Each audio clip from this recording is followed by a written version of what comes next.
Welcome back, people. Picking up where we left off with the UltraMoon Height Lock.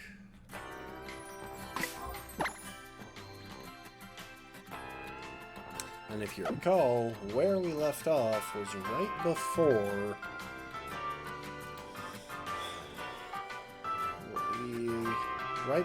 the Altar of the Moon.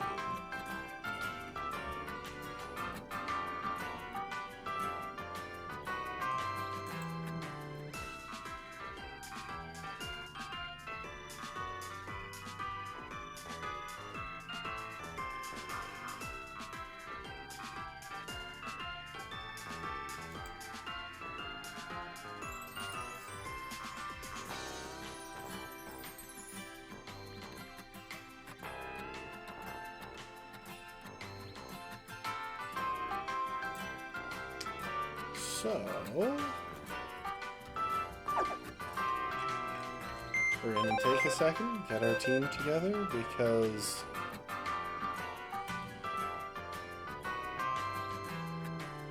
after we do,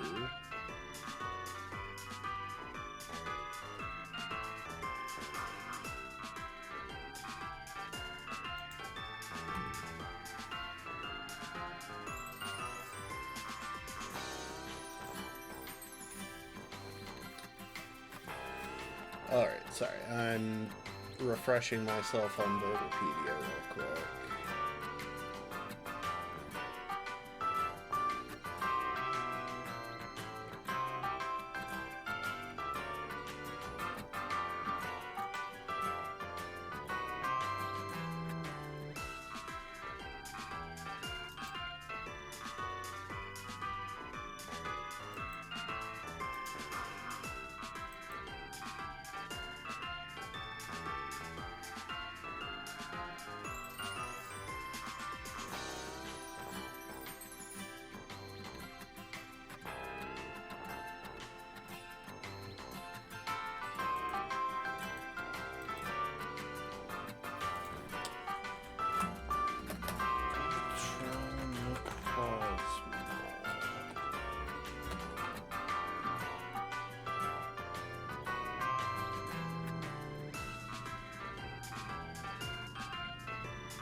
Oh, anyway, we need to decide how we're going to deal with Ultra Necrozma, because I can't quite recall whether we need to go into the...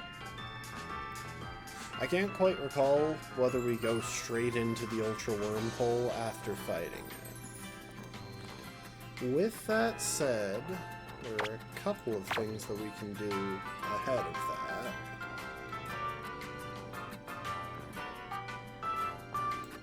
And I need to find the list of Pokemon who can learn Endeavor. So the main thing that comes to mind is that we can now... We also have the level cup to evolve Bagon.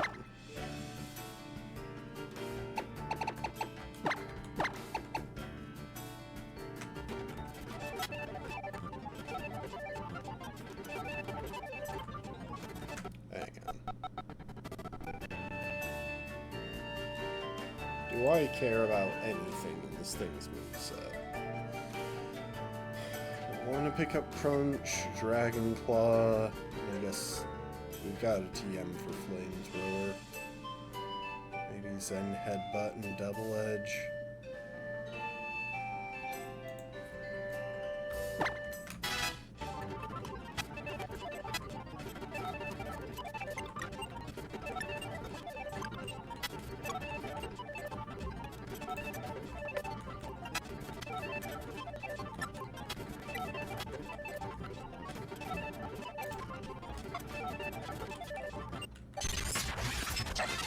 Anyway. Sorry, I won. I mashed A too fast. That definitely didn't happen. And it really shouldn't matter because odds are we don't even wind up using Double Edge.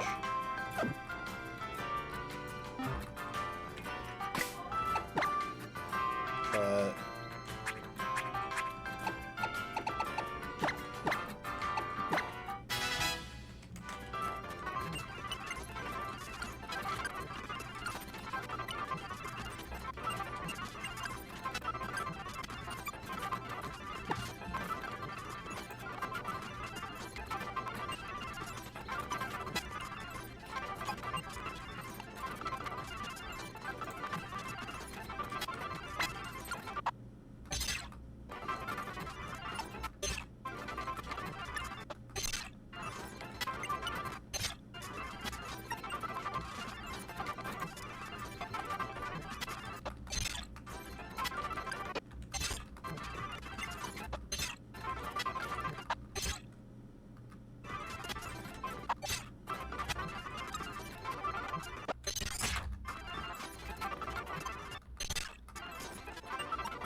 all right.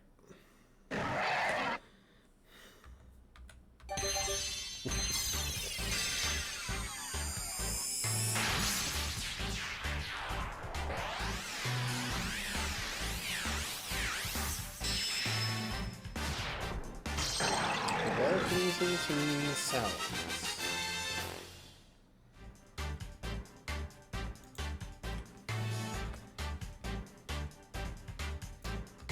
Won't bother learning Fly for now.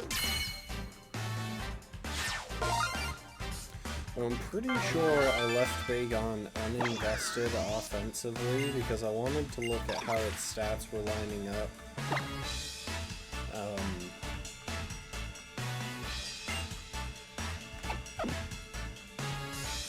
I wanted to look at how the stats were lining up when we got to the Salamence level.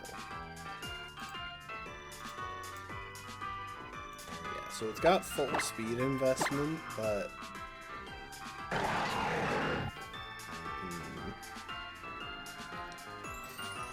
it's kind of a tricky call because it's my only option for a physically attacking dragon type, but at the same time not a ton of difference between its physical and special stats, and its special move pool is arguably better.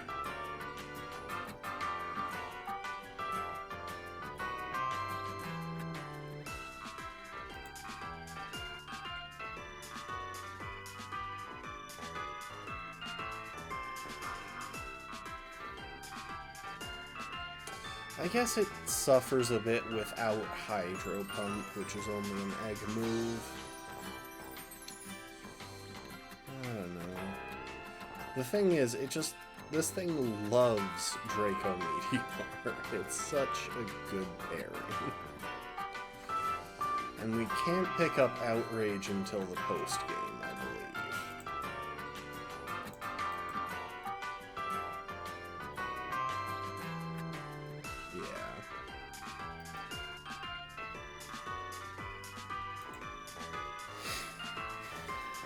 We'll probably wind up keeping it physical, even though it's got a minus attack nature. Just because we already have a special attacking dragon, who is a lot more definitively special attacking.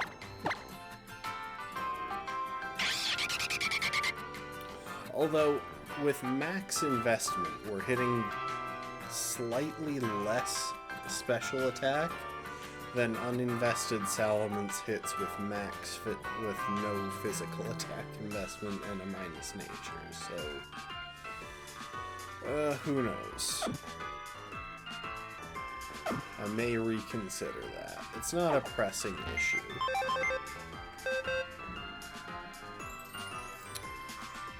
Anyway, there are a couple of Pokemon that I know I want for this whole deal.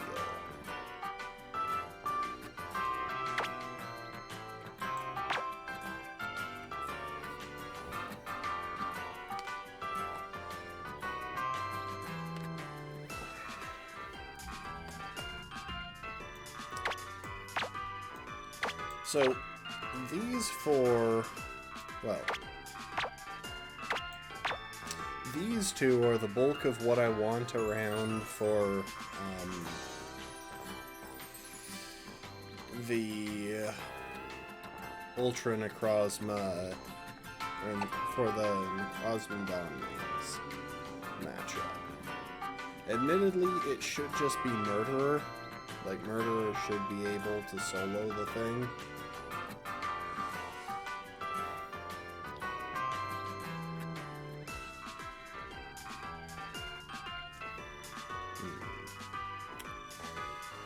But I have Ray here as backup in case I need to take some extra hits. I've got Drone as backup because it gives an okay matchup into Power Gem, which is probably what it's going to be clicking most of the time.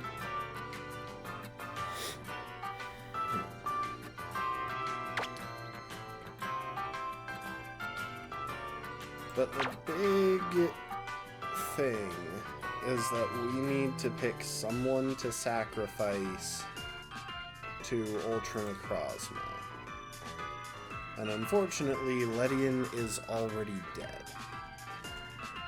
We have priority in the set, so once we oh, and we need to pick up the... Shoot, I almost forgot. We need to pick up the Focus Sash.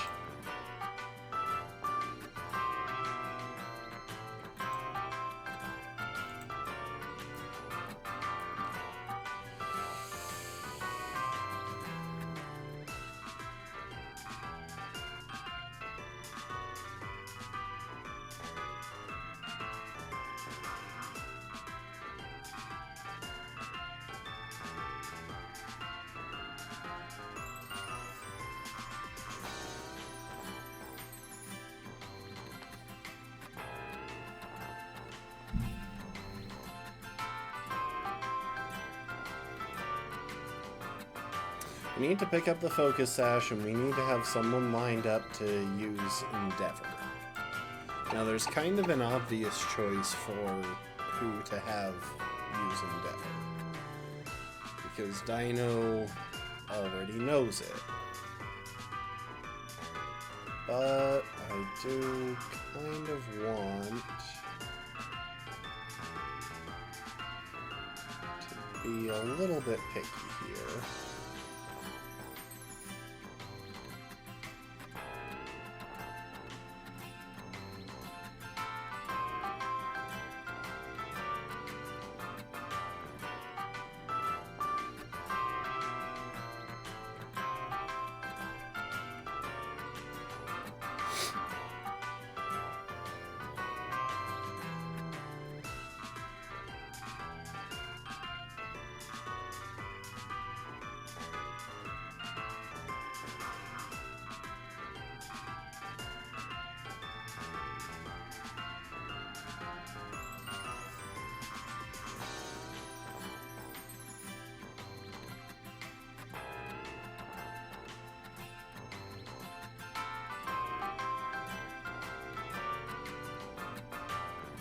Tragically, with Chaw's moveset, I can't just teach it Endeavor and have it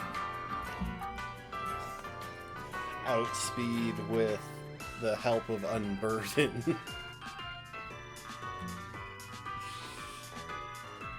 Because it won't outspeed a +2 Ultra Necrozma. That thing is like 30, like 130 base speed or something. Something crazy.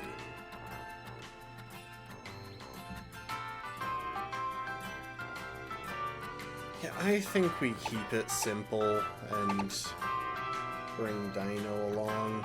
Anyway, looks like we gotta figure out Dancer Julia first. So from what I recall,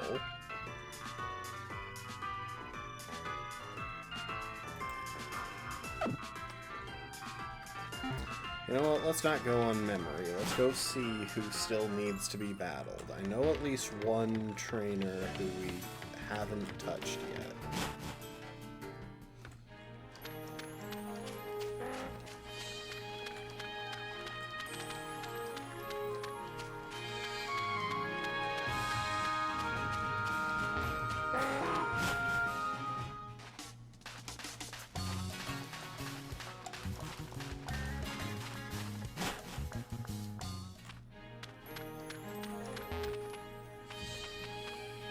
So that's Elwood. And we already battled the black belts up here. I just remember clearing through some of these because we already had a good matchup.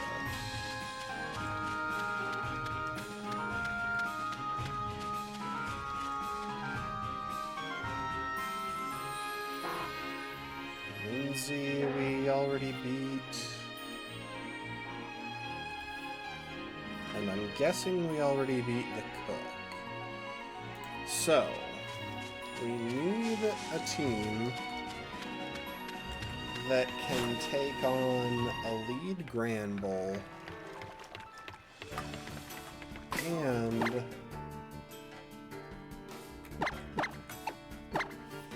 has what it takes to deal with an Ampharos hanging in the back.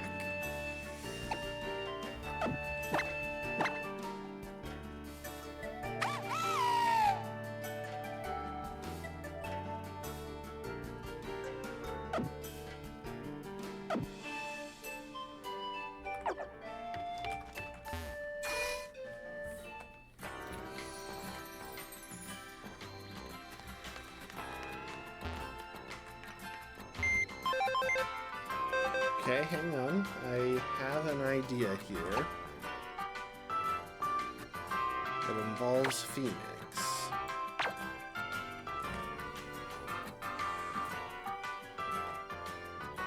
If we can get some hazards up on the Grand Bull and nerf its stats a bit. Maybe with like a burn. Then Phoenix should be able to come in pretty safely and use a whatchamacallit.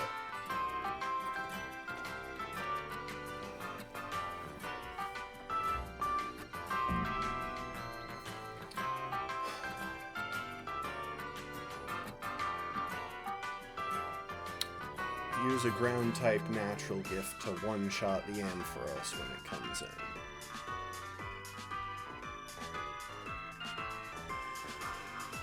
But is that my best play? I don't really feel like it is. Oh, but Banana also knows natural gift, and while it doesn't hit nearly as hard, it takes the hits from Ampharos a whole lot better.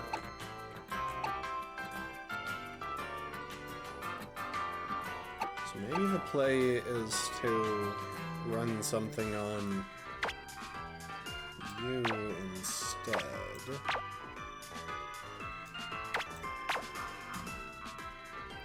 Plus, I'm a little bit less bothered if we lose you. I was already considering that thing as a sack for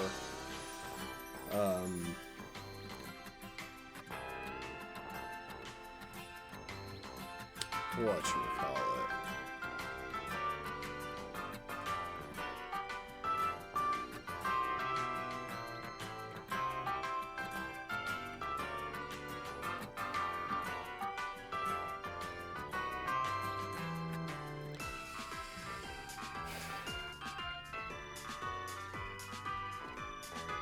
A sack for... Why is my brain just fully non-functional right now? Necrozma, that's it. We can bring Leviathan along, it does well into the Sharpedo. We probably want to bring Hawk along as well. And I think we abandon High Jump Kick. Well, I guess we can replace Sky Attack with Brick Break instead. I like having High Jump Kick around, but it does make it a little bit trickier to deal with some of these things because I don't want to risk the miss, but that means I need a turn to set up. Welcome to the stream, Rocket.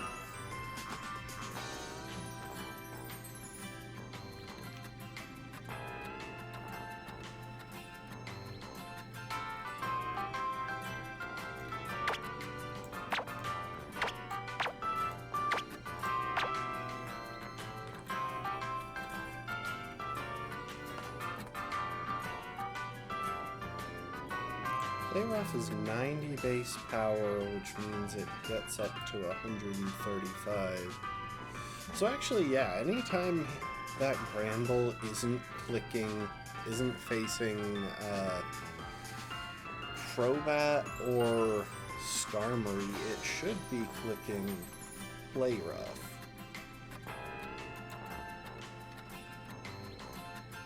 Which takes some of the concerns about random status effects out of the picture.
I always go the wrong way around the islands when I'm trying to get to them.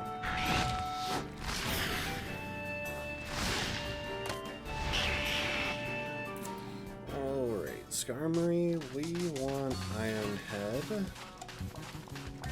And we're gonna want Stealth Rock too.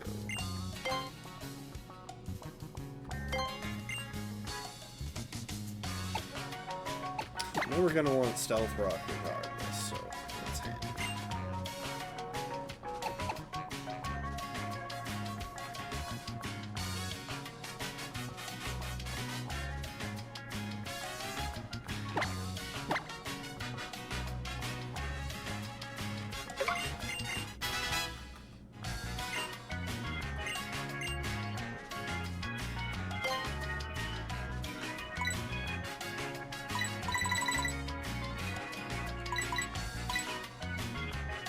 I suppose any of my Pokemon can learn Drill.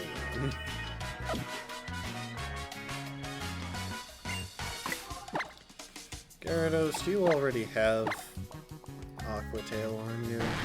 Yes, you do. Okay.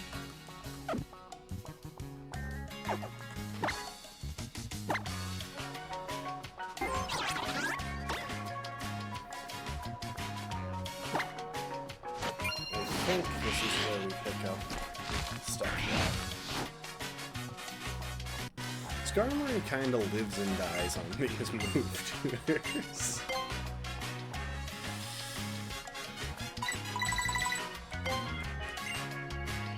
I keep thinking it would be a cool play to try and put,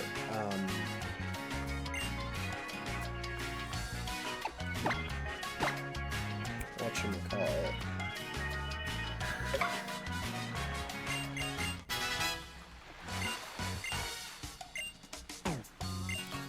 To try and put Iron Defense on Skarmory.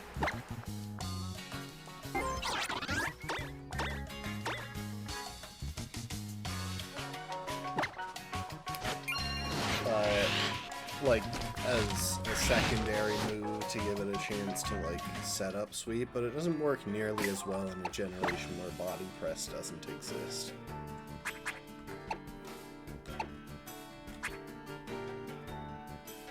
I wonder what Z Dragon Dance does.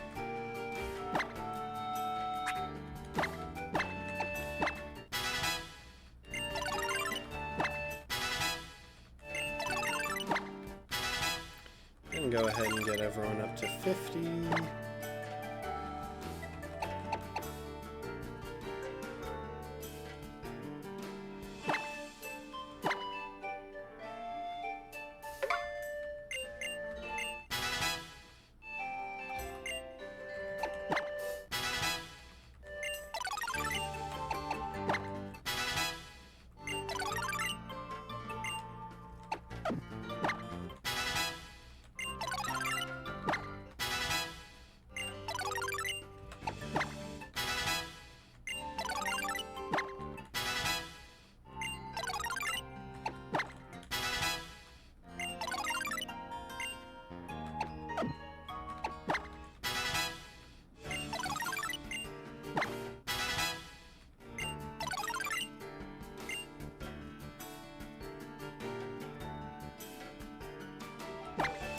So hang on, how exactly does me first work?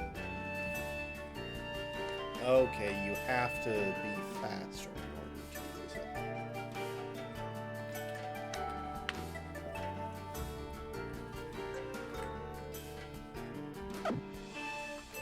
I mean, I'll stick it in the moveset, because why not? We're going to be rejigging basically the entirety of Phoenix's moveset.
You know what? I want U-turn back. I'm willing to drop me first for it. Yes, I know I'm being inconsistent here. But... actually, hang on. Nature power,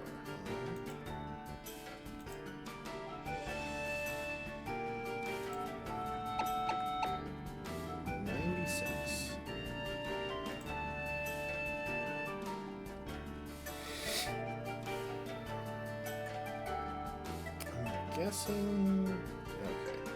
I'm guessing we're going to be treated as being on grass as opposed to a desert. So nature power probably isn't worth it.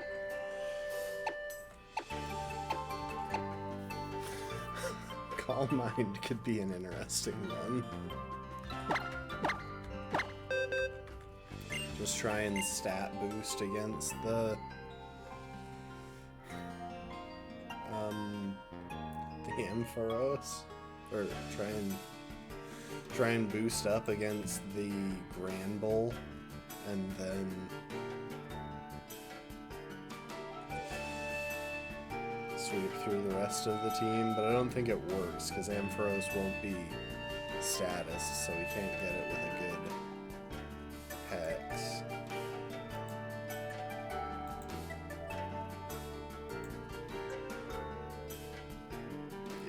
I think we'll stick with normal strats.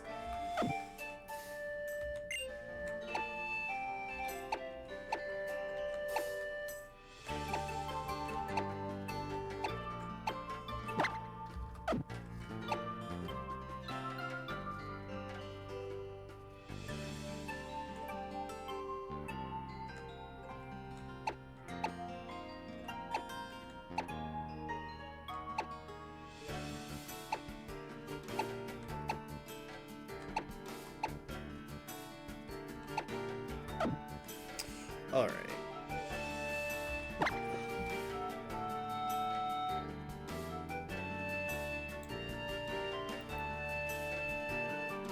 For a ground move, we want a Hondu berry. Because tragically, I don't think we have... yeah, I don't think we have an apricot berry. It would be better, but... oh, maybe we do.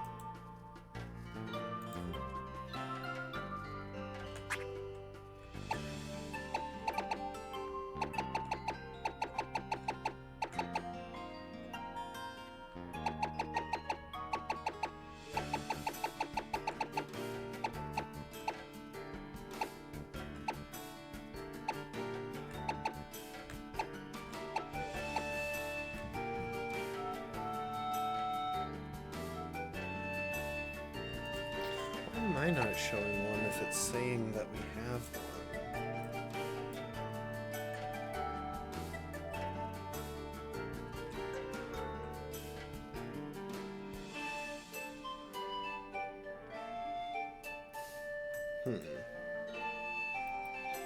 A different page is claiming that's not on the list that's available there. Oh well. Hondu, where are you at?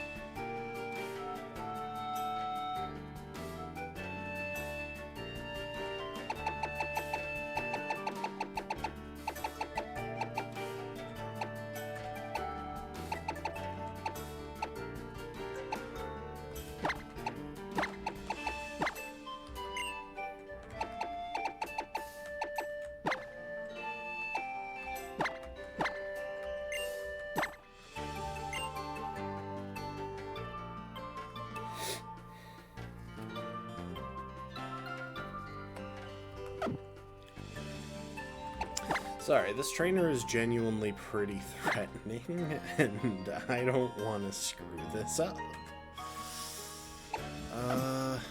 Do we even want that on you, or should I just give you something like... To be honest, I'm really tempted to just give this guy a citrus berry instead. And ignore the natural gifts strats. The thing is, Ampharos is a lot more vulnerable on the physical side.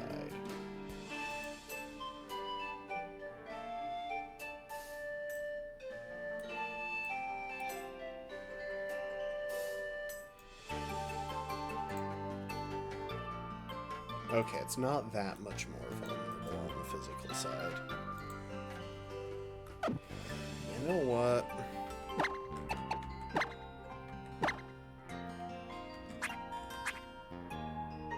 There's a rock resist berry.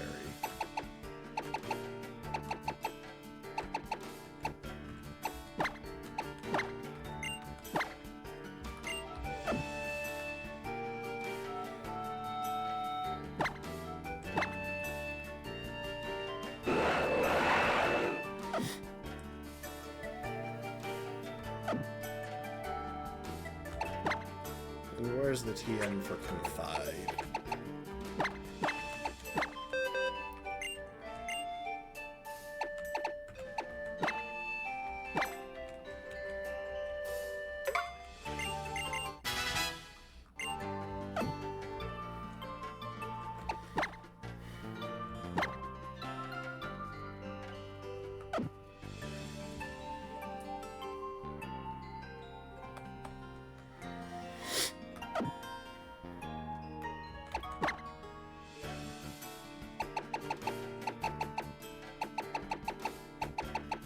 Just toxic.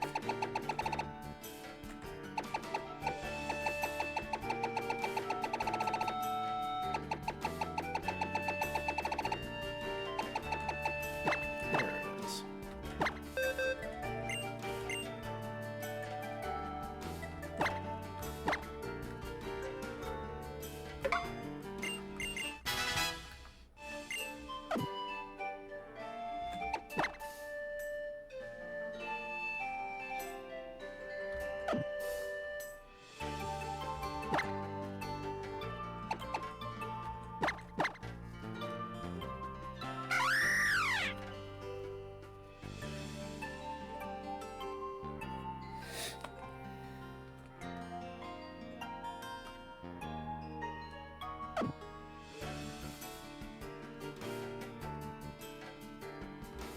You know, kind of a dumb idea in a way, but there is a backup play that I could do with Hawlucha where it could come in on...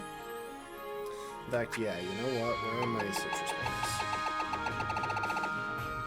There's a very much backup play where Hawk could come in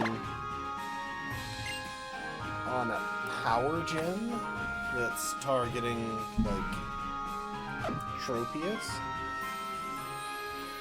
and then encore that. And that would at least give us some room to maneuver. Leading Skarmory, right?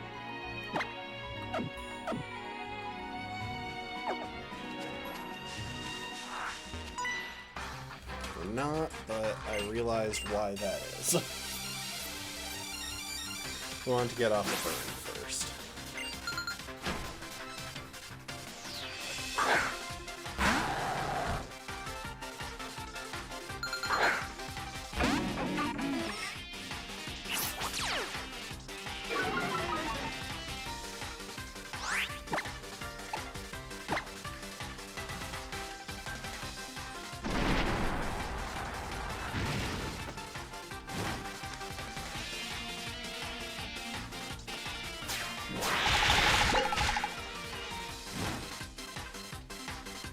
Okay, pretty comfortable.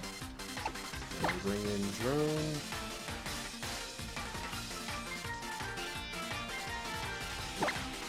I considered going through Gyarados, but I don't think that's really a valuable play.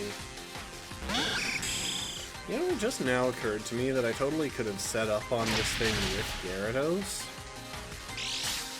using Dragon Dance thanks to the burn. Well, there's a chance.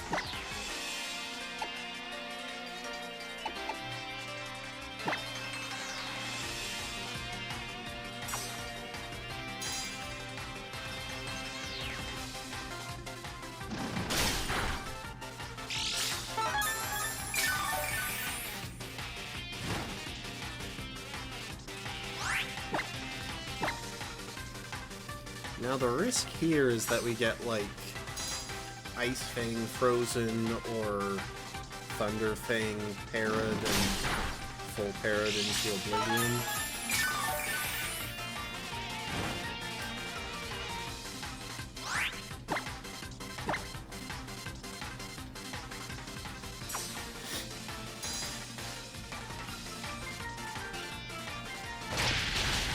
Like, a burn from Fire Fang wouldn't even be that bad because we can play around that.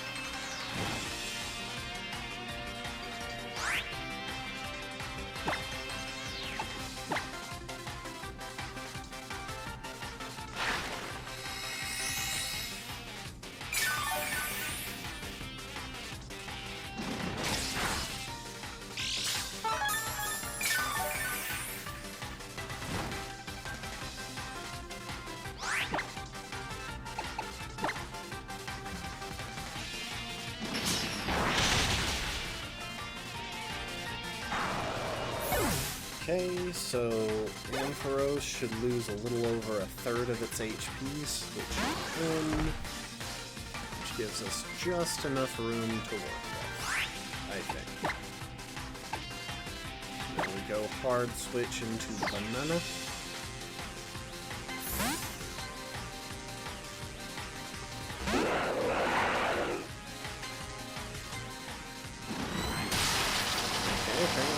Making terrible move choices, but that works in our favor, I guess.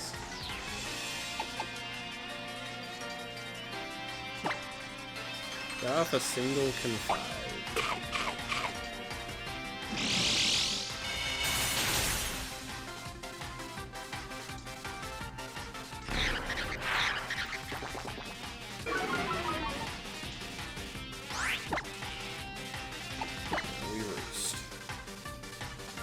We're speed-tied?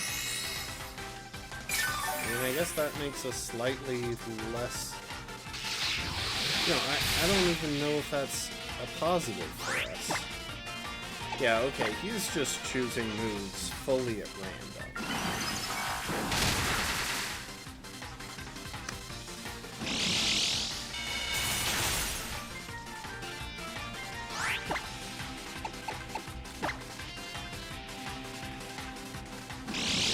Crits here, we're probably dead, but he didn't, so we're not.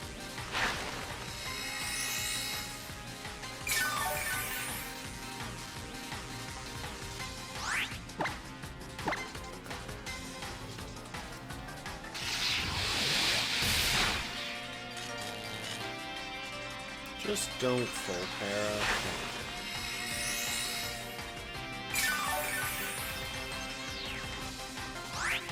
Okay, so on the one hand, pivoting strats are completely non-existent because we have no way of knowing what moves he's gonna fit. Okay, we didn't get full parried. A full para and maybe a crit would have been bad.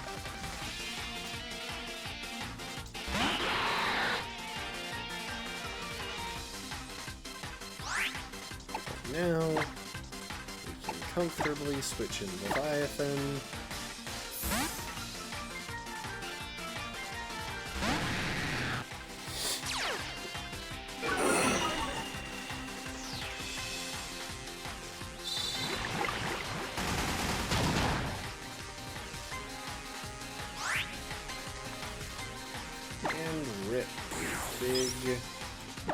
Supersonic Strike.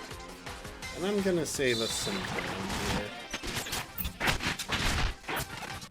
Sorry, the animation on that one is just so long. Welcome to the stream, Lastborn. Thanks for the hydrate.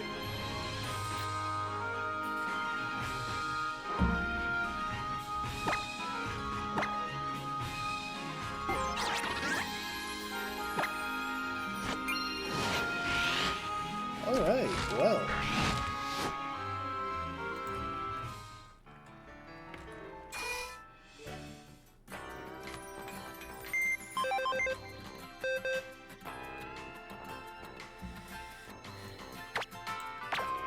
For the next matchup, we're gonna want you and you.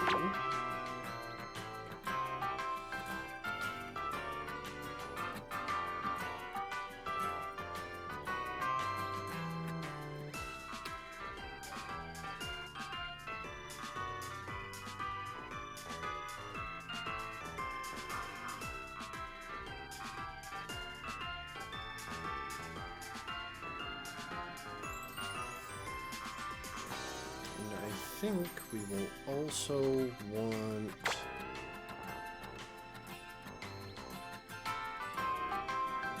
you. Yes, that makes sense to me. And then something to deal with those two Oricorios in the back. Honestly, my own Oricorio should do just fine.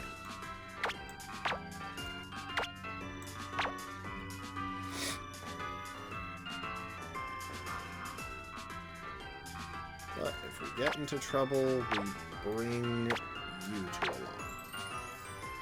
And I think that makes sense. We are going to want Smackdown on Dino.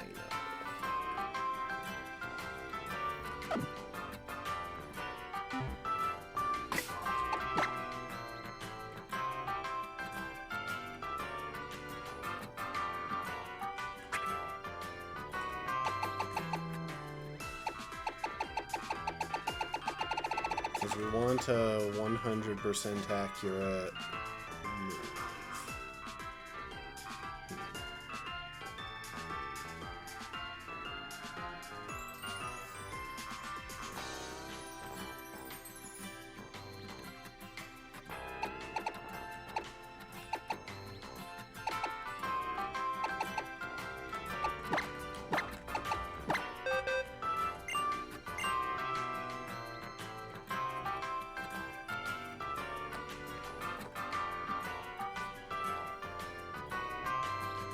Don't really need U-turn.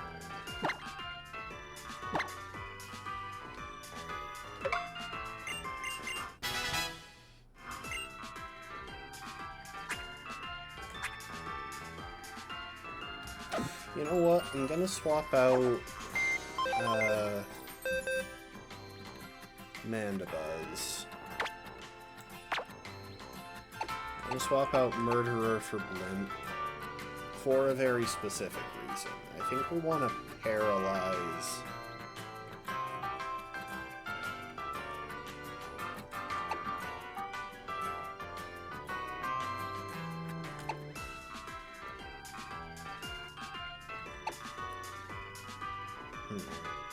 Do we have anyone who can set up Tailwind? We have at least one person.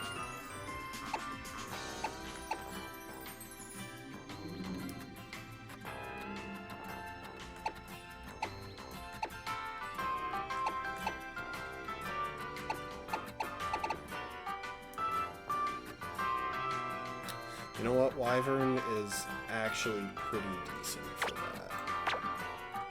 I just want to make absolutely certain that we outrun the...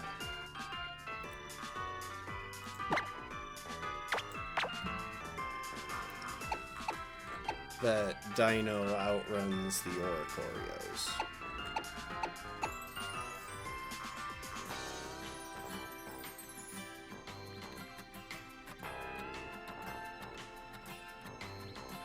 So Phoenix comes in, gets a little bit of U-turn chip on set up Stealth Rocks, we leverage Sturdy to make sure we can't die, we'll need to give Skarmory a Person Berry to avoid confusion shenanigans. And we should be baiting Revelation Dance. So that gives us a chance to switch in Phoenix, who should probably also be carrying a Person Berry. We can pick up a bit of chip with U-turn while baiting Air Slash, I guess. There's not a ton that we can do about Air Slash. Like, we could pivot through Dino or Hummer to bait.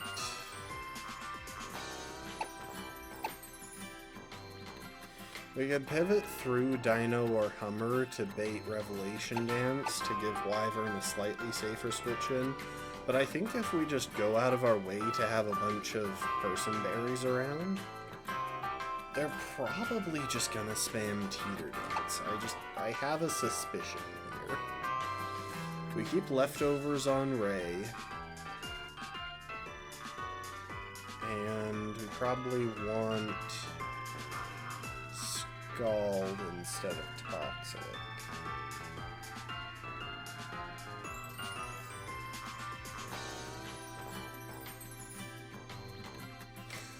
Considering who we're bringing along, I don't want to waste battles on it, because if it overlevels, that'll be annoying, but we want Murderer there to deal with those last two Oricorio. It's a single Pokemon that can do that in just one very comfortable team slot.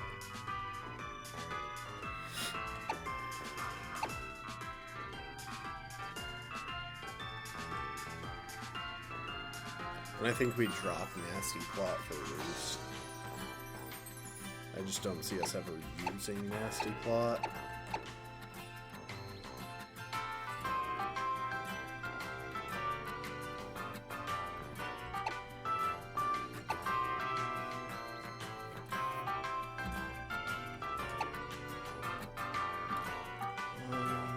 Just different items, but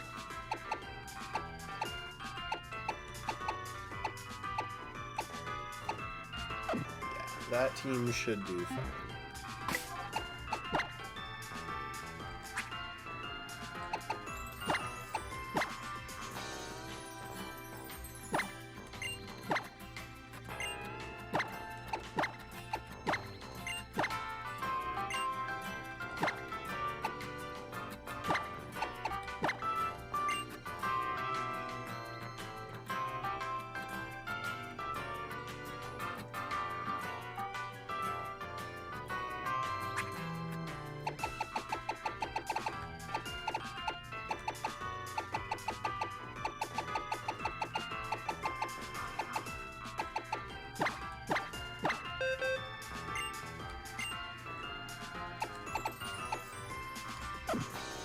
I was gonna make that swap, but then I realized something.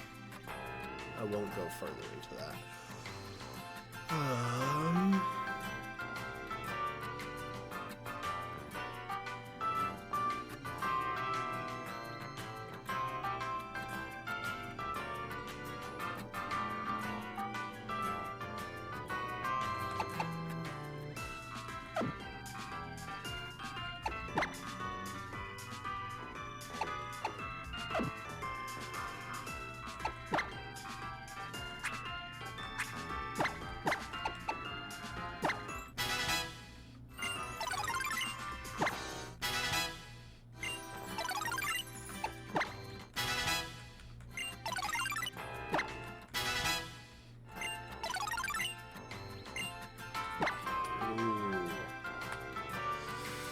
Now that's tempting.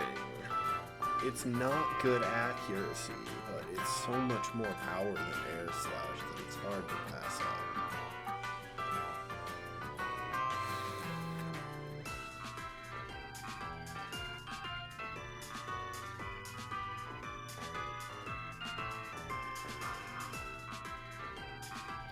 For now, we will stick with Air Slash.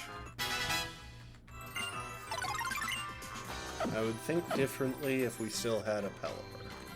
Well, if we ever had a Pelipper, because that thing did not survive past me.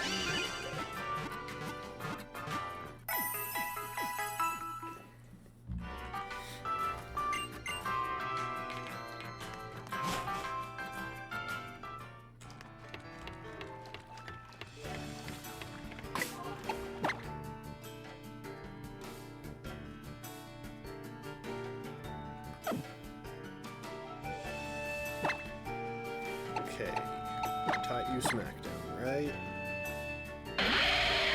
Good.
It's kind of tragic that Murderer doesn't learn Foul Play by level up, because that would be a very handy move to have.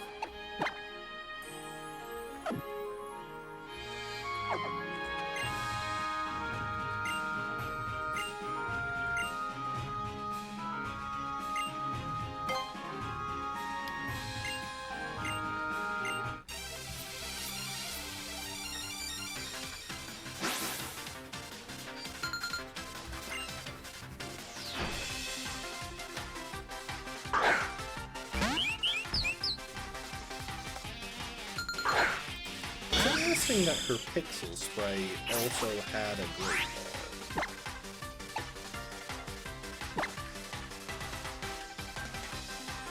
Oh yeah, saw the hit.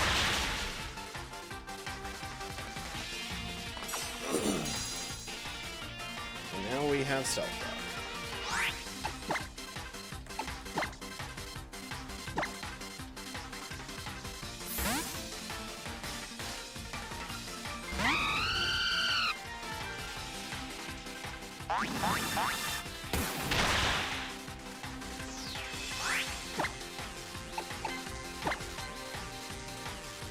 I should have...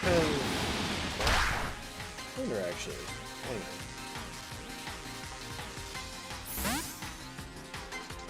Personberry gives what type of match?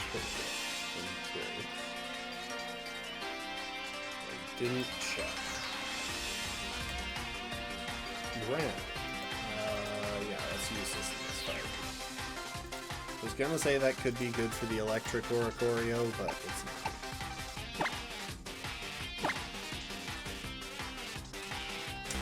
So, it'll presumably be going for Air Slash or T-Dance. Either one we can take. But now it should want Teeter Dance or Revelation Dance.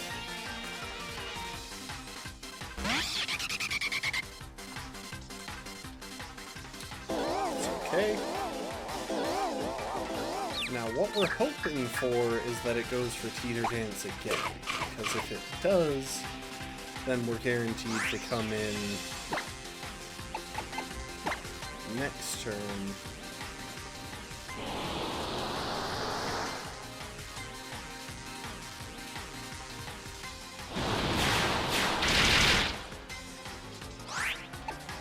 Okay. We're gonna make the bet that it does that again.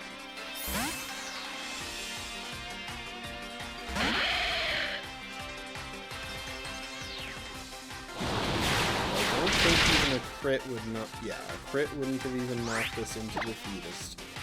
So now we have quad effective stab smackdown.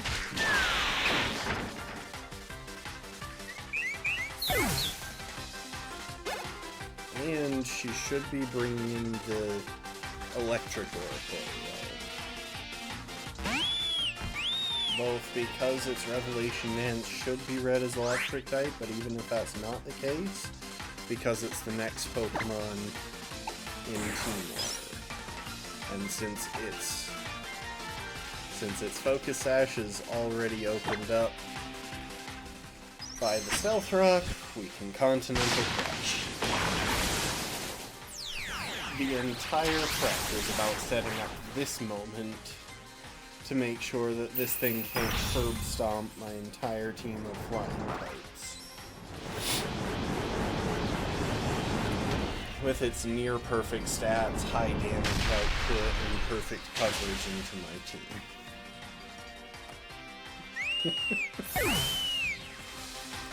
Yeah. For what it's worth, that's also why we had Tailwind going. Because if we hadn't, I wasn't certain that Dino would outspeed thanks to its low speed IV and minus speed nature. Okay, we pivot through Murderer.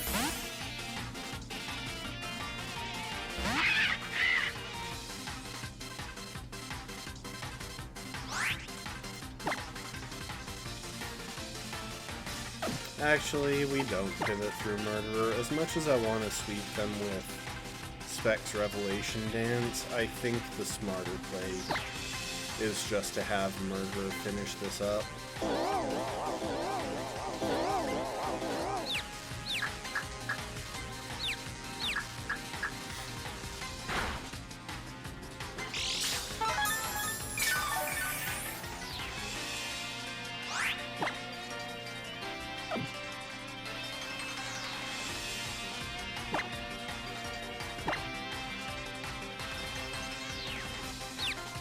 I don't know why it's not clicking Air Slash.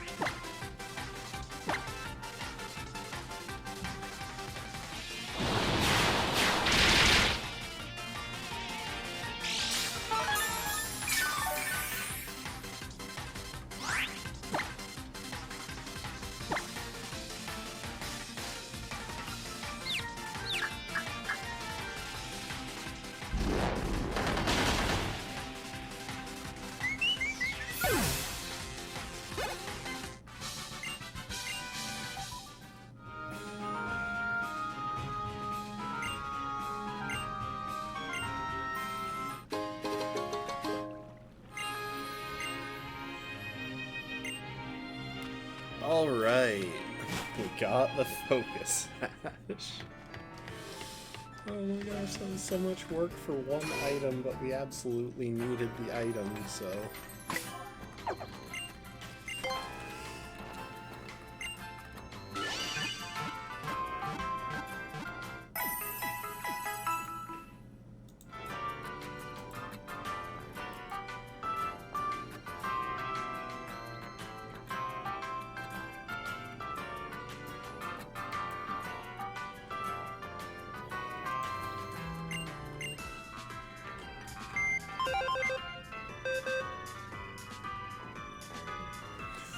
Alright, let's put together our team for UltraMoon Cosmo.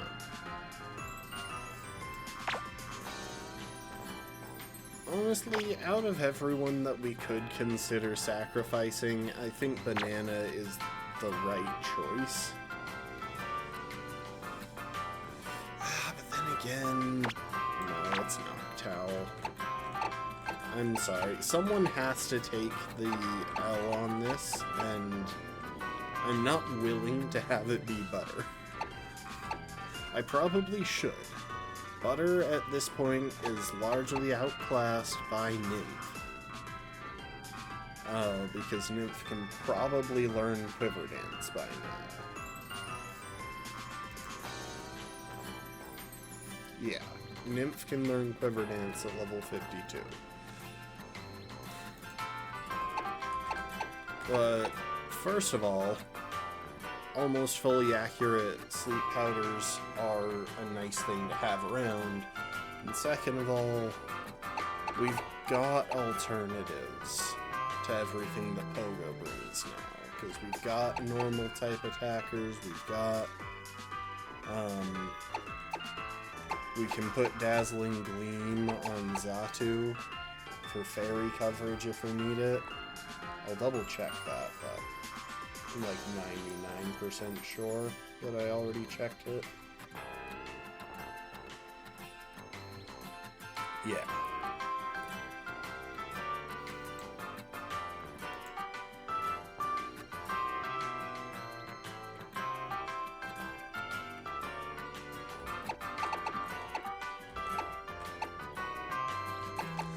The alternative, of course, is Peter. Because Peter doesn't bring much that we couldn't already get from Dino. It's slightly faster, but pretty much worse in every other regard. It doesn't have the same quality of stab moves, because it's stuck using Fly or Sky Drop instead of Acrobatics. It has lower attack. I think lower defenses. Yeah.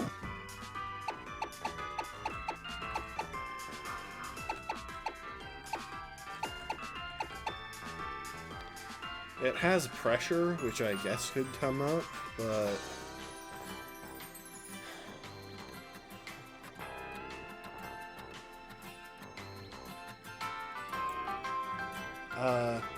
you misspelled that B.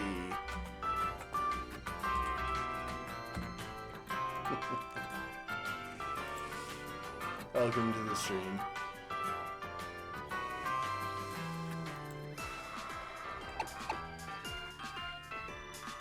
Sorry, we are currently picking someone to die to UltraMoon.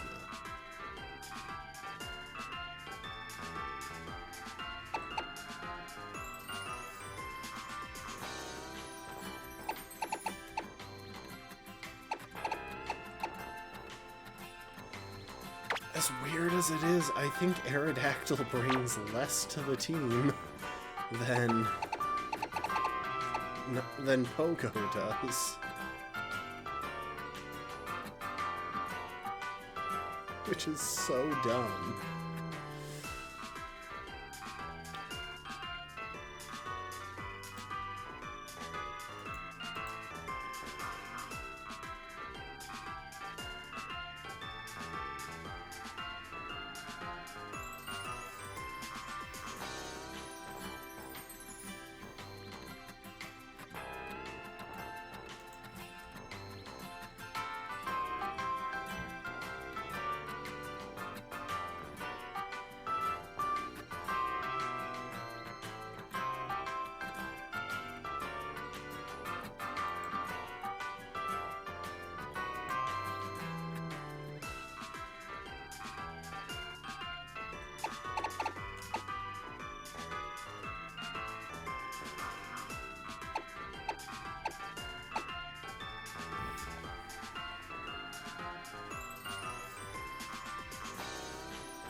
Okay.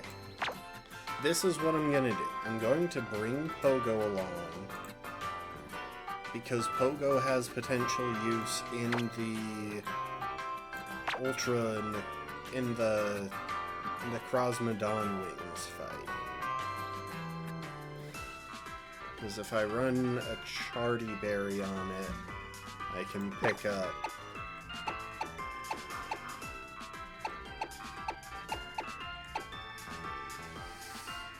I can throw out a Toxic ahead of time to make sure that it will eventually go down regardless of Moonlight. And it can't target us with Moongeist Beam. We should be able to take a Psychic. The Charty Berry covers us from the Power Gem.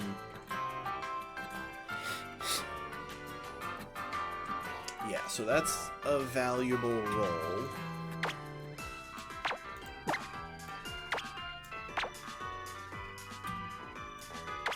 We're also going to bring you along in case we need a backup for Ultra Necrozma.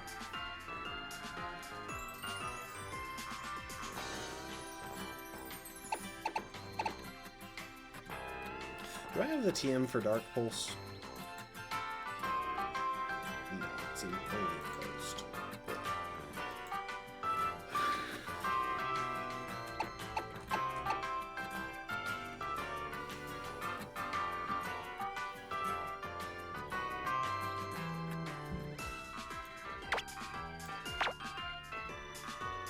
You know what? These guys. We have both of our potential sacrifices. We have the Pokemon that we need to take Ultra Necrozma, or the Pokemon we need to take Dawn Wings, the Pokemon we need to take Ultra Necrozma. Yeah, that adds up.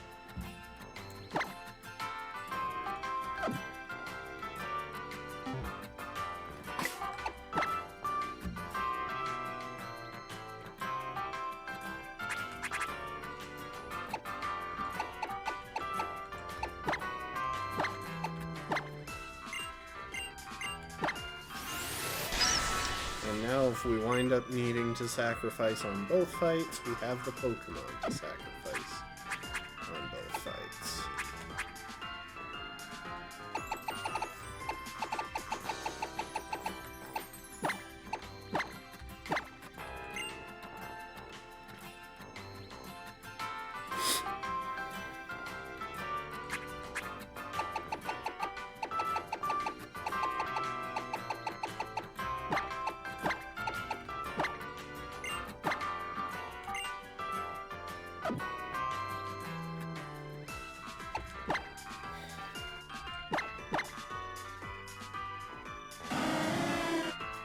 And I need Toxic.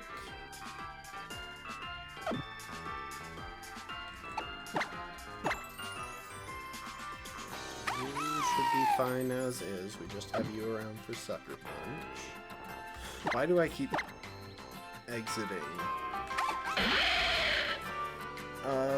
We probably want U-turn on Dino. As weird as that is. Stop exiting, Umbreon. No, B. I was right the first. I was right in my correction. And that saves us the trouble of putting Toxic on Murderer. Which means I don't think we need to mess with this moveset.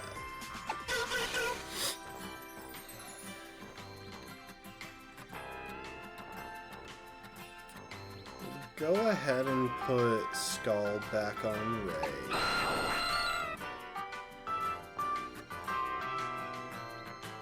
We'll probably put Roost onto Peter. Yeah, to me that makes sense. Roost and Taunt.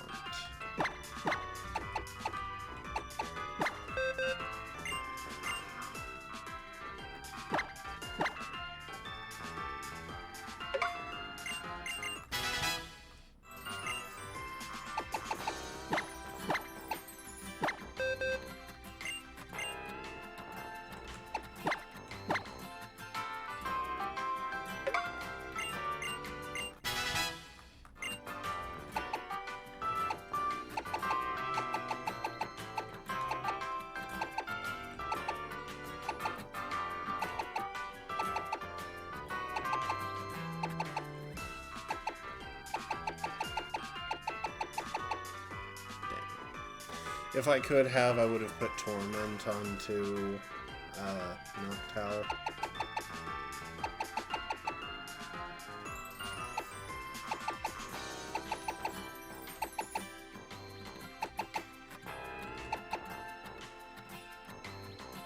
That's actually kind of tempting.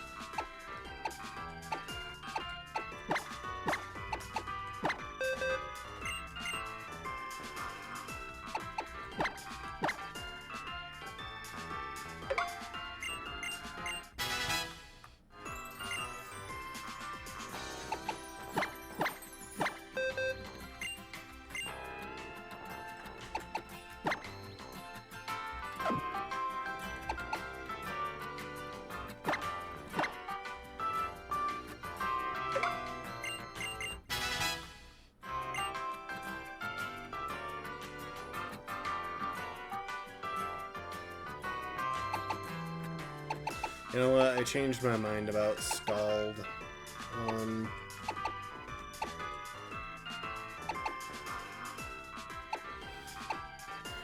Mantine, because if anything goes wrong with Noctowl,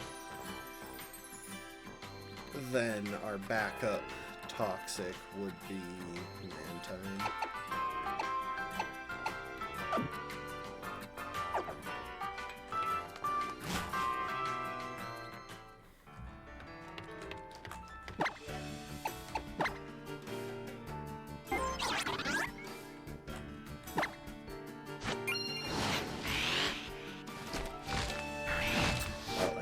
Spend some rare candies.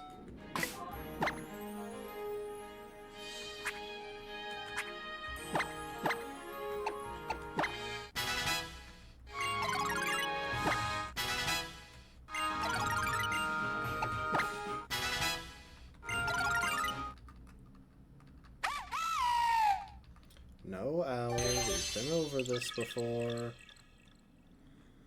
You can't evolve.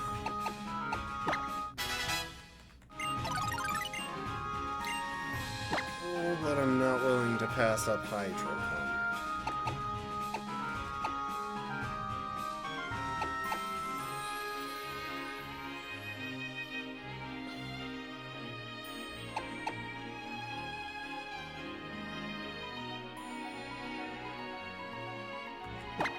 Alright, for that one, I'll put my bets on Noctowl.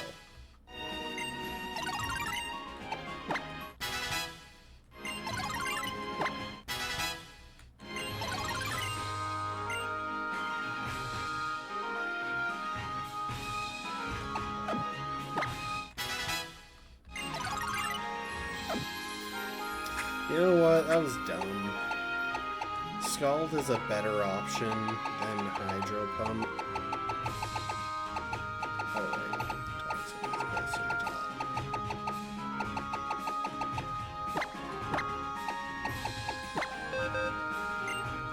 For a defensive Pokemon like Ray, anyway. It's tragic, because I do kind of just want Hydro Pump.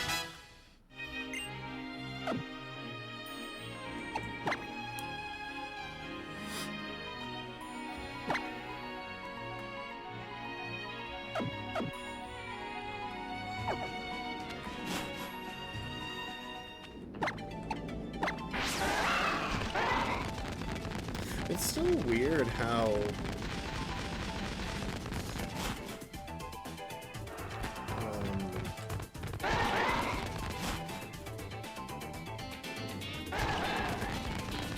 the music in this area supersedes the music for getting on a ride Pokemon.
do it.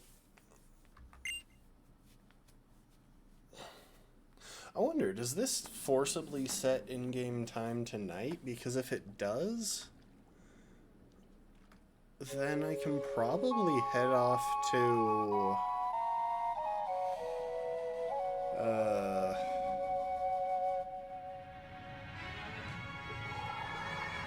that one city to pick up the Return and Frustration TMs from the shop at night.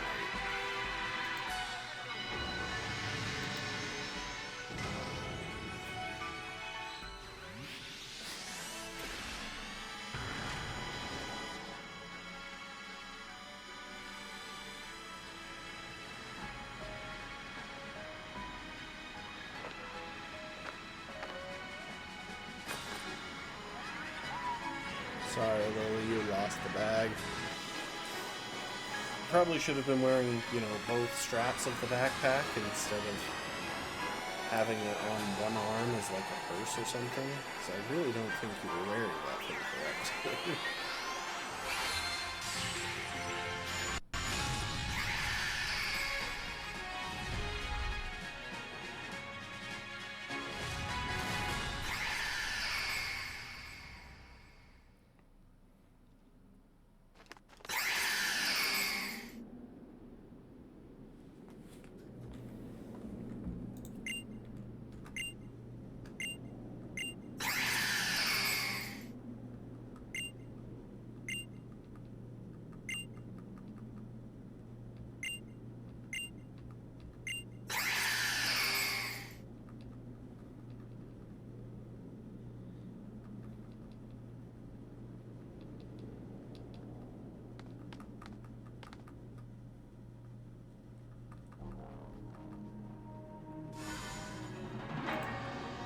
Comes. He's dead. So is she. Probably a good thing.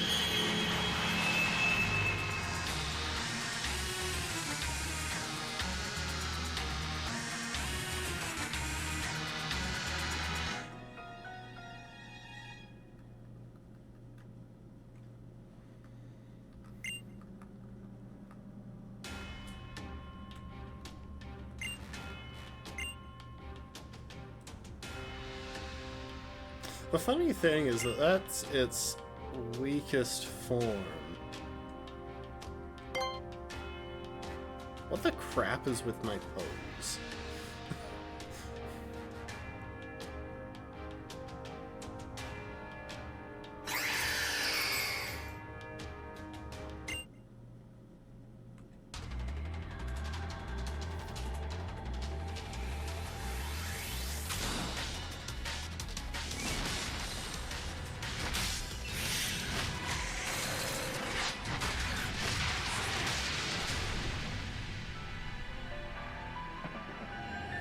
Kind of sad, Lunala. Like, that thing, you had a type advantage, a better ability, and better stats. Like, how the crap did you lose to that thing?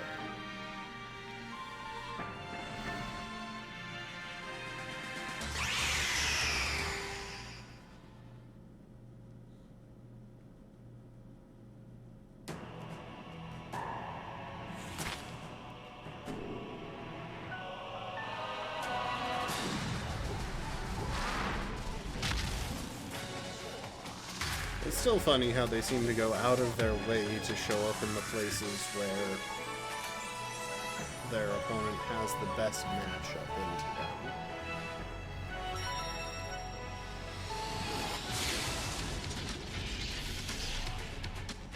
Oh, come on. How could have taken that thing?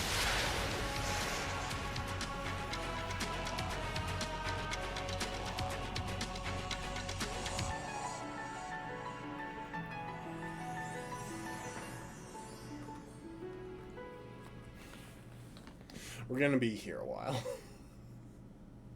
Because I really don't think there's anything I can do to improve.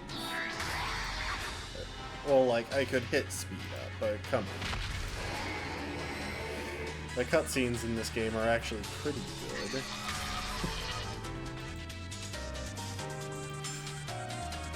Yeah, so she gets to face off against an electric type? Like, how is this a threat?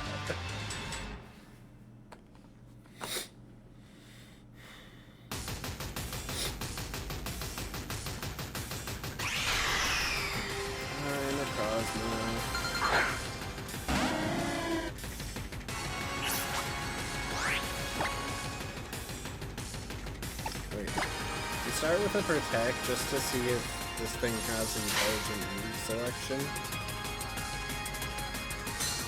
It's going for psychic, which doesn't bode well for the intelligence of its move selection since... Yeah, okay, its move selection is random.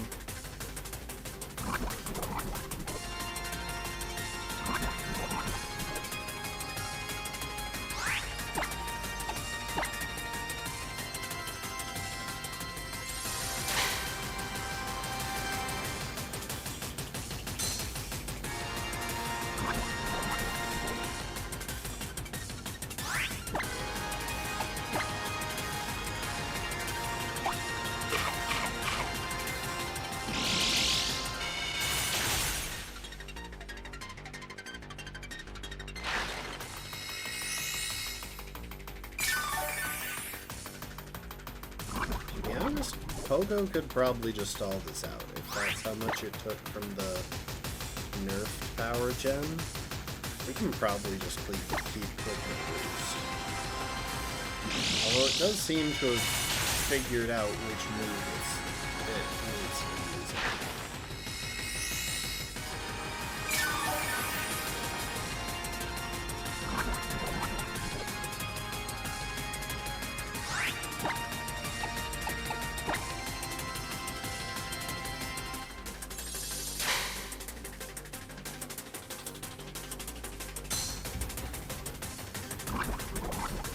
So weird, it was just going for random moves for like the first 2 turns.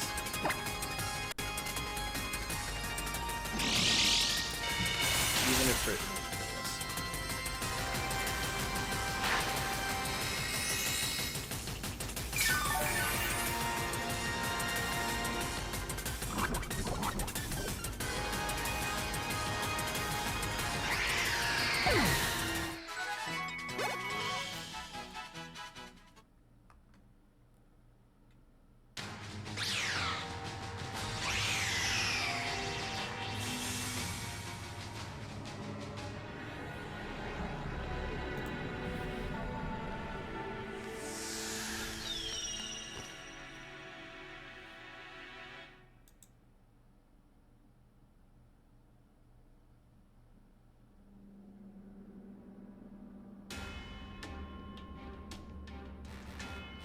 You know, it's just now occurring to me that I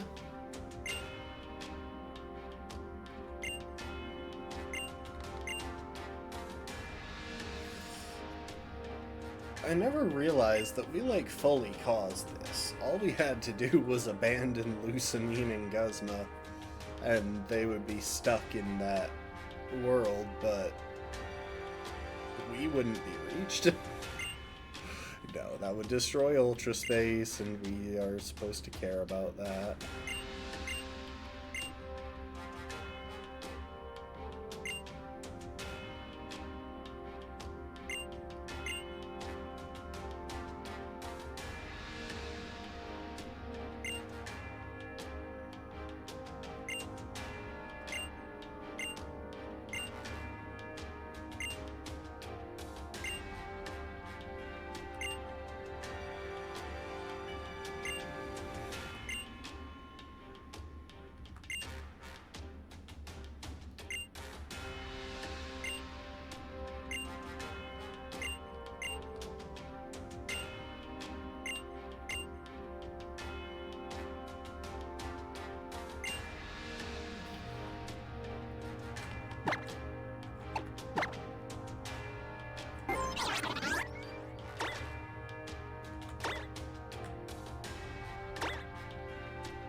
I want to see if this is where I think it is.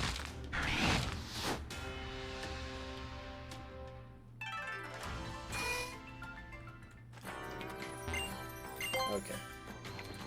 It doesn't force it to be nighttime in-game. Kinda tragic.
BRB, folks. One sec.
Alright. I think we have what we want for this.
Yeah, so I think I'm fully incapable of doing this, because I don't think I can use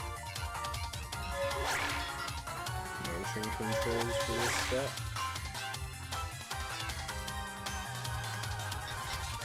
I think I just have to.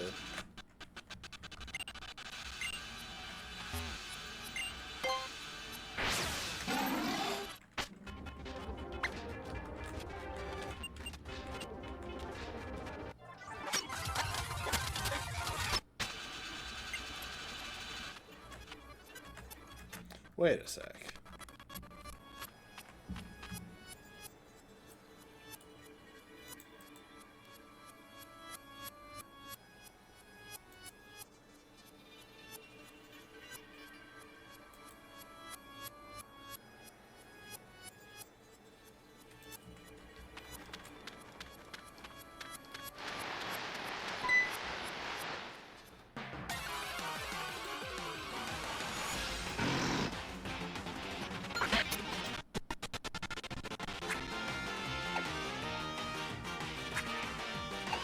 Surely I have a Poke Toy here somewhere, right?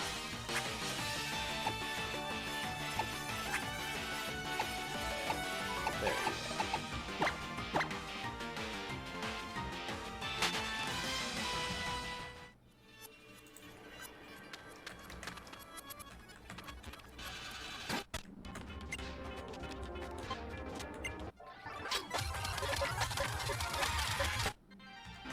Yeah, I literally had to just hope, I think. I think it was pure RNG. Because I get, like, yanked into them. Anyway. Ultra Megalopolis, Megalo Tower.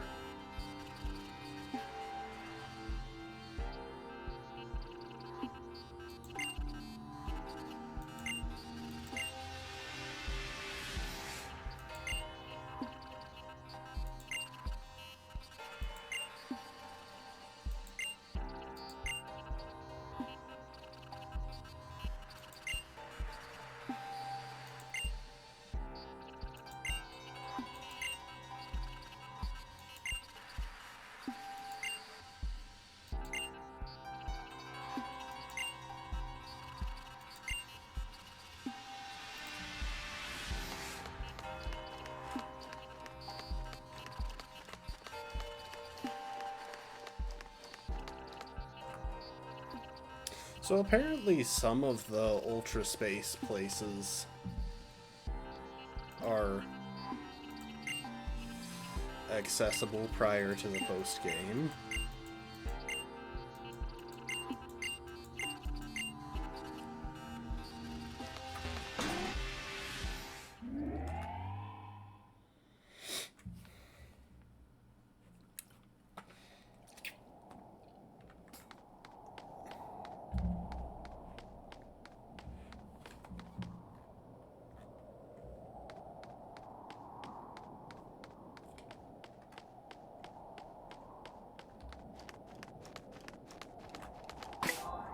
Leading down. Good.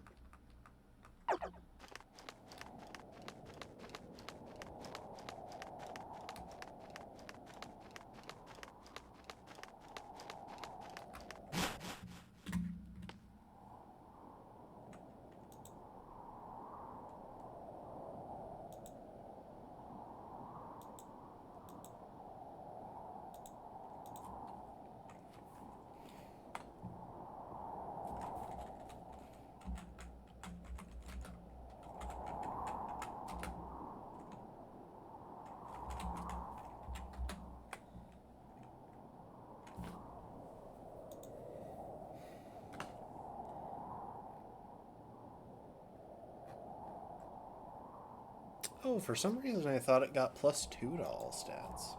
That's weird.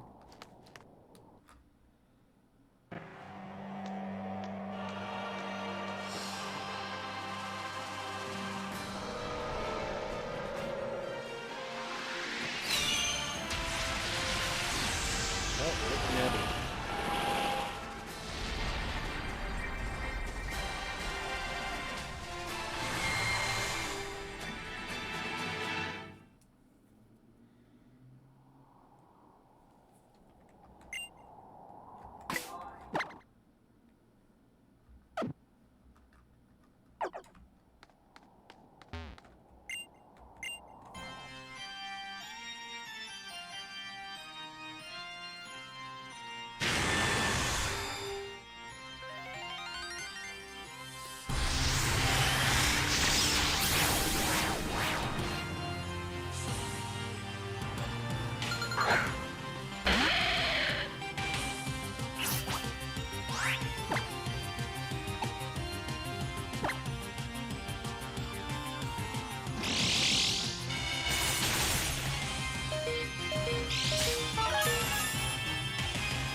Goodbye, Peter. I'm sorry, but it's just... I really do think you're the most losable Pokemon in this run.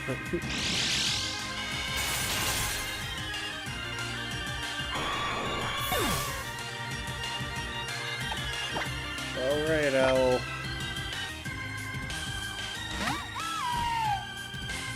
You're our starter. I think it's quite reasonable for it this belong to you.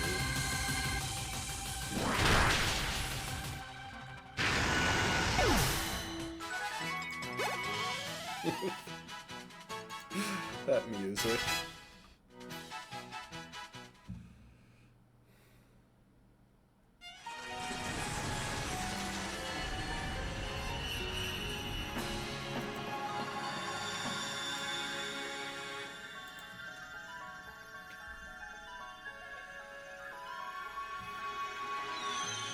Oh, somehow Nettie is no longer dead. Boop.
This is true.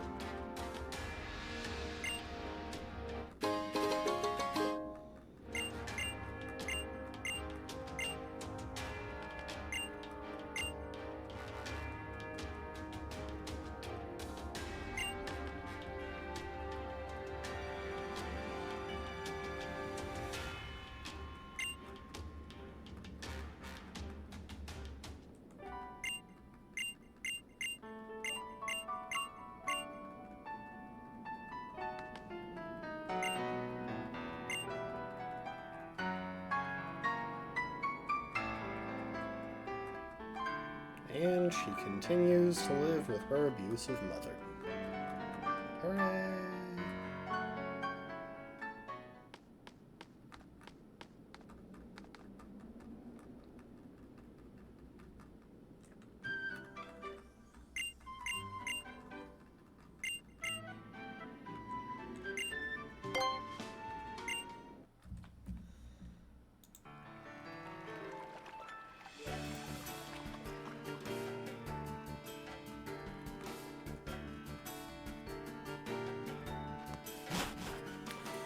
Alright. let's figure out how we're dealing with Mina's trial. So, I'm pretty sure her trial involves, like, circling back through a few previous areas to fight trial captains that we've already beaten and the like. Well, trial captains whose Pokemon we've beaten.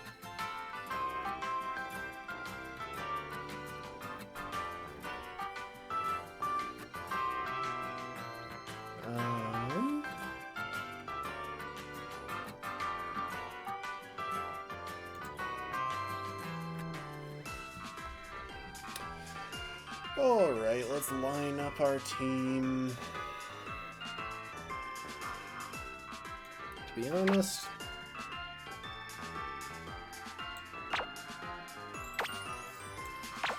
okay, first of all,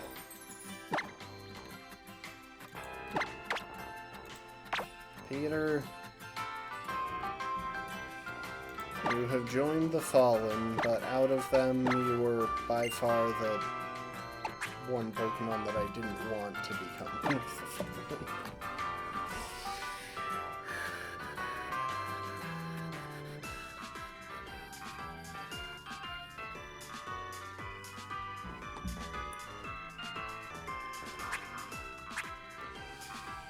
Alright, we got that. We're gonna want Skarmory.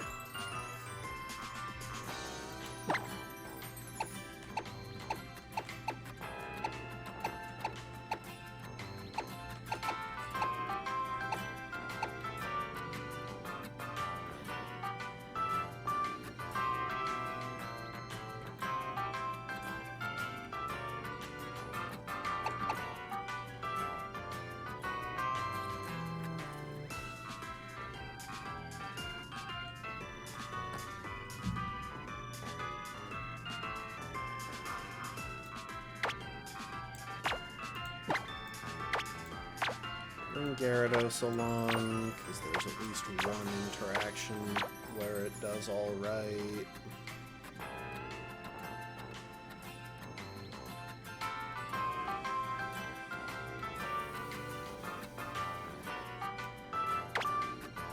And we'll bring Blimp along.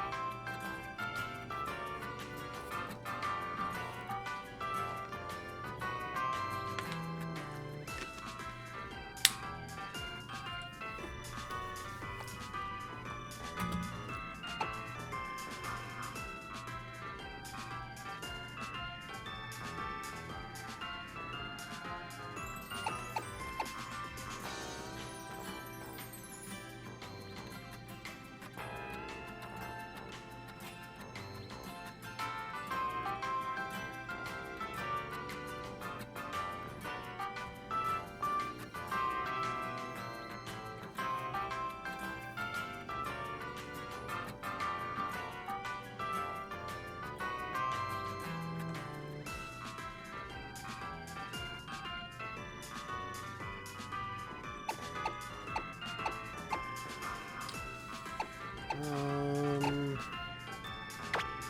guess we can bring you along as well.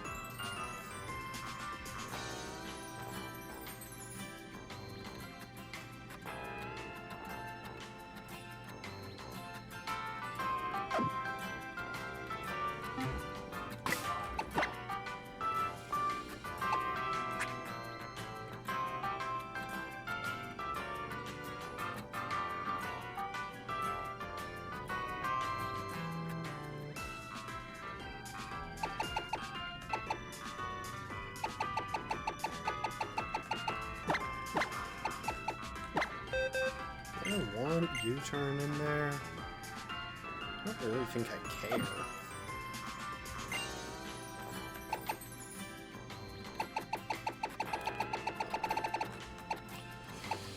Let's see now.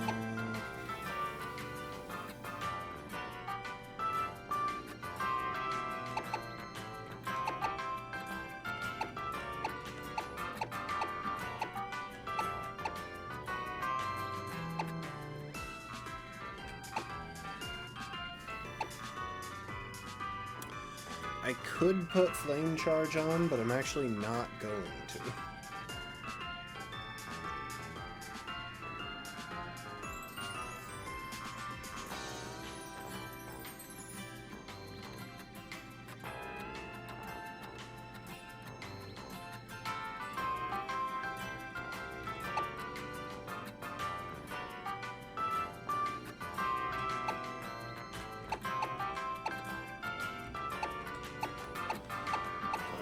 what did I want to slip into the movesets? Most of the moves that I care about are probably already in there.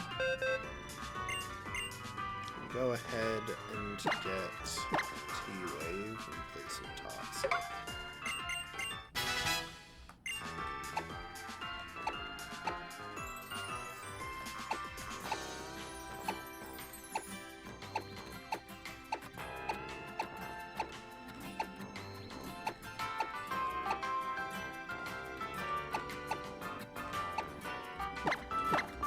There you are.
Her Pokemon will be a level higher than mine, but I don't think that's a huge deal here.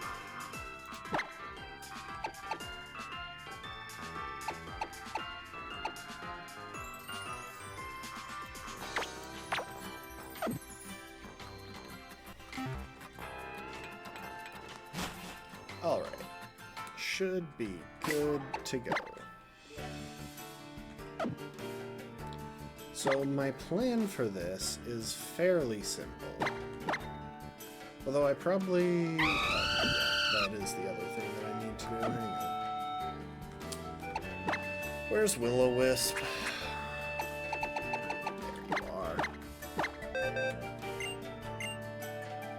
So the thing is, this thing should be going for... Oh, you know something?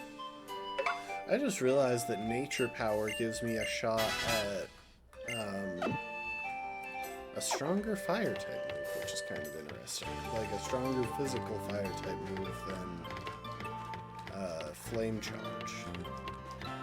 That said, I think Special is the way to go since we're going to be opening with an... We're going to be eating an Intimidate right at the start.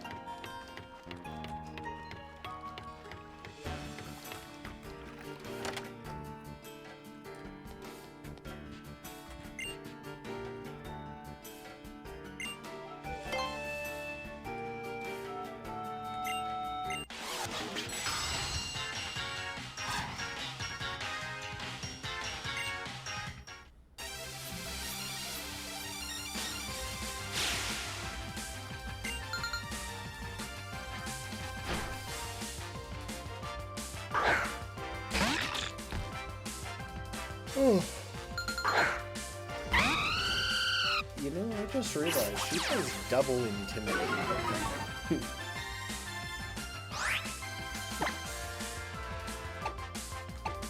So, this thing should be going for Sucker Punch, because that's its most effective move. You can cheese that a little by getting off a Will-O-Wisp, because we are going to have to take a Sucker Punch in order to use our Firium Z. Huh. Z Will-O-Wisp gives us an attack boost.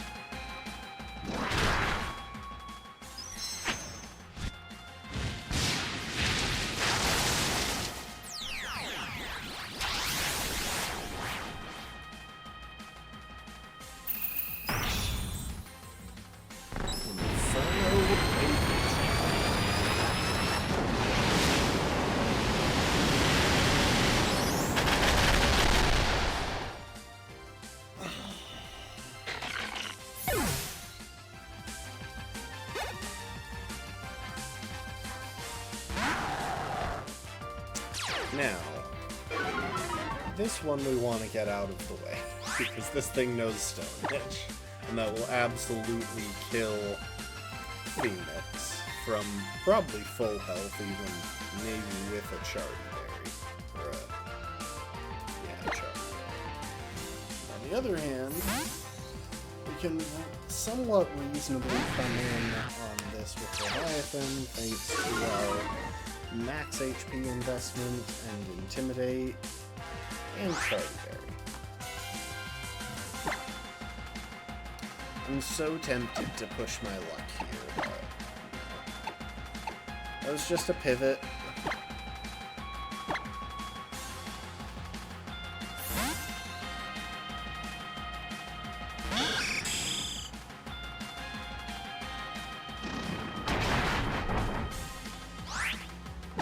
Oh, forgot to put leftovers back on.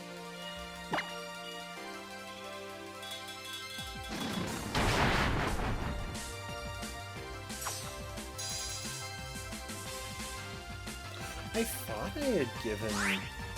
I had gotten leftovers back.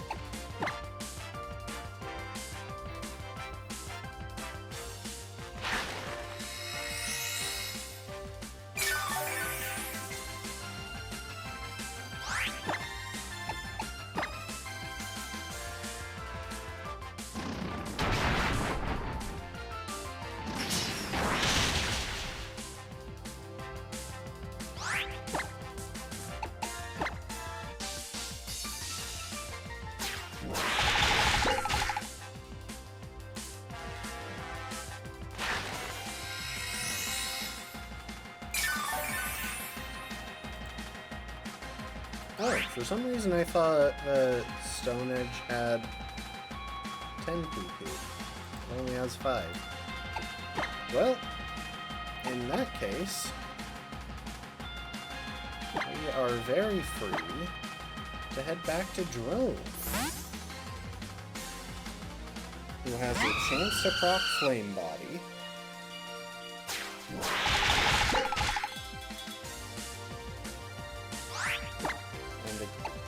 Guarantee to go for a Will-O-Wisp. That was probably reckless of me, because if it had crit that first turn, or if I had missed Will-O-Wisp and it crit the second turn, I think I could have lost Phoenix. Anyway, now we're in this position.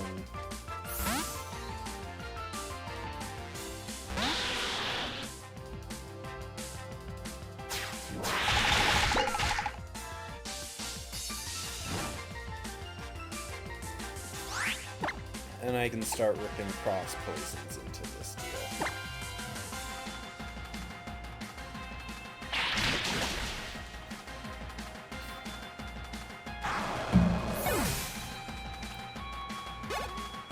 Except I did just realize that this thing is totally going to go for a Psychic.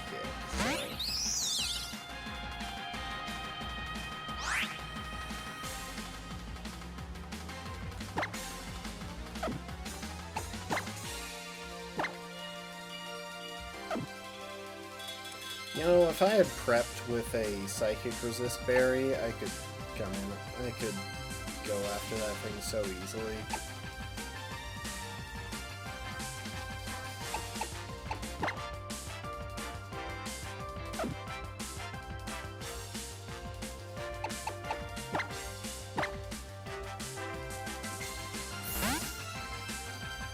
Yeah, play it smart on the round.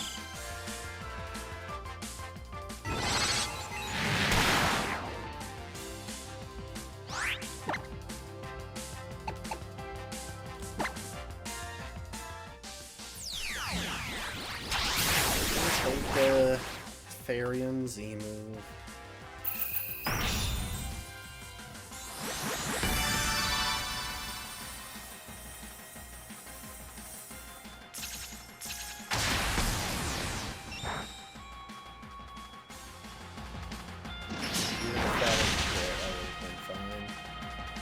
Okay, yeah, I totally should have just gone for the cross poison. I was playing it safe on the risk that I didn't one-shot, but I would have one-shot. Okay.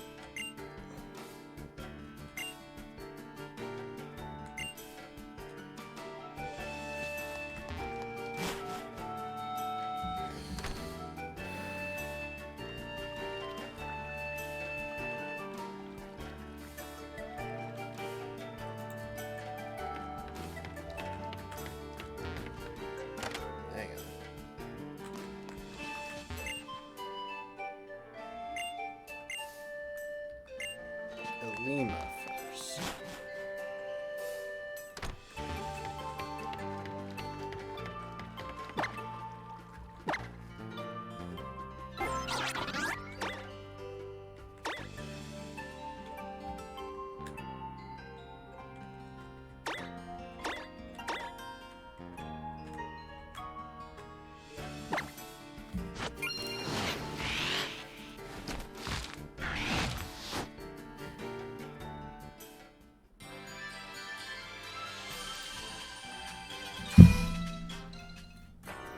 I wish the Bulbapedia page listed all of the trial captains involved. Anyway, who do we want for that trial? I think... Well, okay. I'm just calling it real quick. There's at least one Pokemon who I know will want for this.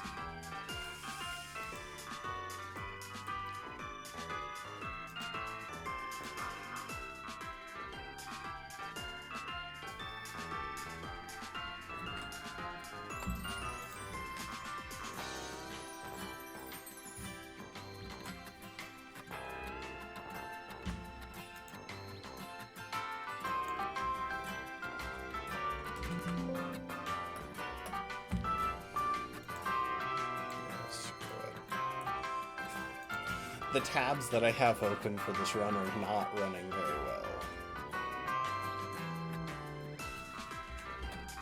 Lima, Mina's trial.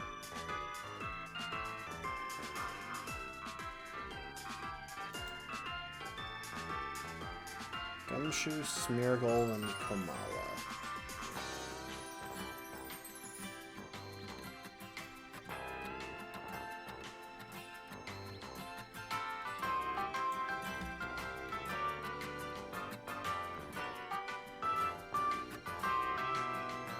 Yeah, I don't even think I need to, like, pause to think about this.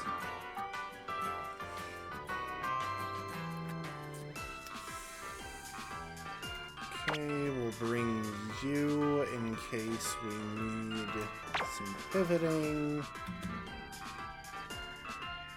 Got you, we've got you, because his entire team is basically physical attackers.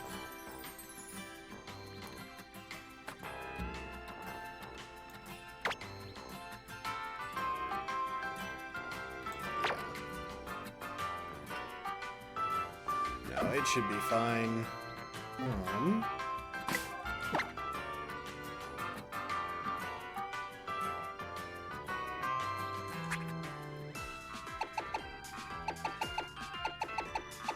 Wrong way. Gonna go ahead and give Hawk a Keyberry.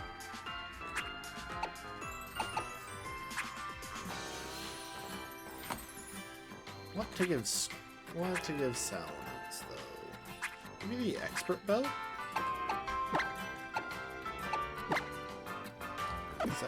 No, we'll give it a Citrus Berry.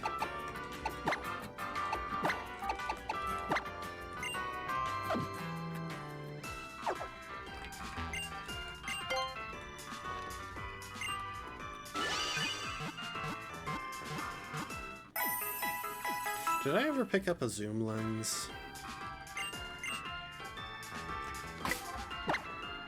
Surely I did, right?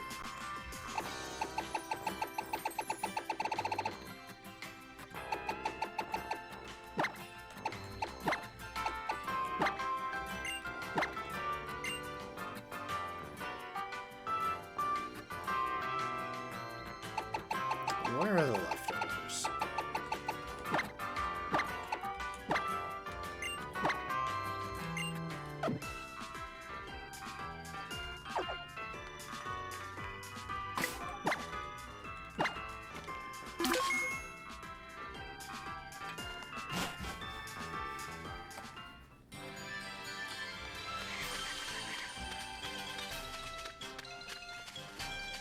I think I need to talk to you. Holy Cemetery.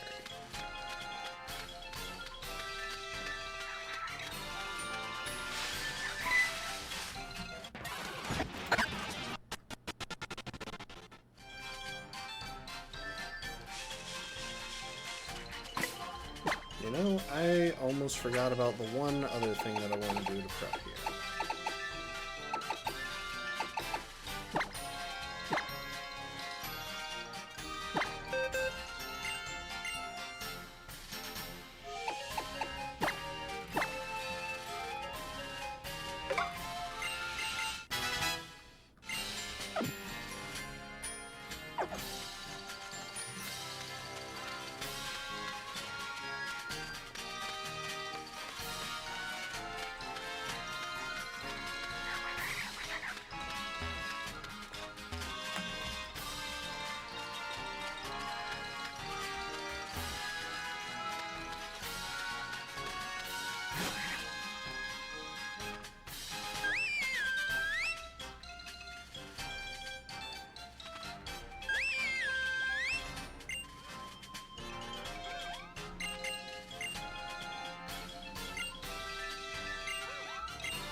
Little bit of fear there, just a tiny bit. Just because a crit from that would have done a lot.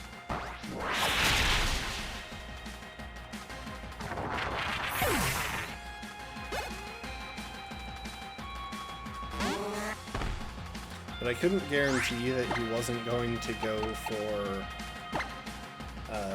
Super Fang, which is why I didn't just go for the normal resist, which is a thing, by the way. It doesn't actually make you resistant, but it lets you take half damage from the next normal type move you use.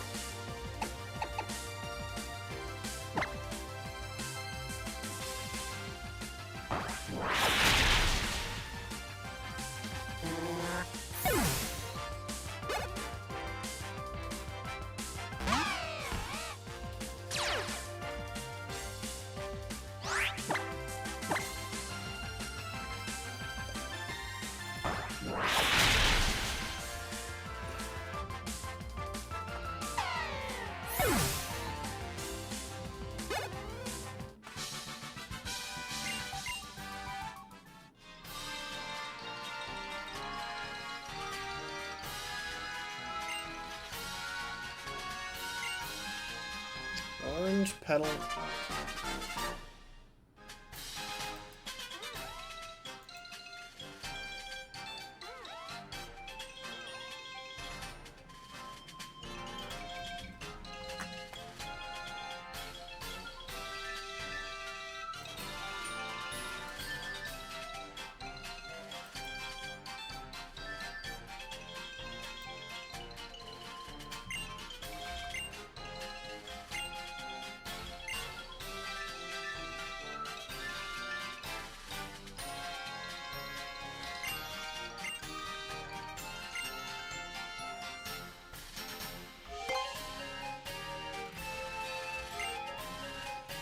lush jungle.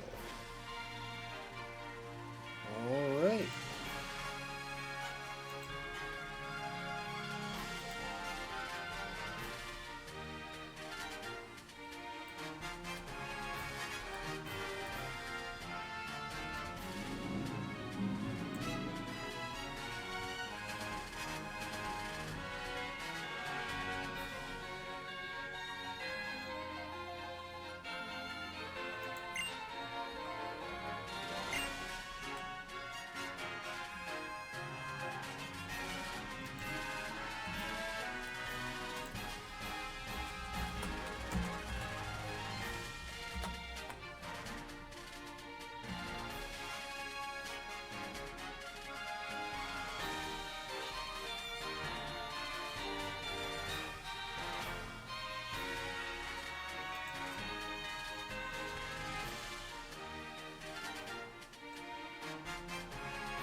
Alright.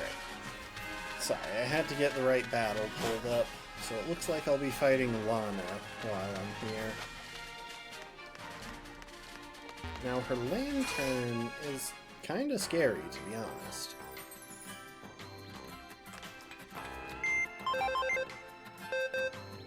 Cloyster is pretty threatening, as is... Yeah, so Lantern, obviously electric type is a tricky one for us. Cloyster with Skill Link Icicle Crash is trouble.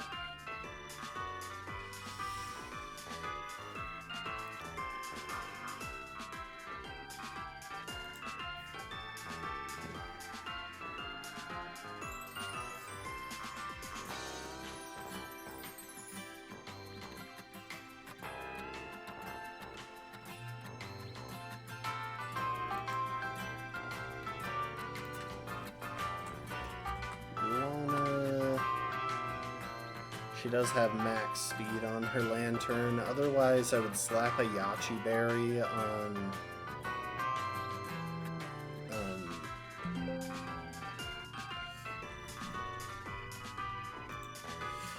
if she didn't have a lantern, I would... Wait.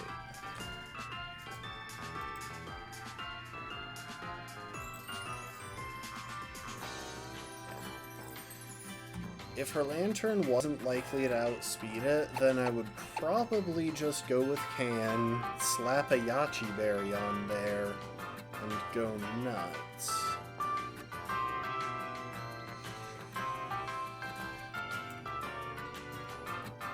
As it stands, though...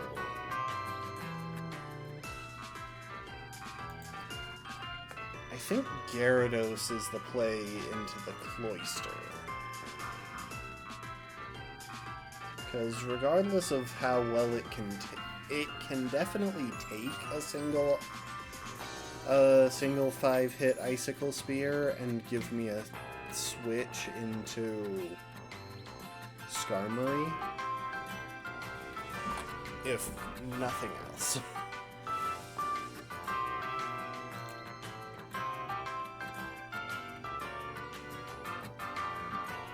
Which means I just need to be sure I'm ready for the Aquanid.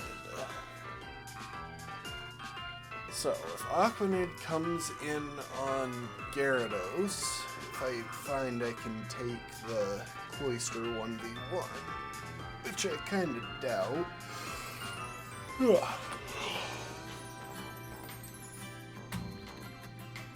No, there's no way I take the Cloyster 1v1, so...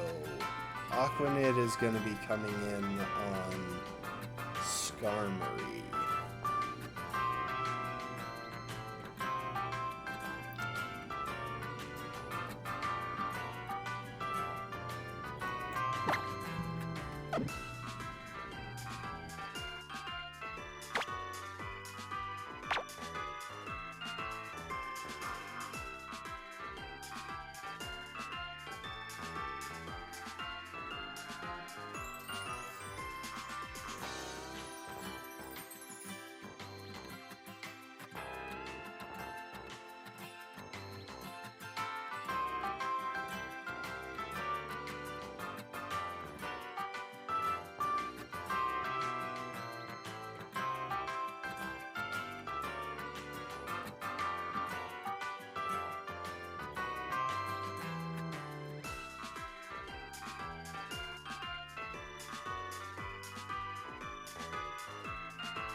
Alright.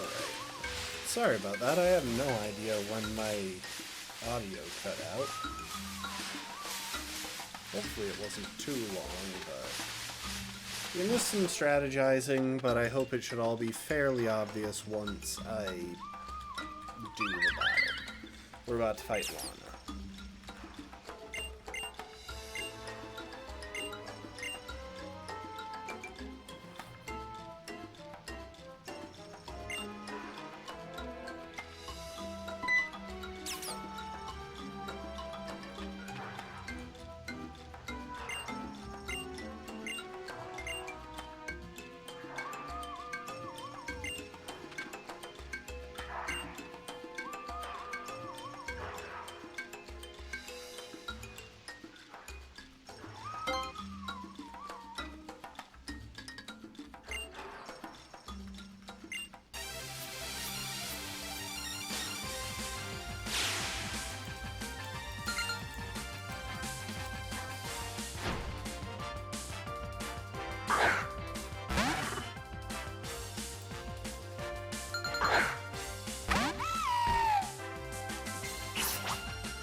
The thing is, I don't think there is a single strategy I could do that wouldn't end with that wouldn't result in Cloyster coming in second and going for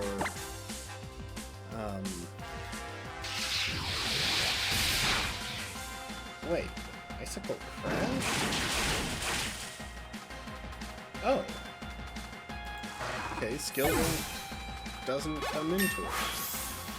That makes it a bit easier. I thought it was going to be a skill link icicle spear. Oh, I'm so tempted to learn Brave Bird, but I don't think I will.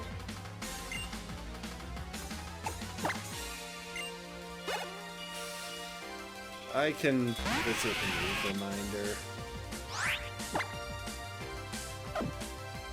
Anyway, Icicle Crash incoming. Leviathan, you're up.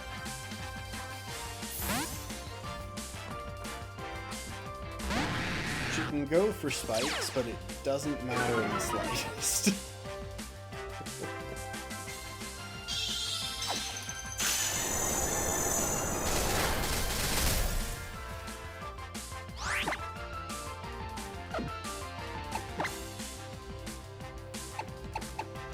Okay, got my Intimidating.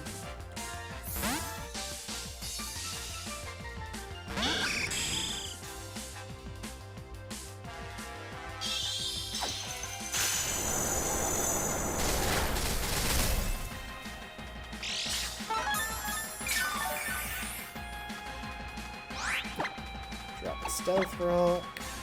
Take a chunk out of the Aquanid.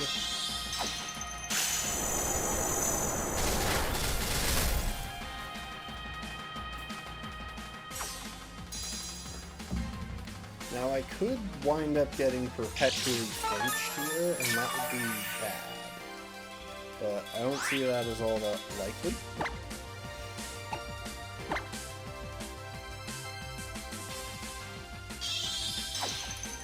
In fact, I would say that's probably less likely than missing too many flies and having to bring something else in to clean this up.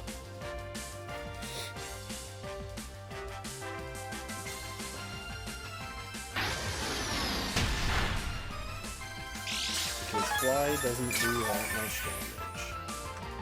To the point where I'm gonna go ahead and speed this up.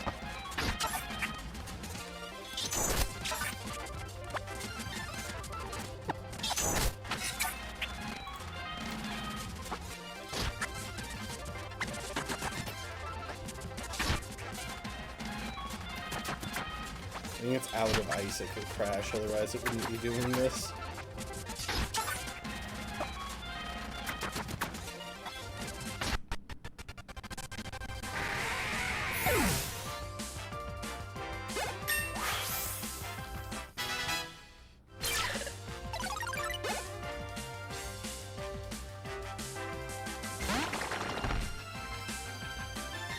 Hi, Aquanid.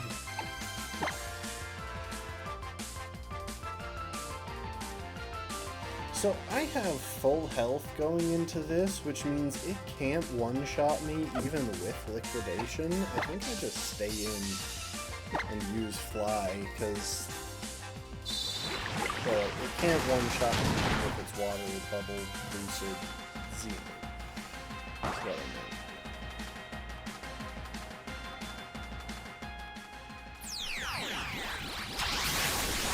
Sure, Lana.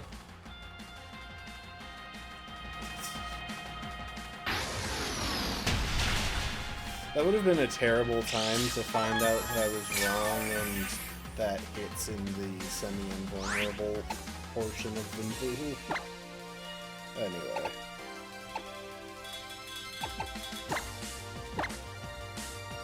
Alright, Ray. You can round this off.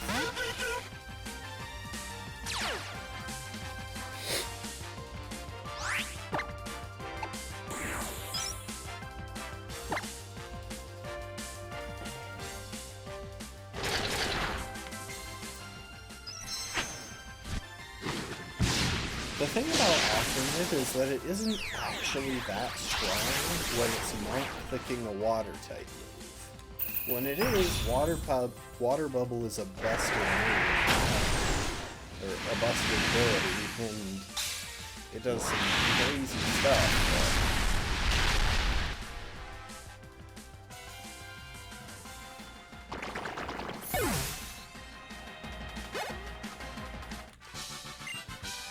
When it's not using a water move, it's just not doing much. That's a slight exaggeration because you can take advantage. Like, if it's hitting for at least super effective damage with, say, Leech Life,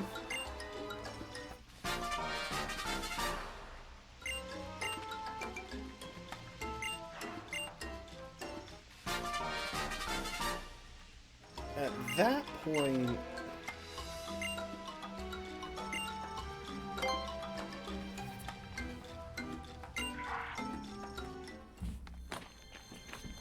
oh, it brought me all the way up here.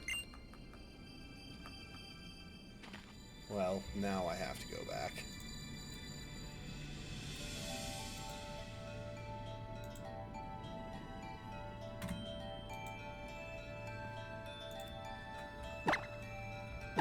I'm pretty sure I can fly to and from the top here, but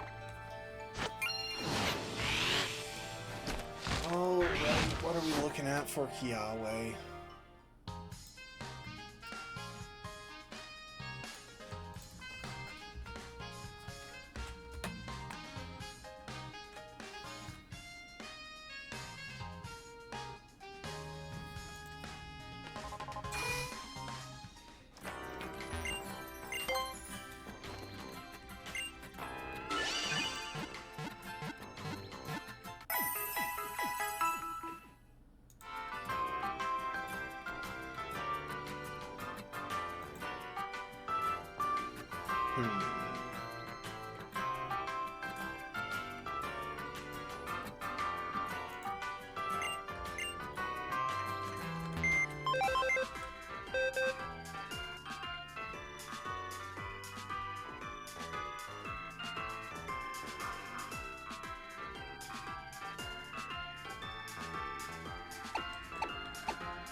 So I don't have any fire immunities.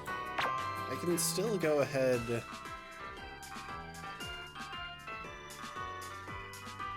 Hang on. I gotta check something. Burn Bulbapedia.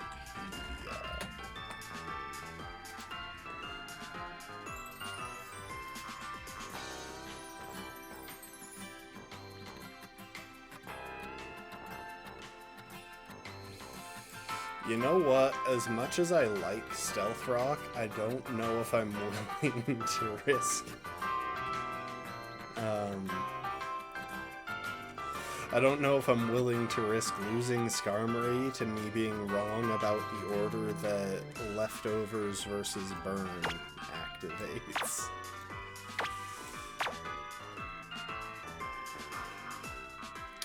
Luckily, we can have basically a full team of Pokemon that resist Fire-type moves.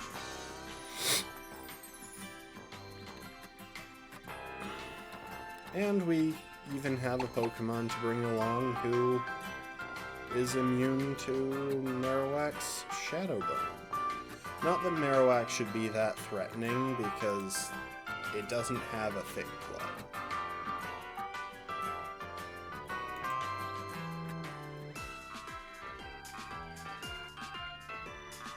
Working off of an 80 base attack instead of essentially a 160 or some crap. Thick Club doubles the power of all its moves, of all its physical moves. Alright, let's see. So, the simple strategy is...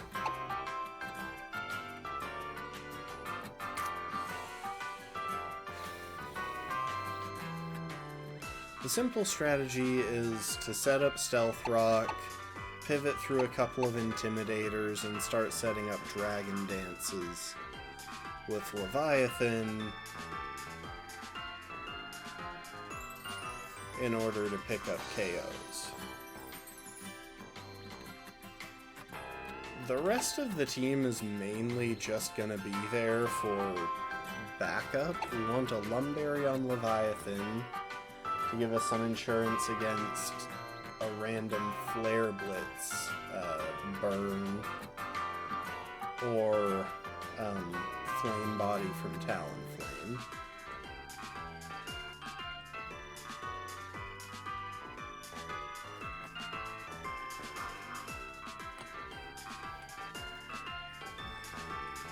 But yeah, a single Dragon Dance should...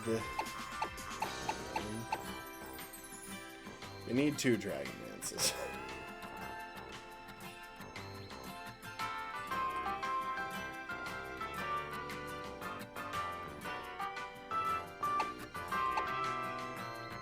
I feel like that means we want...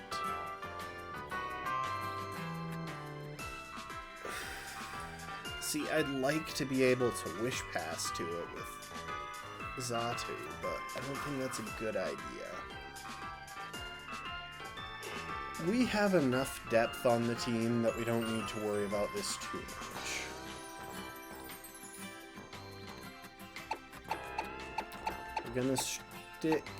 We're gonna stick a Dragon Z move on Wyvern in case we want to go for Draco Meteor.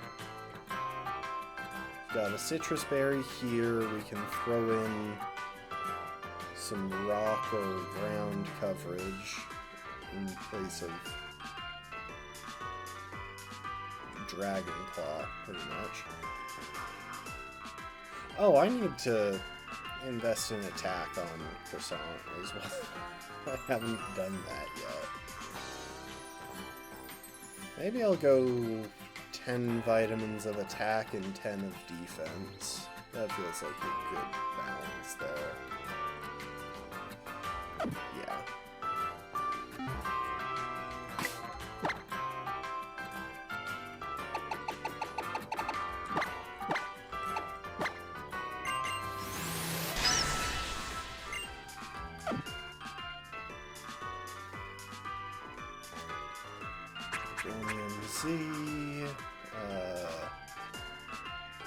Let's go ahead and get Citrus Berry and a Lumberry.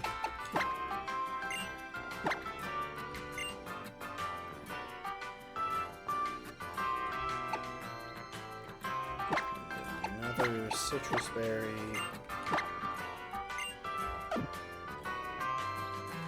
Actually, you know what?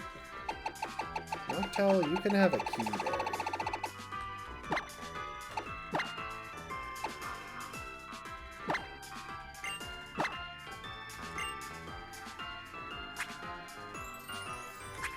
No, Citrus Berry was the right play.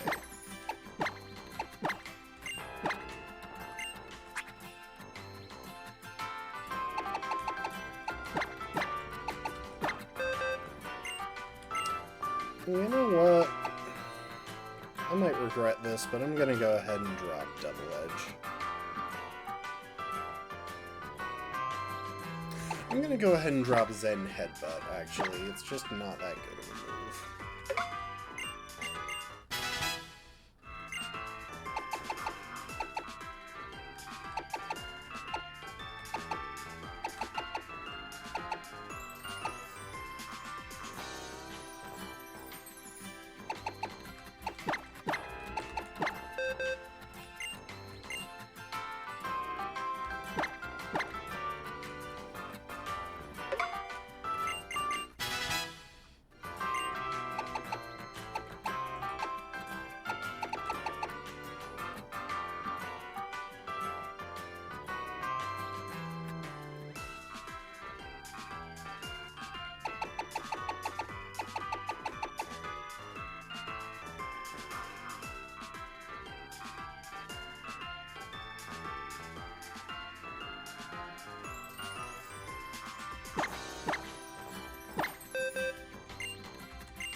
Okay, let's go pick up Stealth Relic.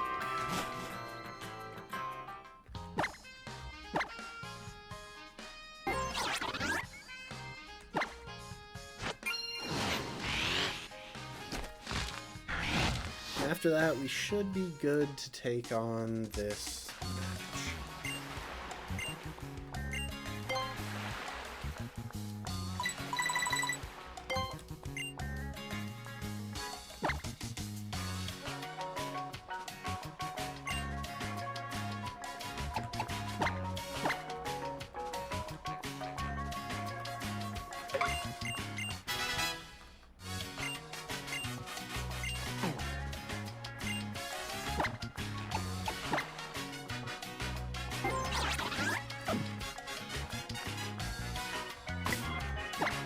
There's acrobatics. I think we're okay to replace Endeavor with that. In case we need a fully accurate move. That's all.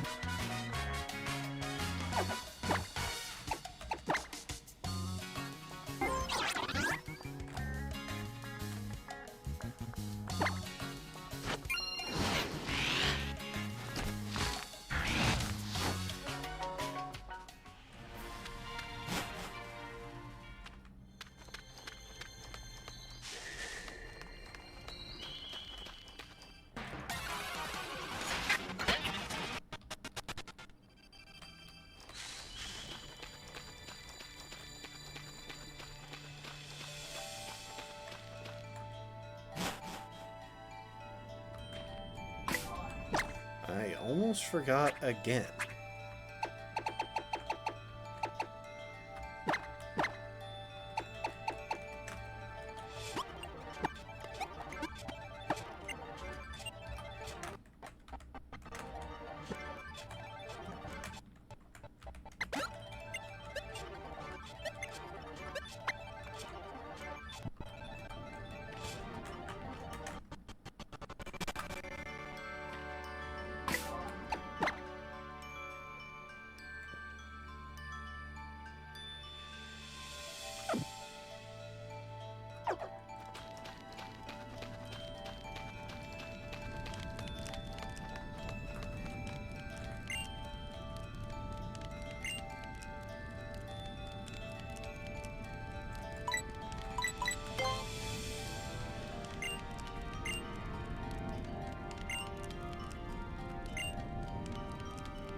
Oh, wait, I thought I selected Salamence. That's not good.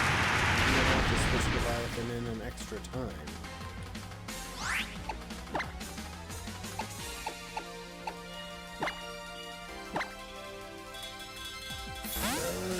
Great.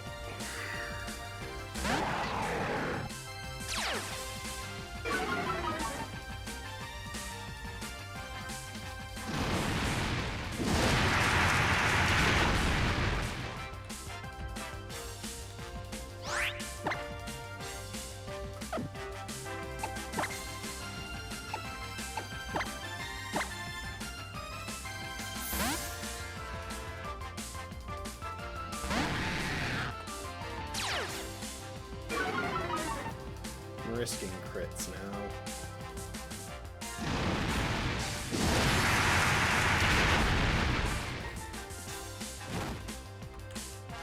Or that. I'm also risking that.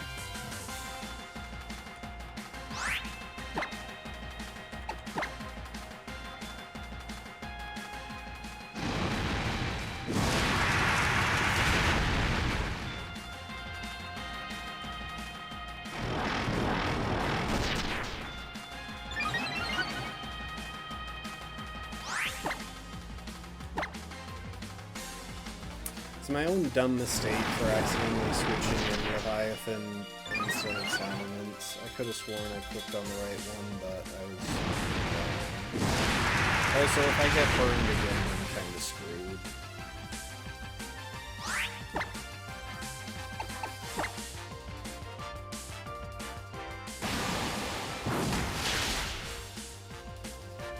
I'm gonna double check something.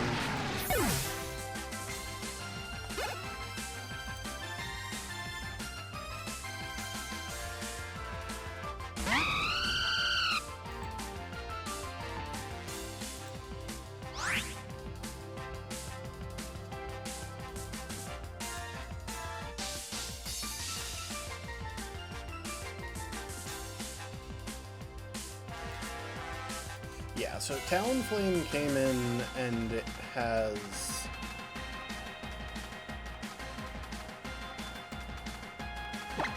Talonflame got its health chunked by Stealth Rock, so we're just gonna go for Crunch, full accuracy, we're +2, we'll get the KO.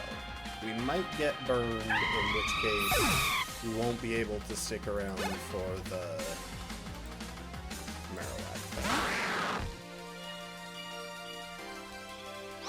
Okay, but we didn't, so another Crunch should do the trick.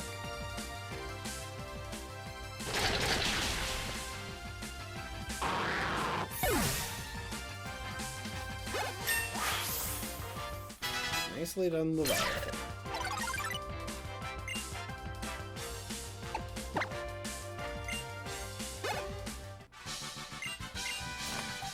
Oh, good night, Rafkin.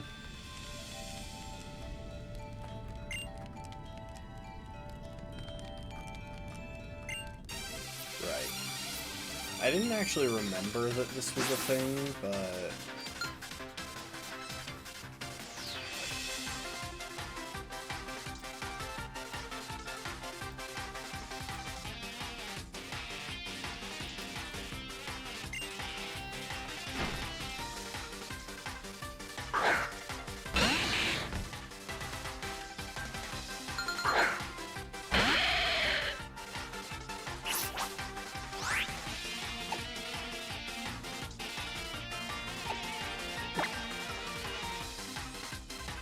Dude, honestly, I'm just going to rip a rock move into you from a 170-something attack power. It's probably higher now. I think it was in the 170s.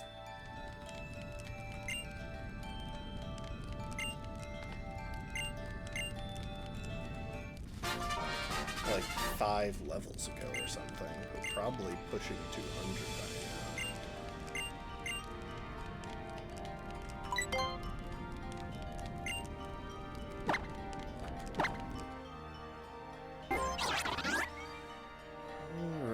Hokalani Observatory.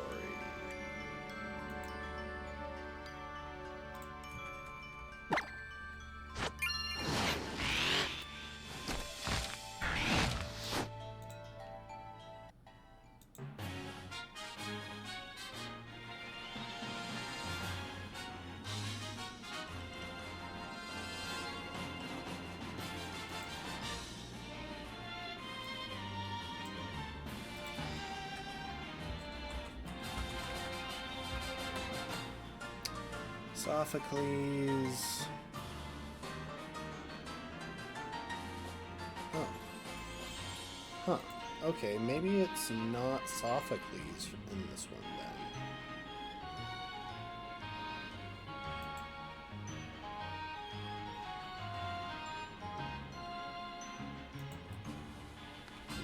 Weird.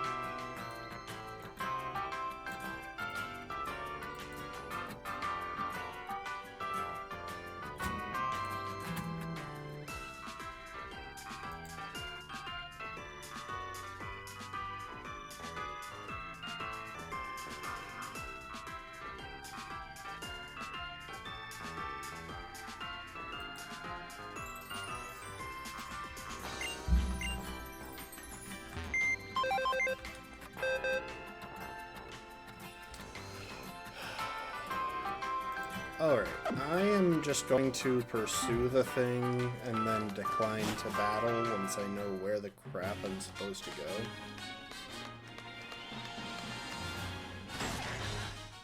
Because apparently I don't fight Sophocles in this game. That's an Ultra Sun thing.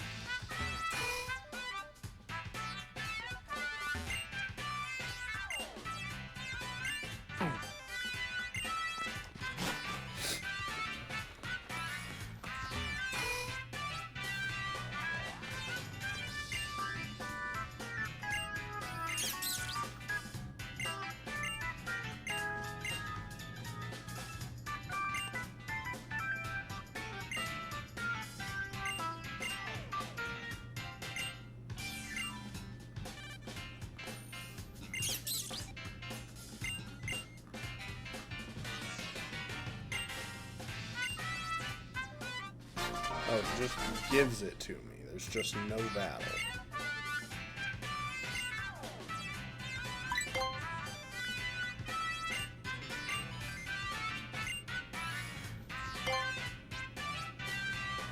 Ether House. Okay.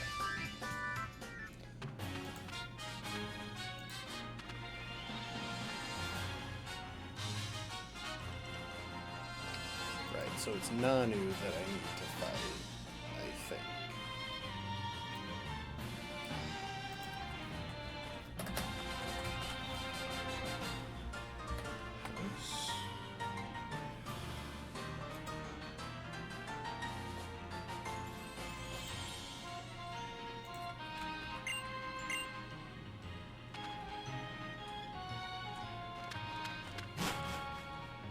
I feel like this basically just says that all of the trial captains have a group chat going somewhere that allows them to keep track of who is where, so that if anyone is attempting Nina's trial, they can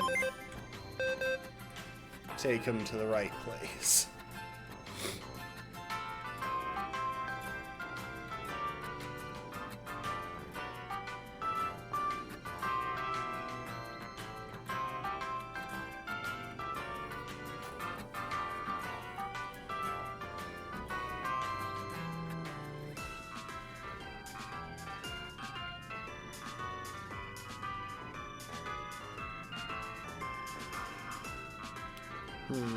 How do I want to play this?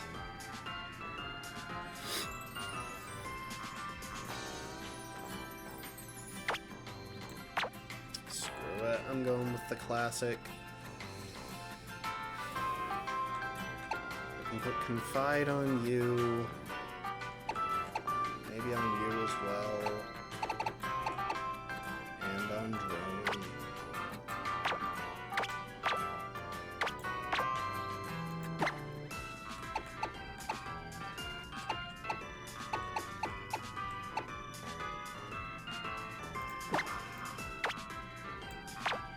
Bring Murderer along.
Alright, it's time to say goodbye to High Jump Kick. I kept that around for so long, but it's just not useful anymore.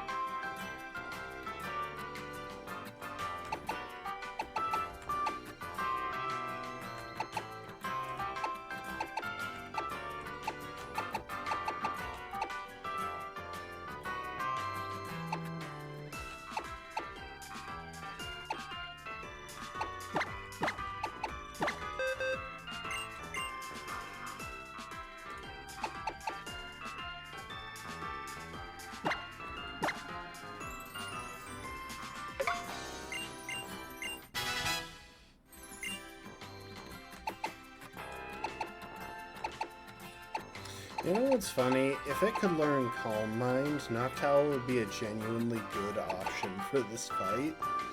Like, with a little bit of setup.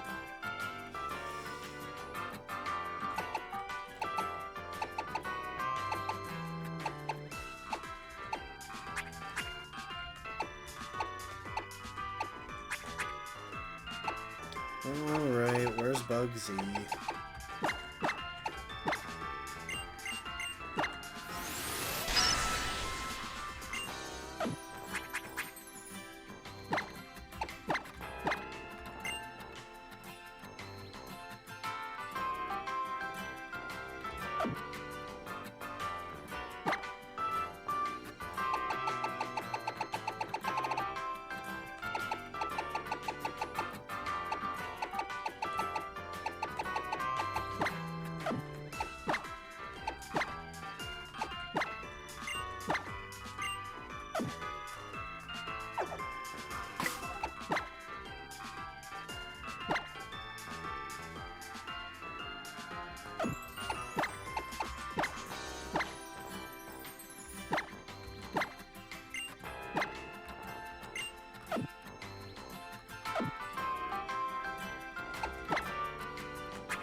I didn't mean to go to 53, but I guess that's fine.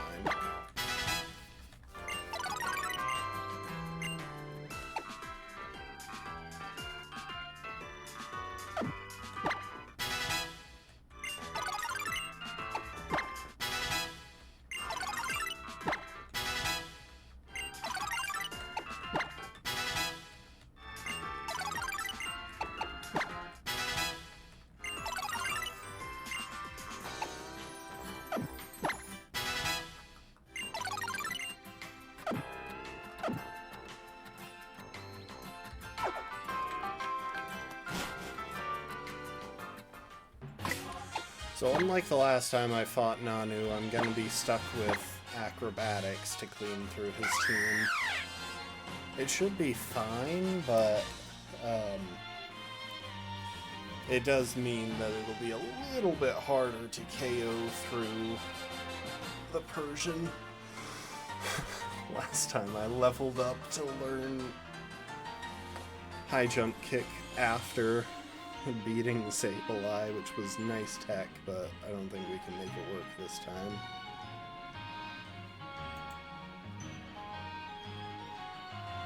Yeah, we can.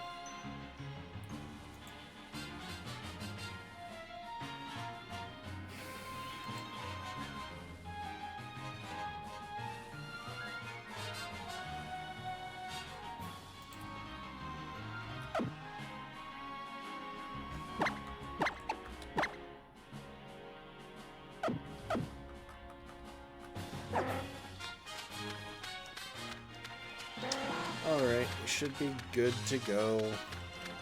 Also, I should get the Shadow Ball TM while I'm in the area. Oh, hang on.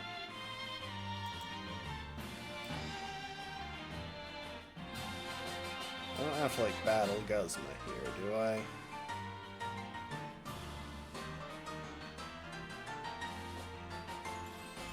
No.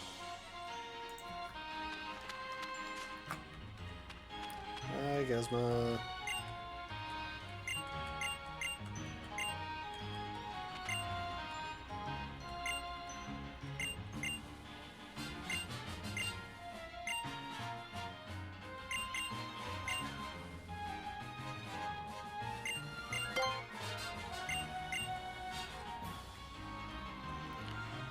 Come on.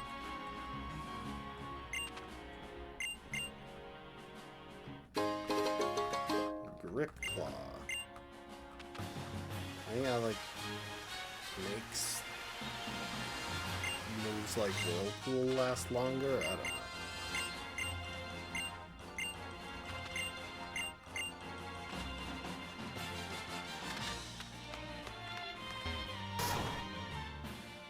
Alright, Nanu, let's do this. It is definitely a boss rush at this stage.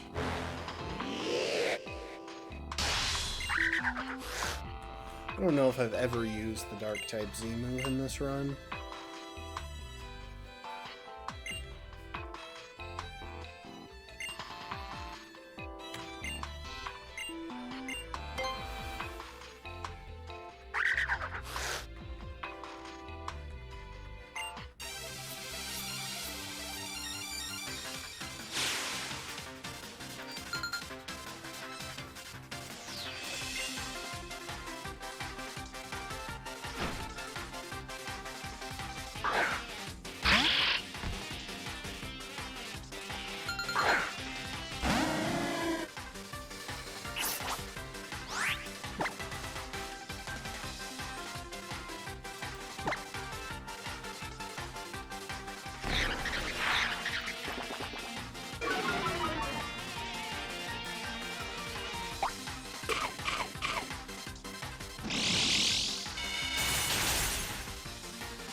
Unsafe to do that.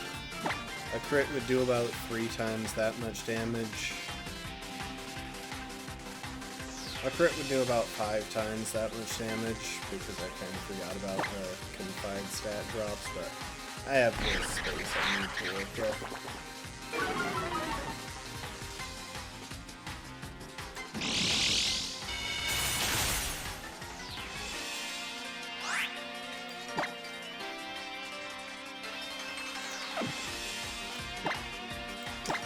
I got a cheeky roost and then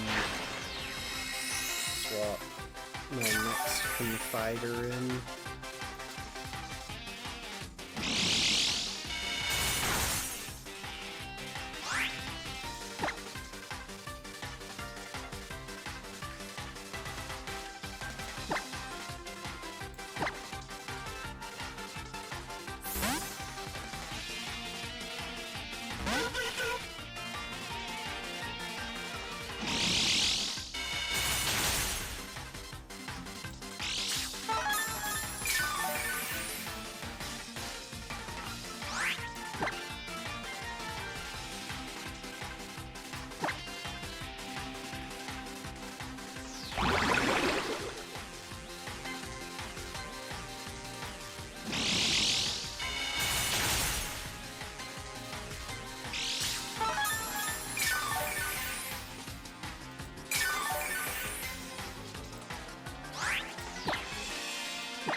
Ray could probably have done this by himself.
here's what I'm thinking. We go into Skarmory, get some spikes up, and then we try and get Hawlucha in when it's using whatchamacallit.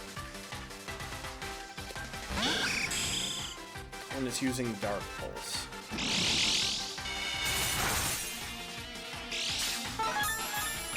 Which will basically just be switching back and forth between Hawlucha and Skarmory until we get lucky, I think.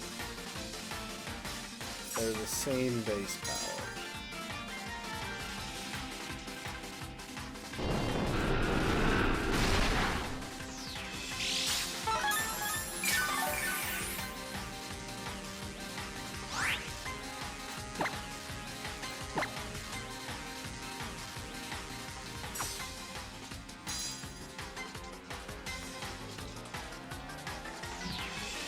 Same base power, right?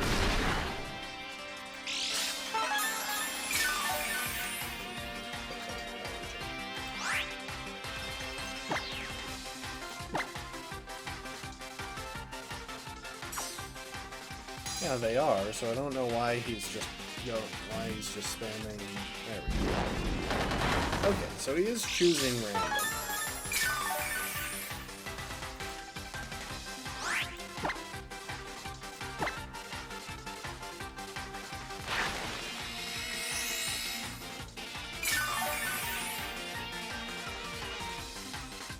I'm just doing the spikes because it gives me a slightly cleaner path on Persian.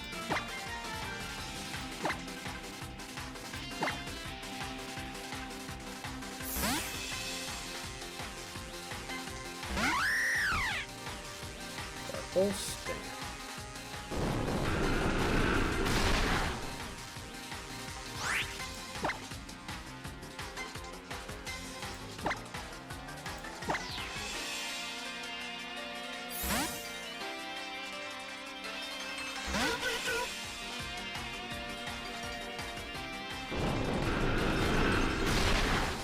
At some point he's going to get a crit. Like, I'm kind of shocked that it hasn't happened already. But we have the wiggle room to try a few times here.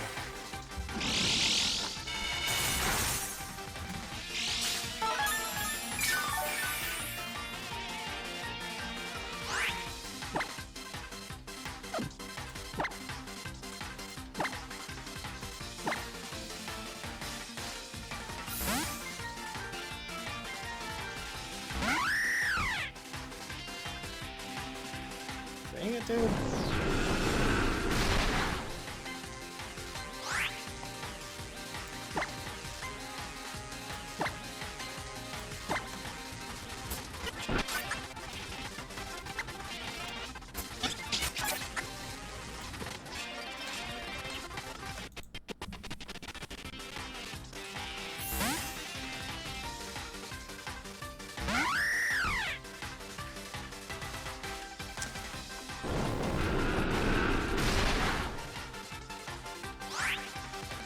Okay, hold on.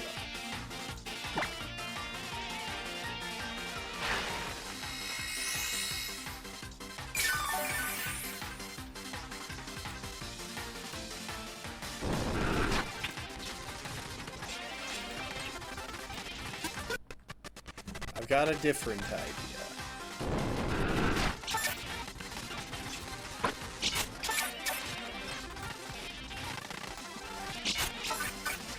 How long is it going to take for this thing to stop going for power check?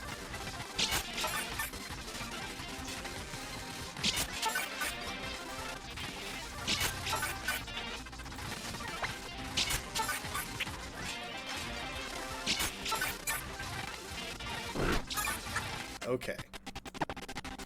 Now I can force the issue. Because now you're going to have to choose Dark Pulse. I really don't know why it seems so insistent on favoring Shadow Ball over the equally powerful Dark Pulse. Like, that really does.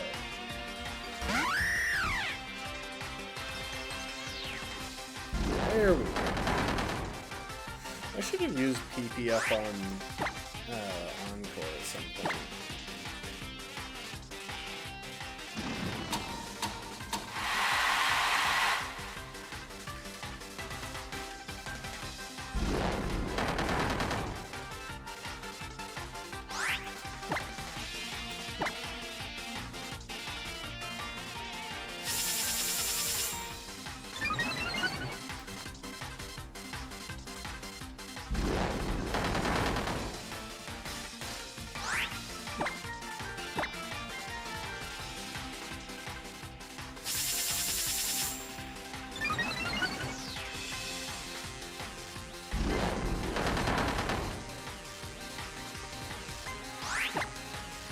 It's Encore info. Did it really? The main thing is just that I need it to hit me into Citrus Berry range.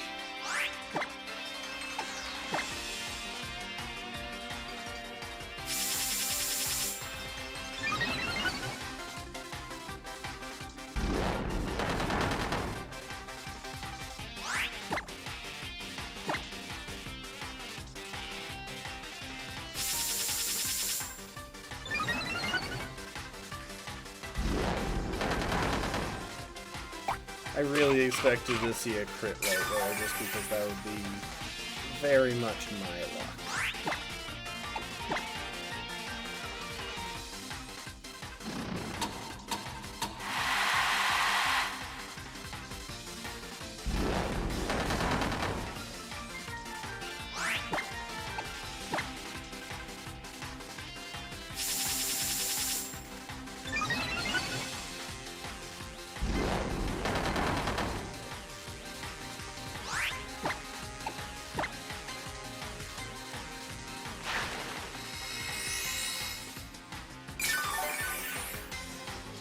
Nanu's expression is appropriate for this. Yeah, this is a boring fight.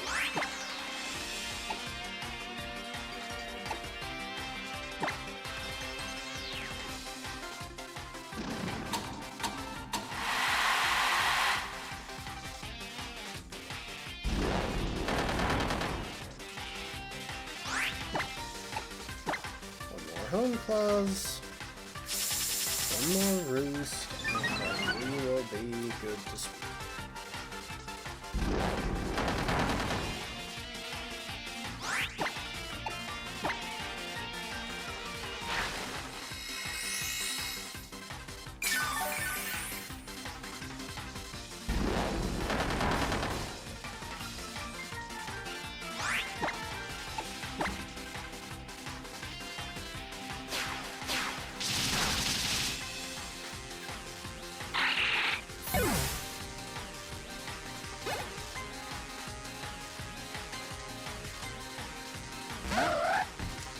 So, you're gonna try and use Psycho Cut.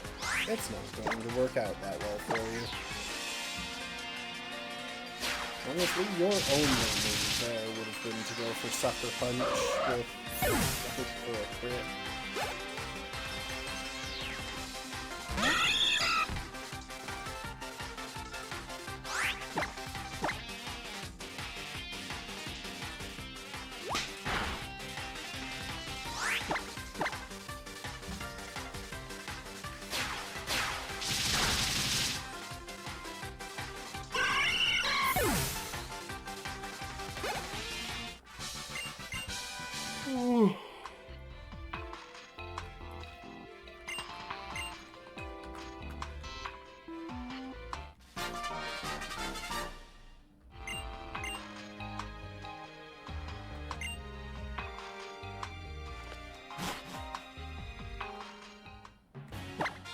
I was fully expecting a cutscene right there. Alright.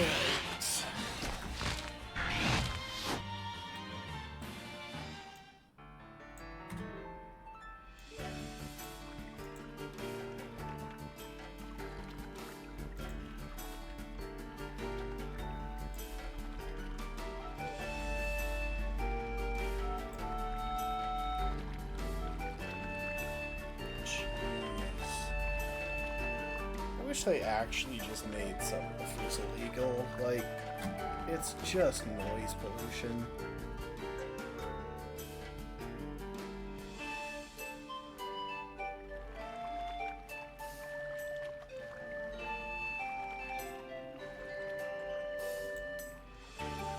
There we go. Okay, so now we get to deal with Totem Pokémon. And I have a very simple strategy for Totem Pokémon.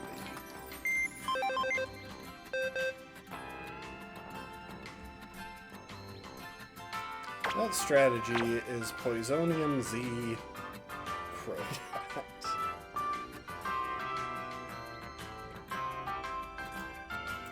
Pocket area is fire resist, right? Yep. Yeah. This shouldn't be a difficult match.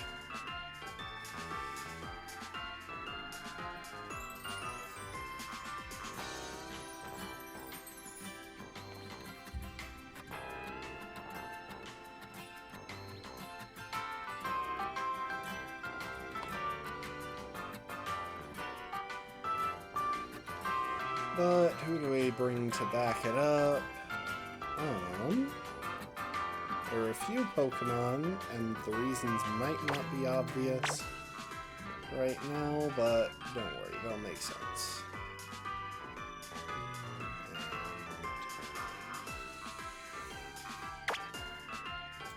You...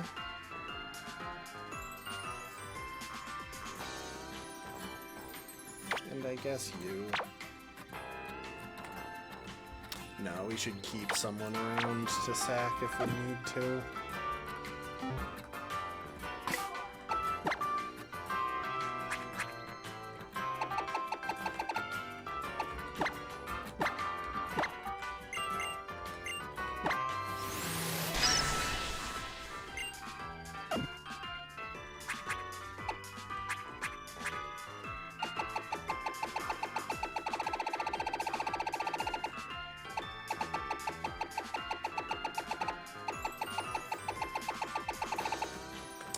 Okay, we got Poisonium Z. Gotta double check movesets. Also, I should get my Pokemon up to level 54. Leftovers, specs. I don't think I need specs on Hummer. I should probably go for, like,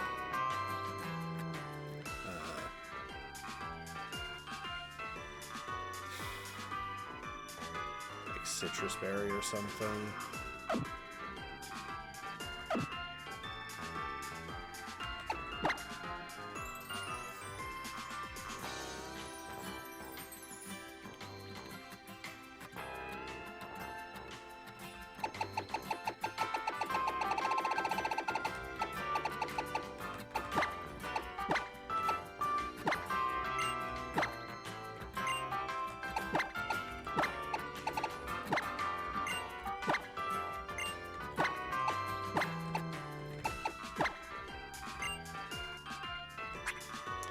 Alright, where's Taunt?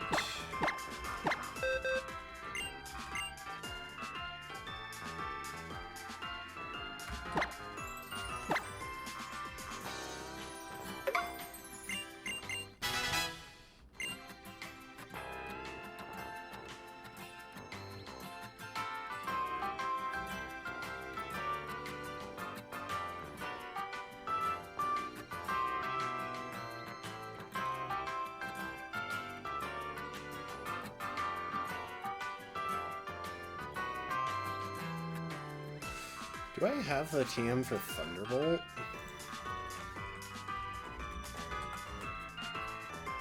Sandy Cave. Where the crap is Sandy Cave?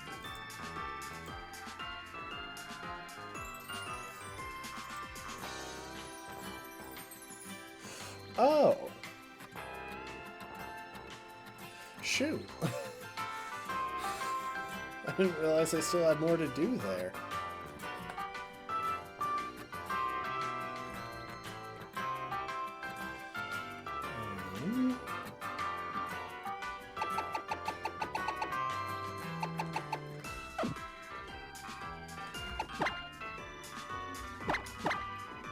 So, Bat here has the moveset that I want. Like, this is the whole thing. I want to be able to haze, and then Poisonium Z, cross poison, and it really shouldn't be an issue.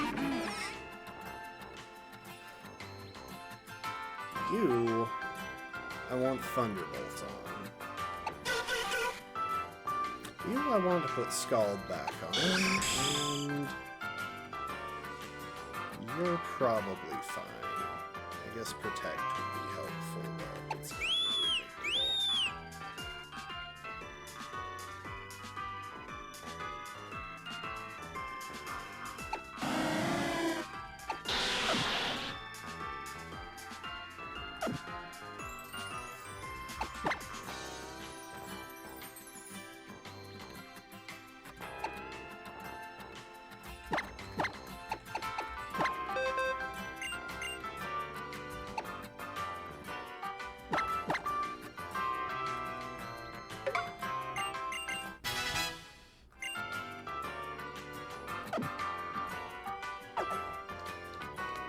Okay, we need to make a quick trip to Mille.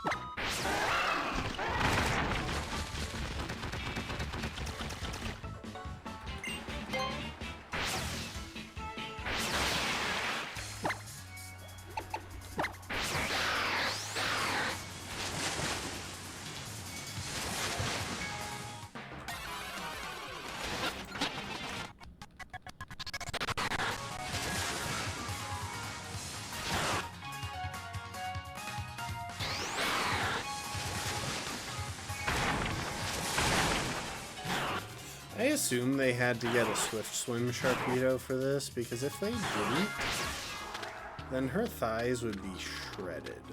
Wait, what? Oh, I'm dumb.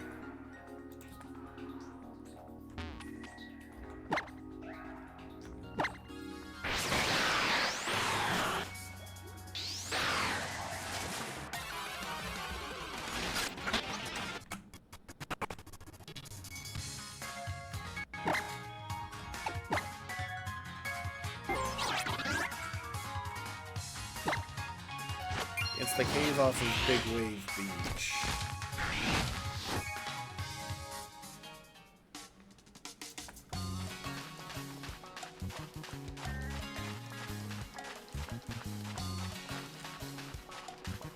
No wonder I forgot about this. This cave barely exists.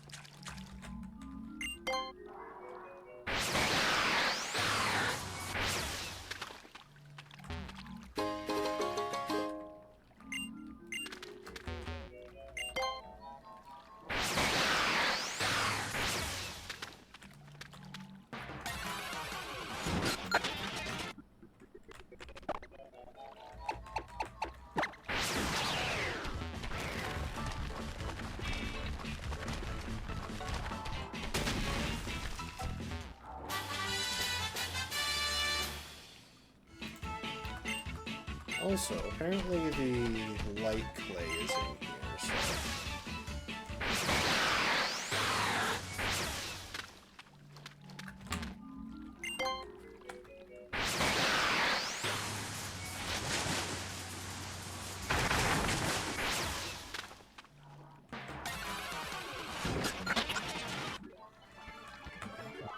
No!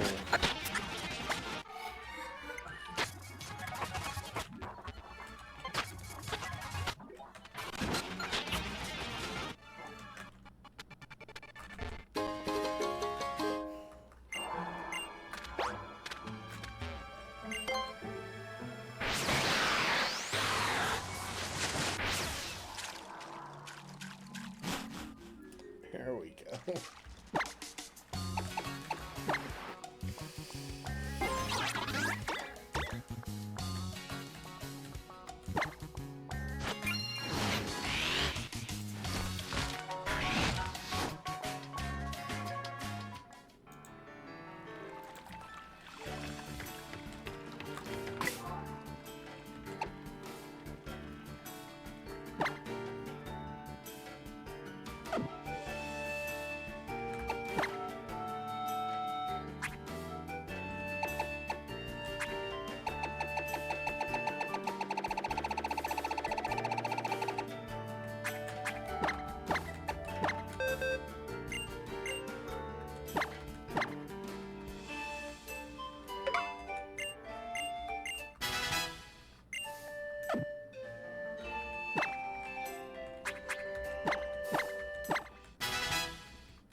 Alright.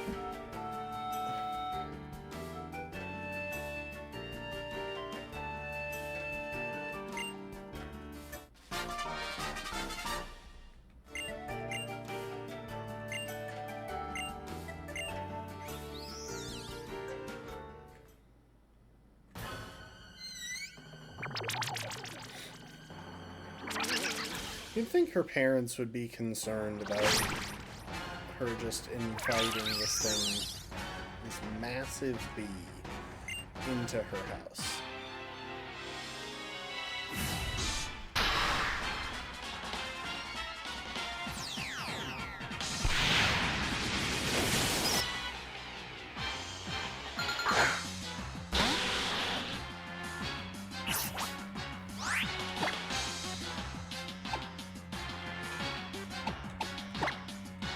But no, that isn't what I meant to do.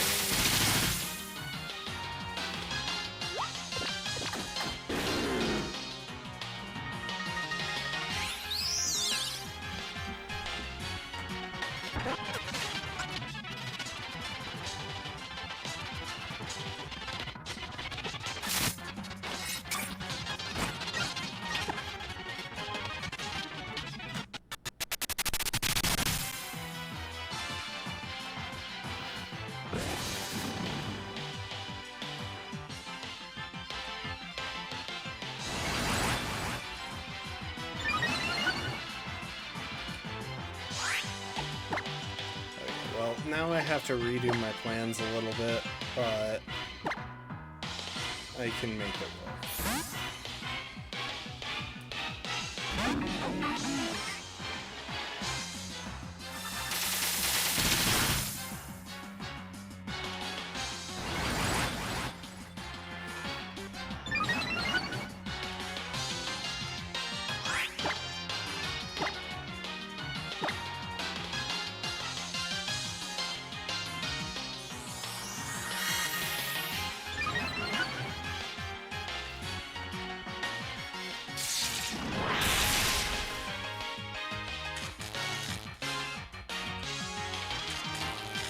You know what? I will take it.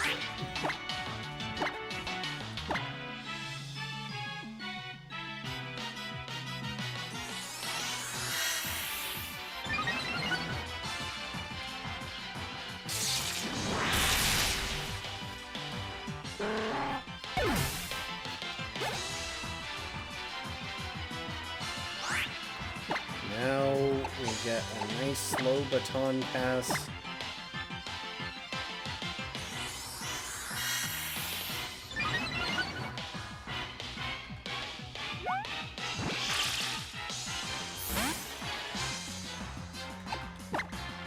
That.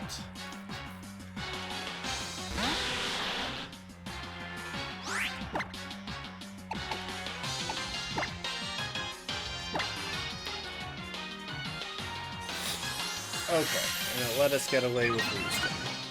If it had gone for Dazzling Gleam and crit there, we would have actually been in some serious trouble.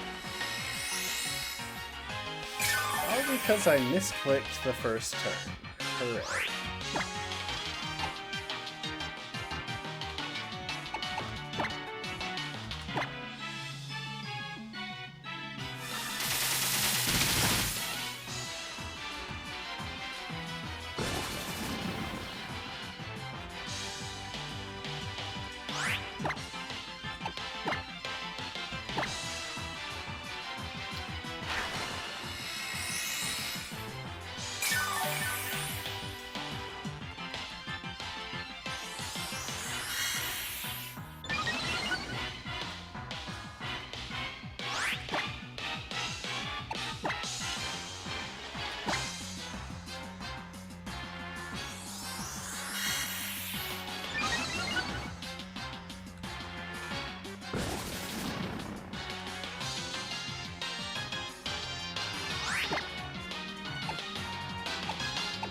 now I can actually taunt it. So even if by some miracle it survives cross poison, it won't be boosting. I could even theoretically... How strong is this? I could even theoretically taunt the Blissey.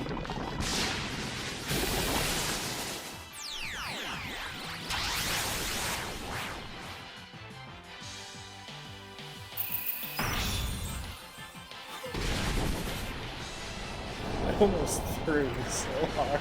That's so dumb.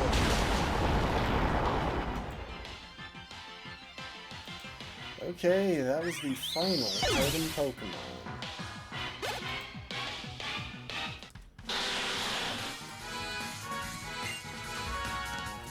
That should not have been that difficult. That should have been like 3 turns long.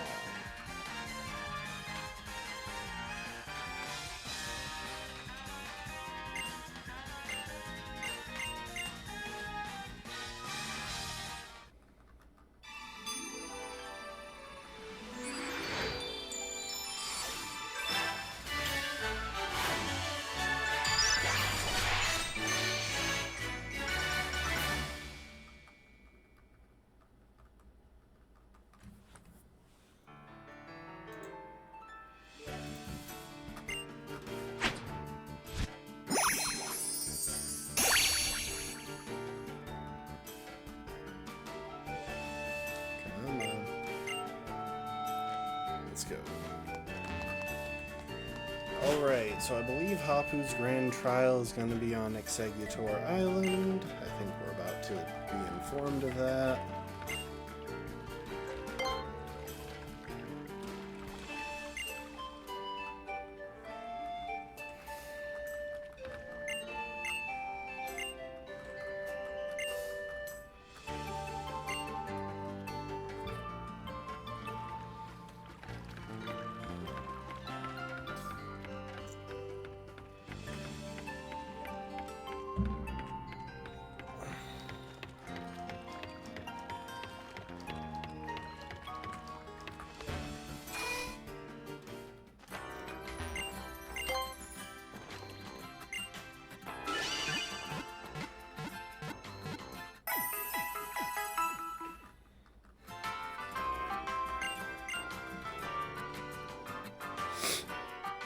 Alright.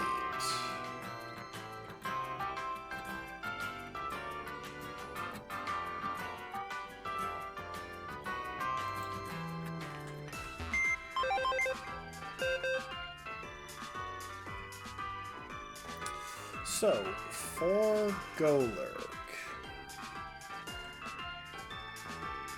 Well, for this battle as a whole.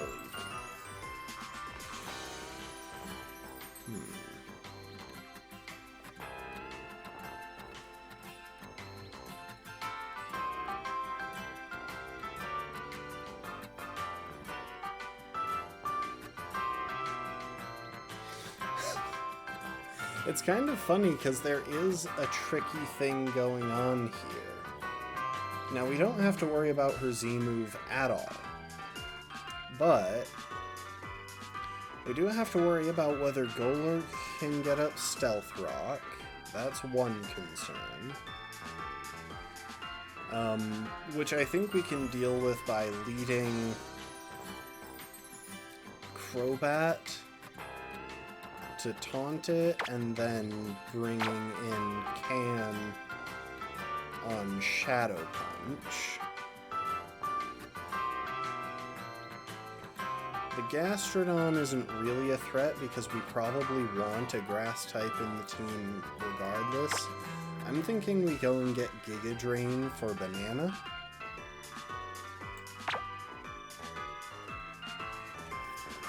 And then the Flygon, there are a couple of ways that could go. Like, really, we can shut it down with basically any special wall, so Mantine would do just fine. But if we want to kill it quickly, we'd want an Ice-type move or a Dragon-type move.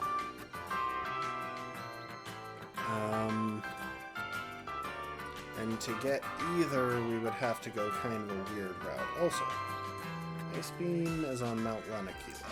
Good to know.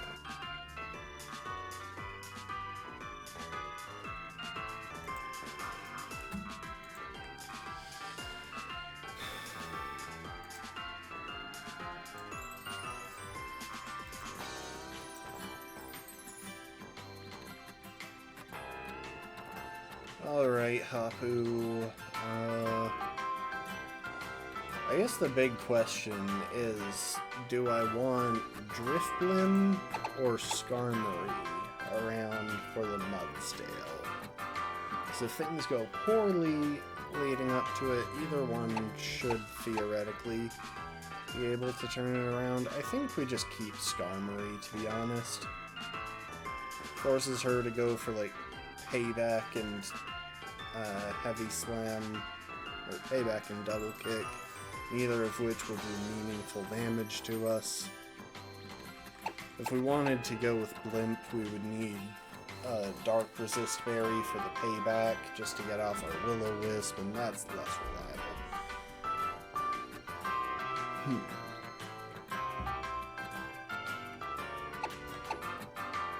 So, yeah. We slap Toxic on Ray and on Drone, and we're good to go.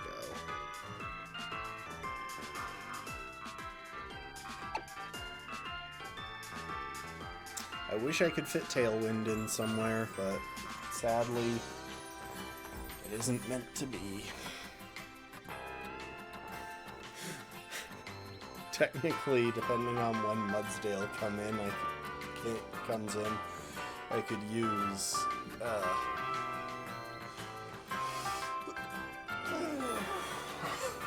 Beak Blast to give it some trouble, but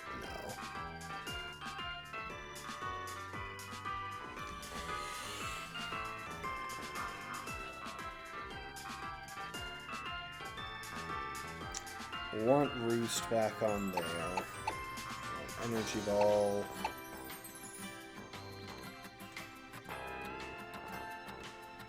Leftovers, probably Expert Belt.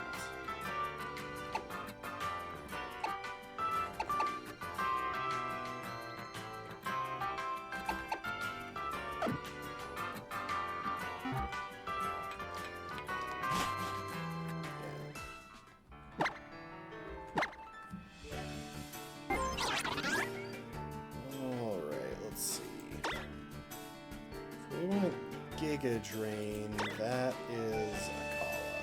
Yeah. I'm pretty sure that's all.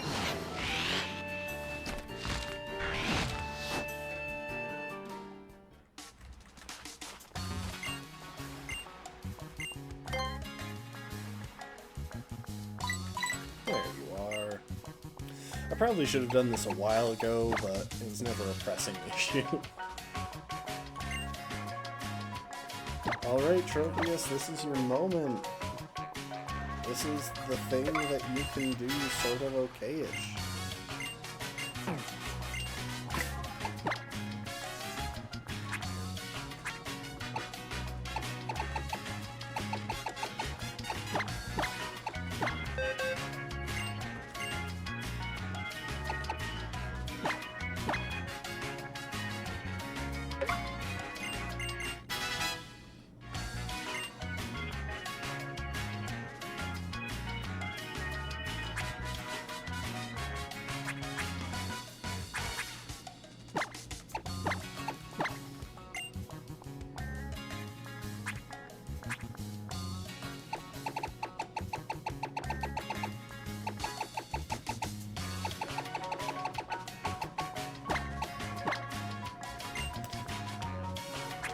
You know what, I'd be questioning that, but yeah, I should have it in free space.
What are your moves again?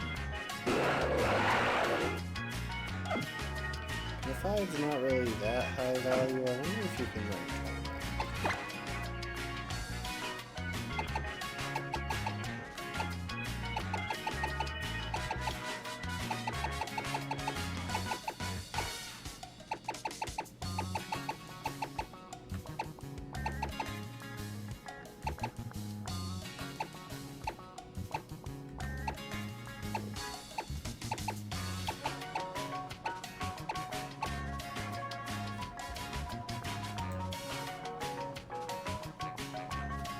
You know what? That's worth it. Safeguard in case... Safeguard will give us a bit of preventative utility against Flygon's Dragon Breath, if we wind up needing it. Actually, why the crap am I doing that? Where's Sunny Day?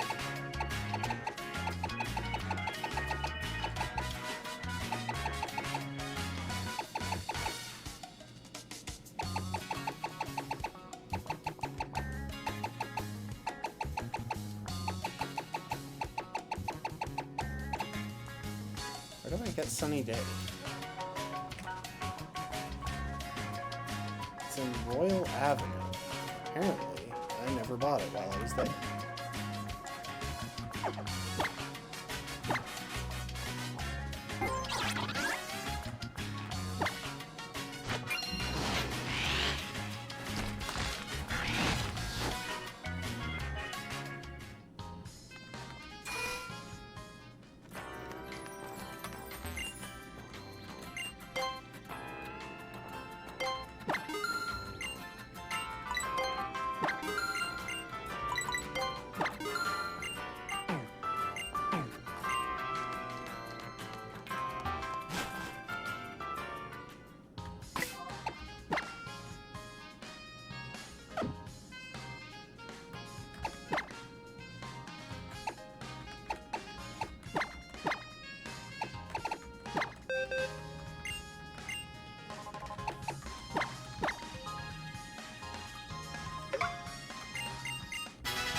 I feel like I should have approached this from the other end.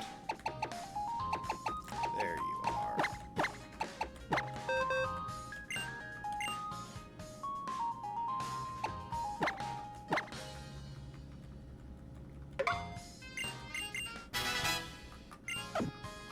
This is like the one time that this could be worth doing.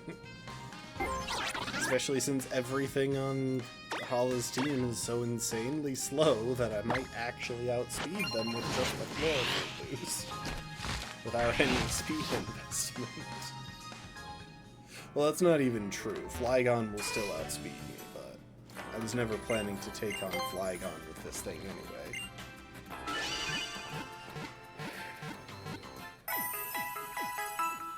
The trouble really is that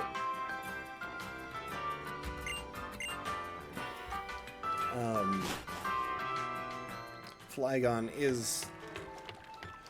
So it depends on Switch initiative, but there's a good chance that Flygon will come in between Golurk and... or Gastrodon and Mudsdale.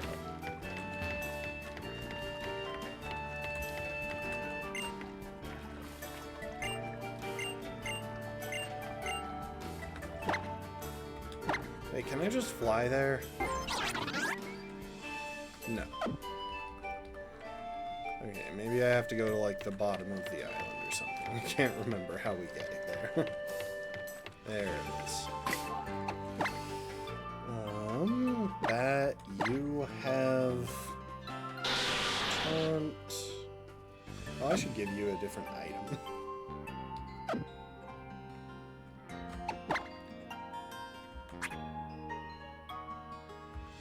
A citrus berry should be fine.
let's do it.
Dropped its speed, which means one more bullet seed kills.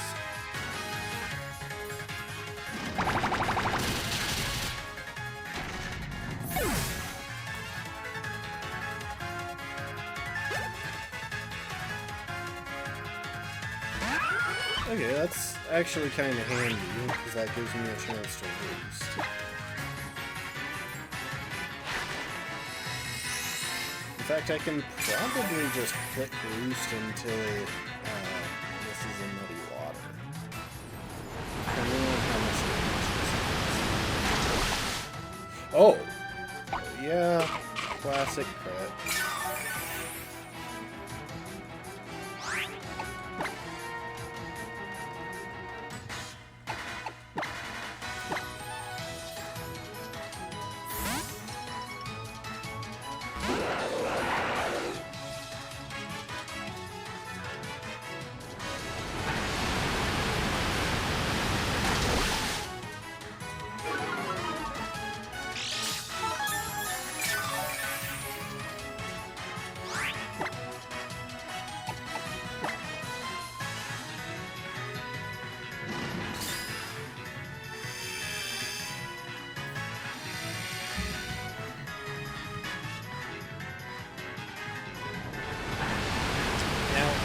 Go for Solar Beam here and get my one-turn Solar Beam, but honestly, Giga Drain should be a one-shot anyway.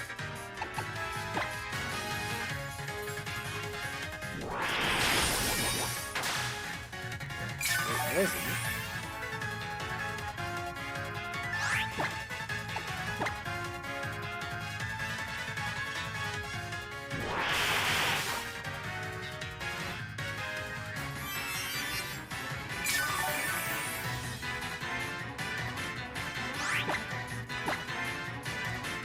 Okay, so we have to deal with shaky accuracy that we were going to have to switch out after this anyway, because Flygon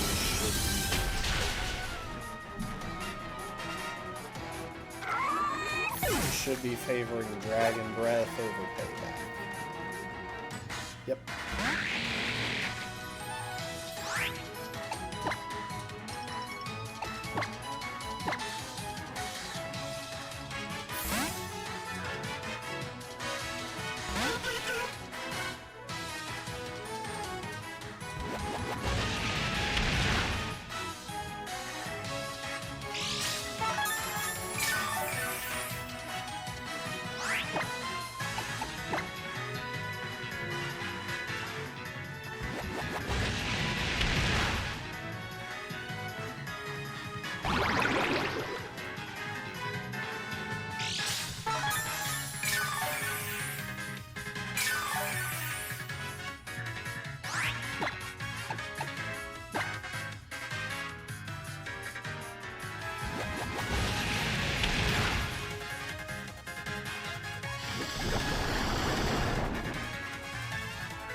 using items from the bag in battle for shame.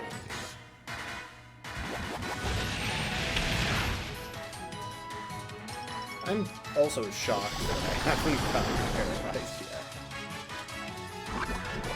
Like, if I were Hapu right now, I would be disappointed in myself for my choice of moves, but also I would be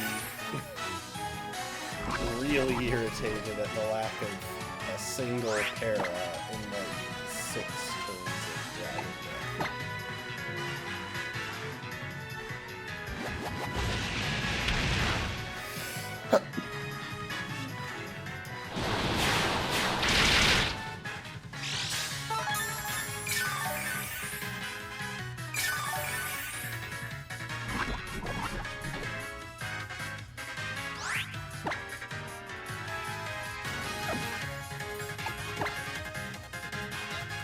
Okay, if Banana can dodge a single paralysis, then we'll be able to get in more or less safely.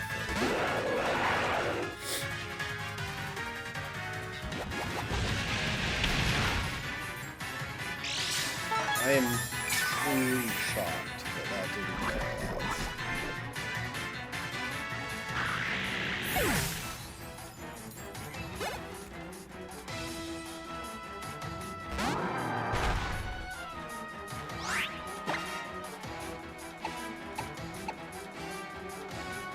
I'm guessing it's gonna outspeed me. I thought it would.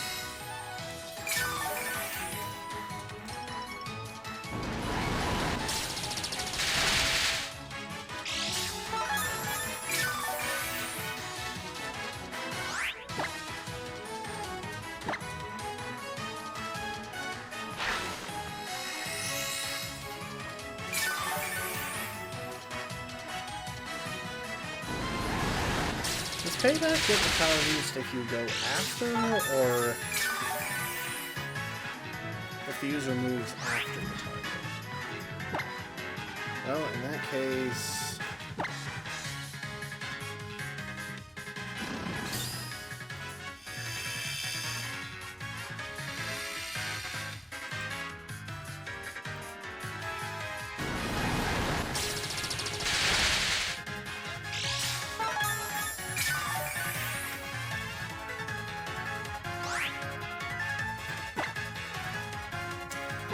Roost for a couple of turns to get back HP.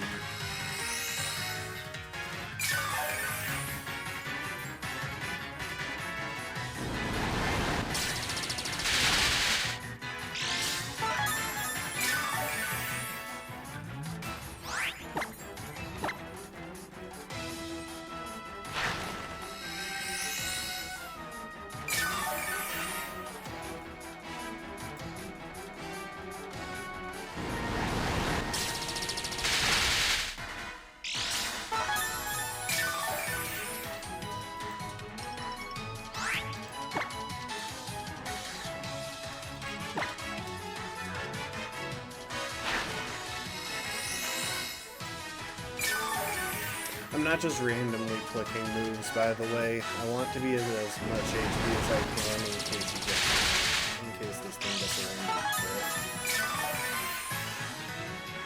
As much as Banana is one of the Pokemon that I am most comfortable losing, I still don't want to throw it away, because what if I need something to sacrifice it either?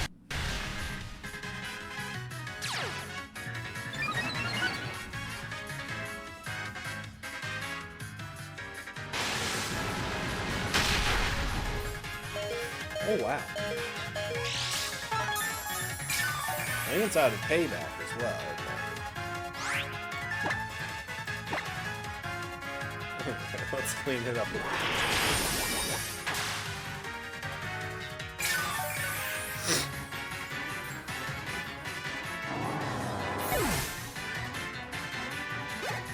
Sorry, Hapu, but you were never going to get a chance to use that Z move of yours. My entire team are Flying-types.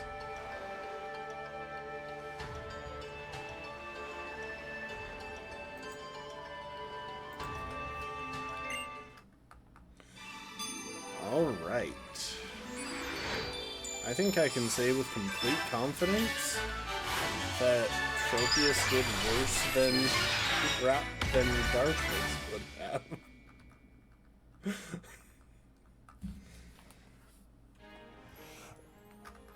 No, if Dartrix had been there, it would have struggled with the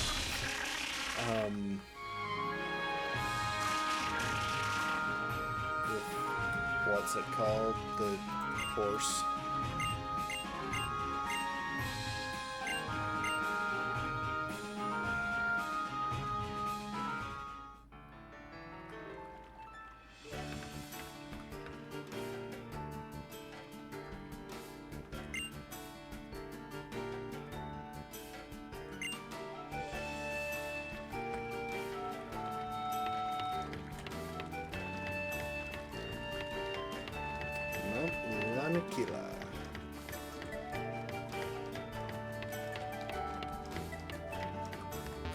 There are a couple of things that we can do to prep before actually going there.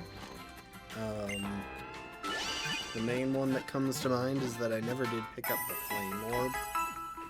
That's kind of it. There are just some items that I've never gotten around to getting. Look at all those crystals. Including the skippable ones. Alright, so in terms of Mount Lanakila, the first step is a battle with Gladion.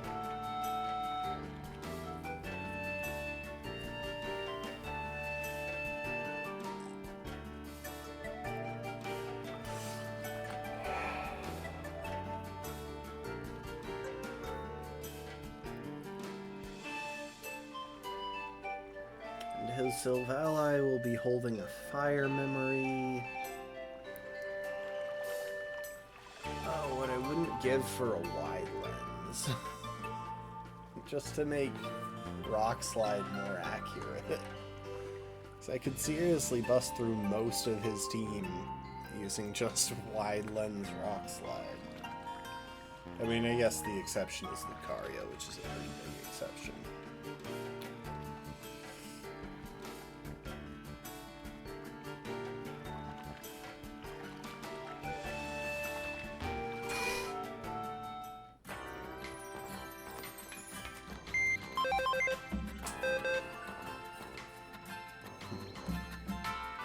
On the one hand, I totally have time to keep playing tonight. On the other hand, I'm kinda hungry. Let's keep going for a bit longer.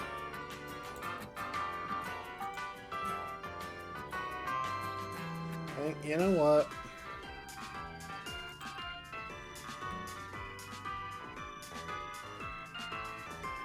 Ula Meadow, where are you?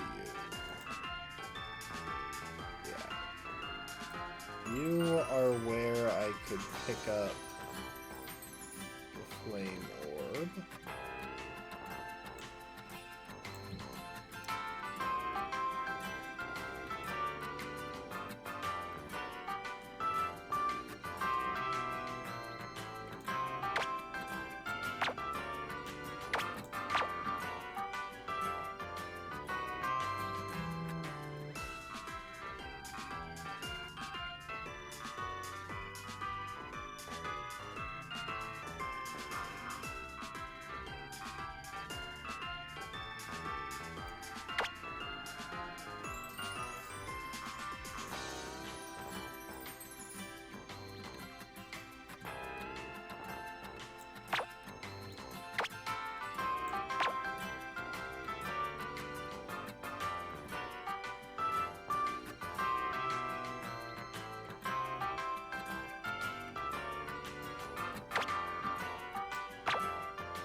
can clear through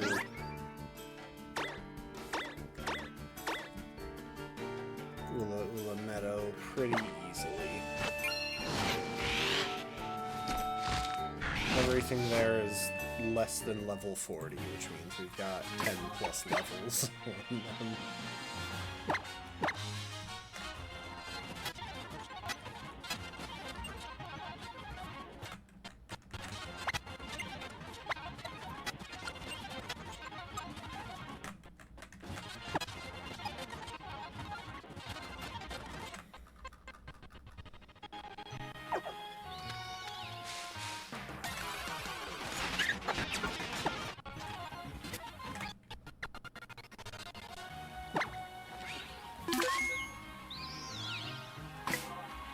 Watch my carefully chosen movesets. It's gonna be wild. Or my carefully chosen item sets. This is gonna be wild.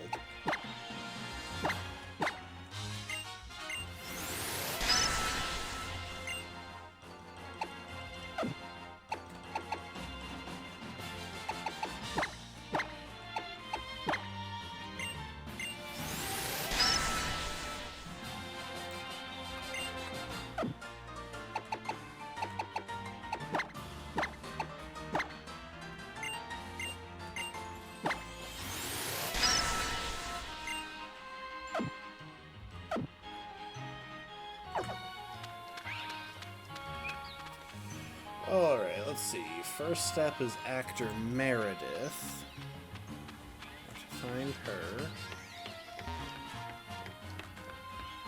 I should say probably first step. Oh, looks like it's... Wait.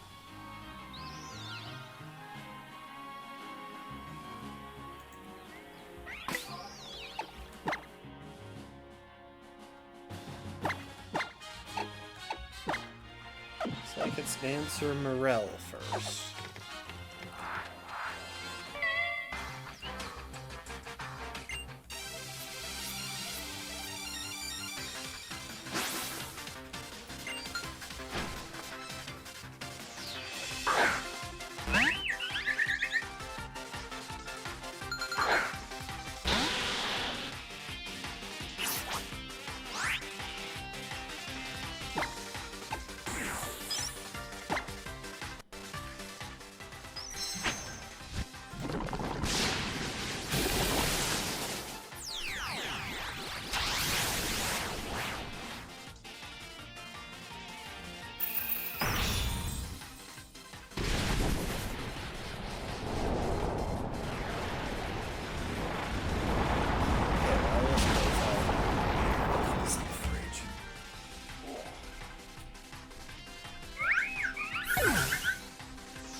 He's pulled the full snap, crackle, pop there on me.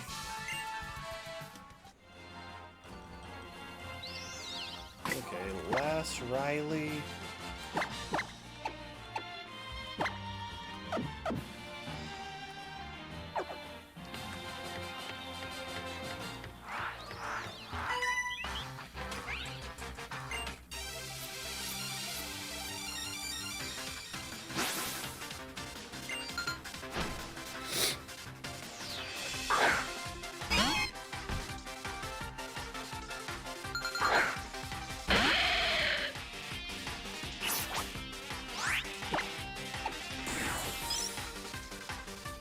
What does this do? Defense up. I'm gonna save us some time.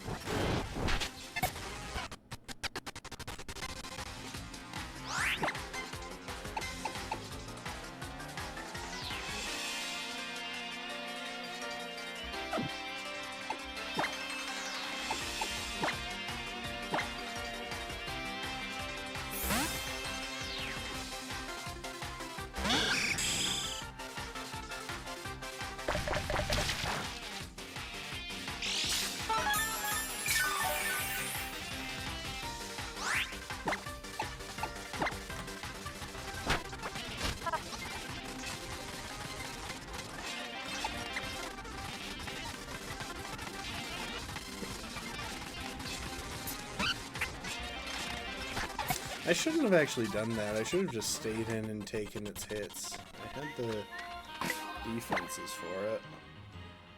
It was like a really dumb thing.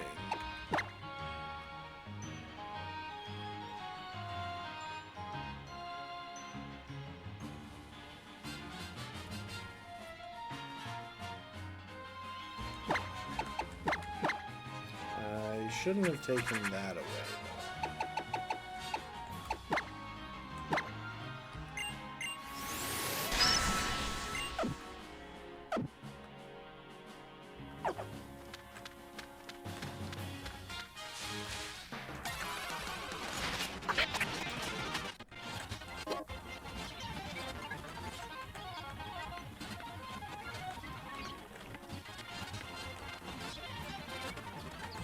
Did I already fight the actor? Was she like over here or something?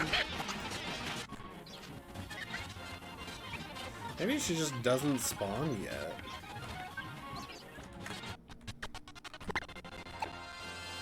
Well, in that case, office worker time.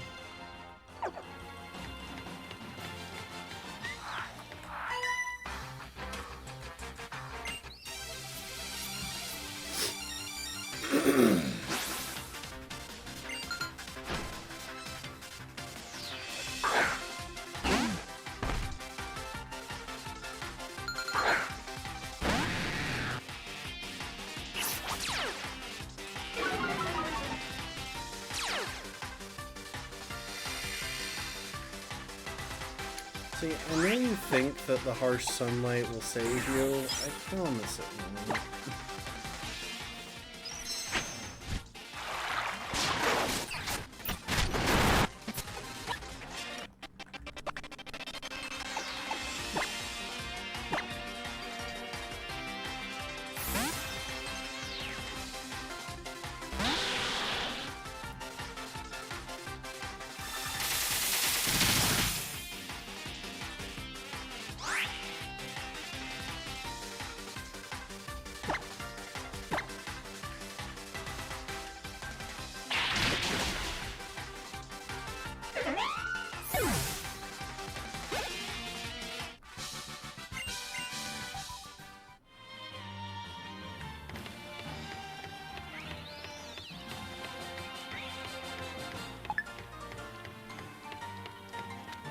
Okay, so I'm pretty sure we could fight that guy now, but we're gonna go heal up.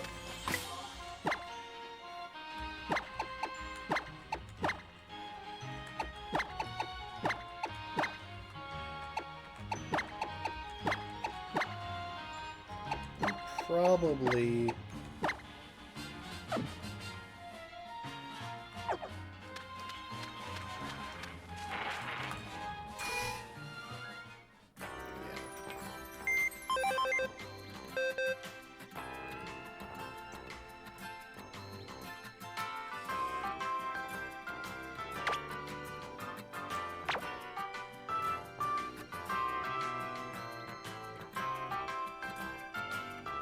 We're gonna go ahead and swap out a couple party members.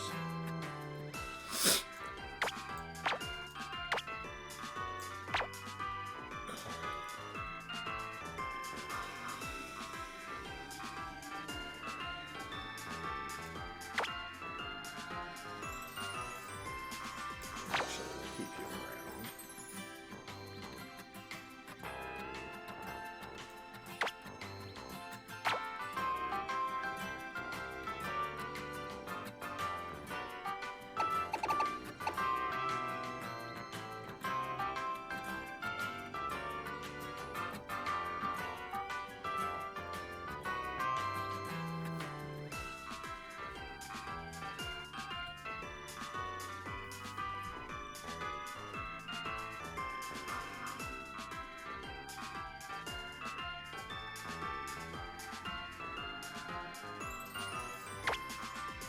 And as weird as it is,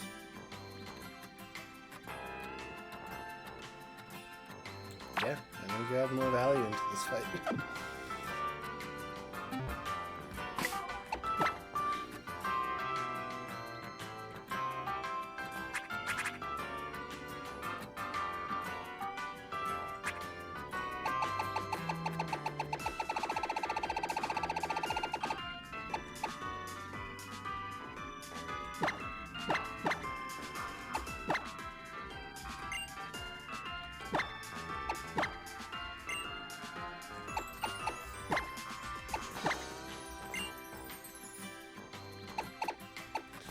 I just think that I should store the items that I'm more likely to use in free space.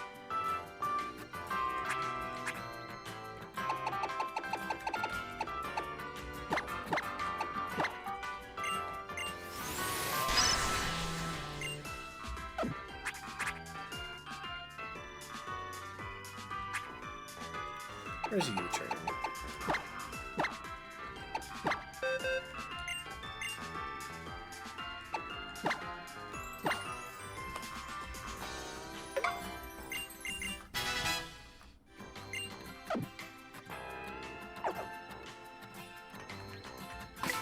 Actually, hang on.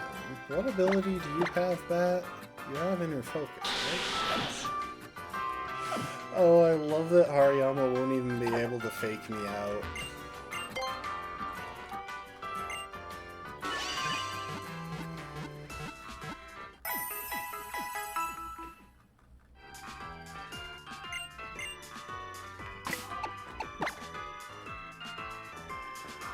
Where is acrobatics?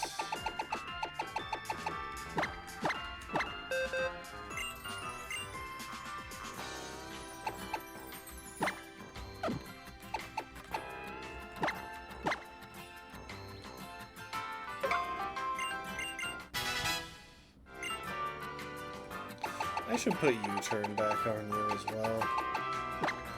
I don't need a boost at the moment.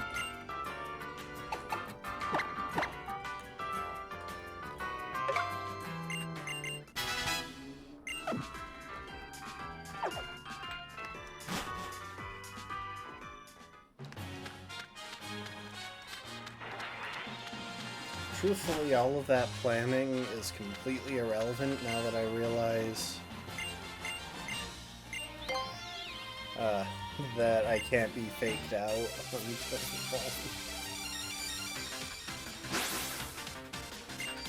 which means it's just going to be a nice, clean, probably one shot, at minimum two shot with acrobatics.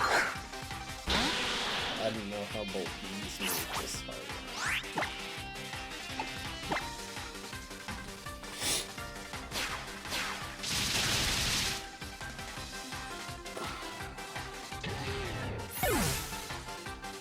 Dang it, he was cheating. He knew that I had inner focus. And you might just die. There's a chance. If not, I have a... Okay.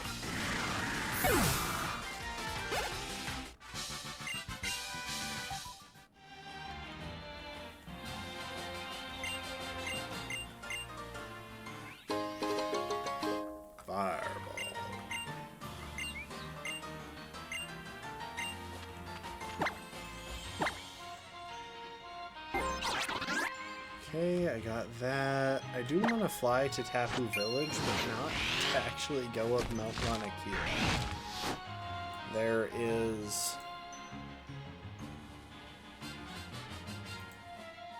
an item that I never got on Route 14, just south of here. That I want.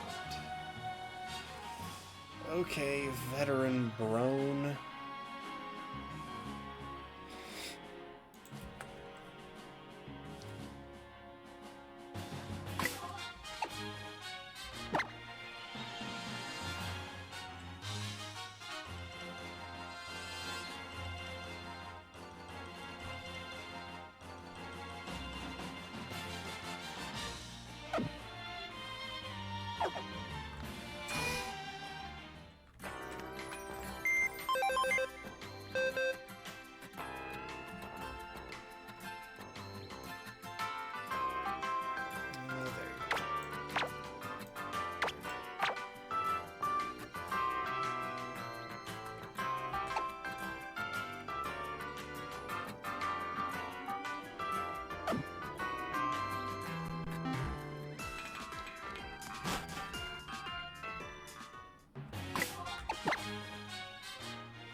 Just moving some of the ones that I use, like, constantly over to free space.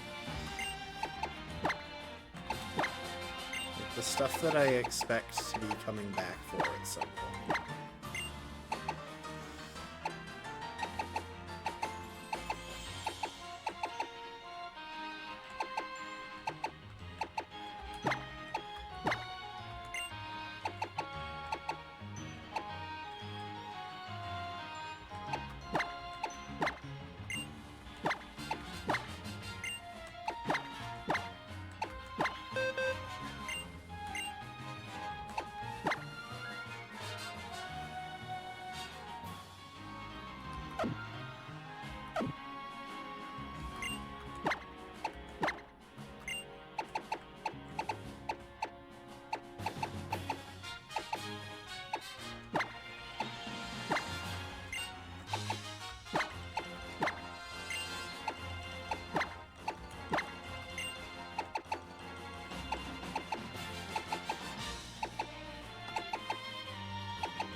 I am leading good.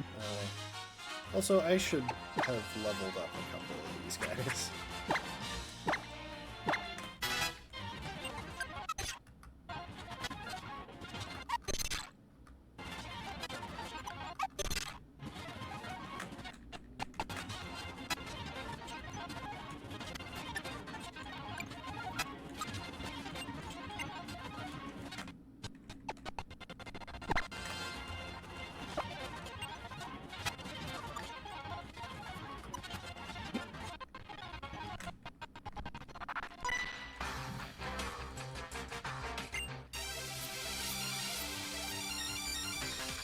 So he just dropped the fact that this is where he proposed to his now dead wife.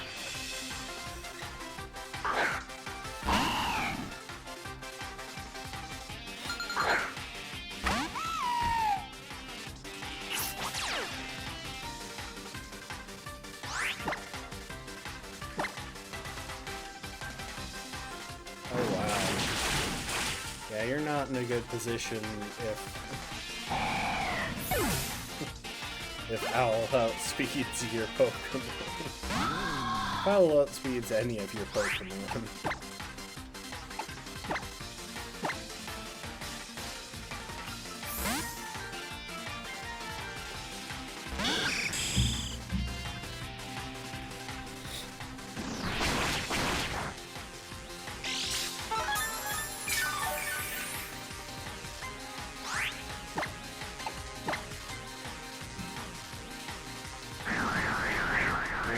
We're gonna start chaining some crits. It has super low, and Night Slash is a high crit move.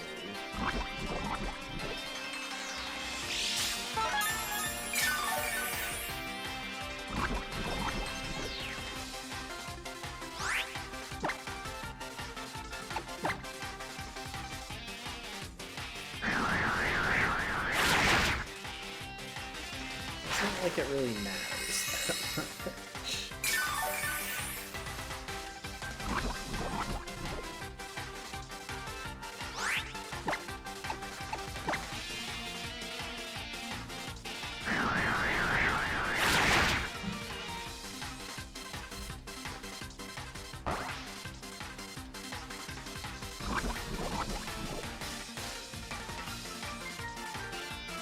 Dude, if you wanted to give me that Haunch Pro, I would not say no.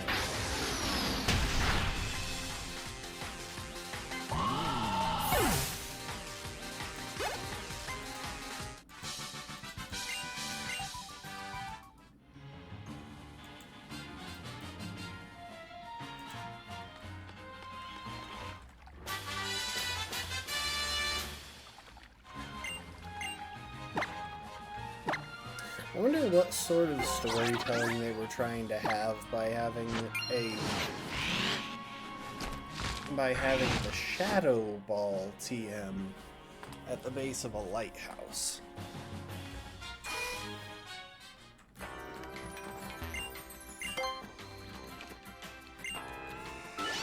Like, is it just that the lights have gone out, or...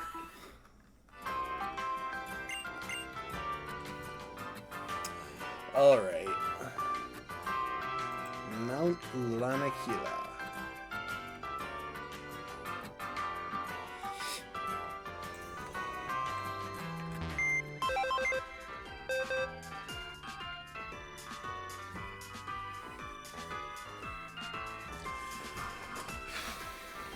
Okay, here is my thought process.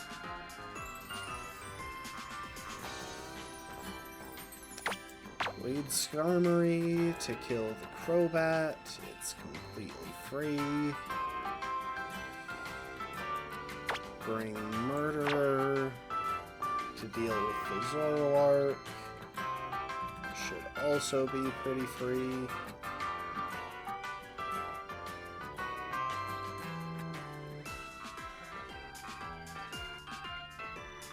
Skarmory is also a good answer into the Civ. Well, no, it's not actually.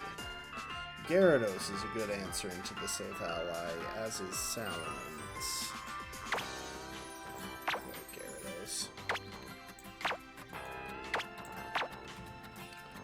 Lucario, Aurasphere, Metal Claw, Quick Attack. Actually, Phoenix is the right choice for that.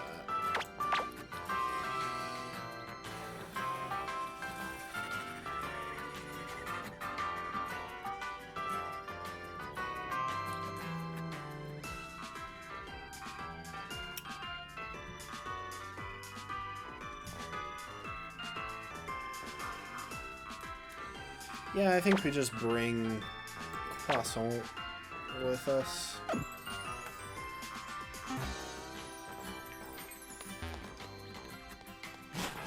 As a backup for the Civ ally.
I need to double check what the current level cap is.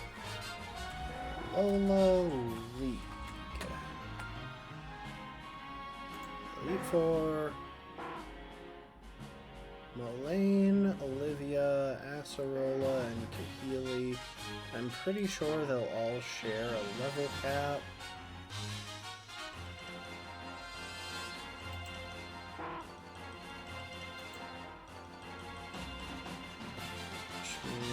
We're looking at 57, I think.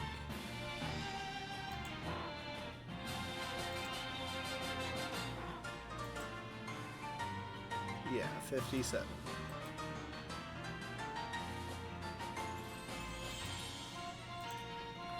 So I shouldn't take risks when it comes to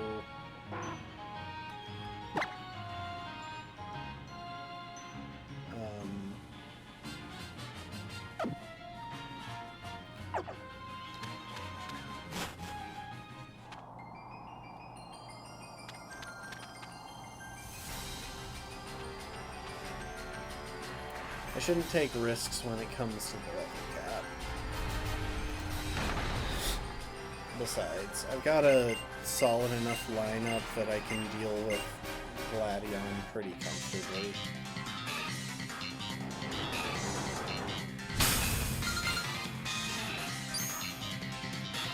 Jeez, they just give out a Z-Power ring to anyone these days, don't they?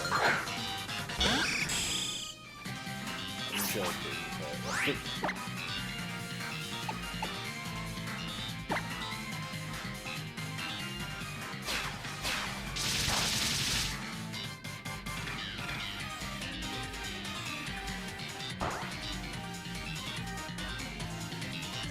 Alright, this is going to take a while.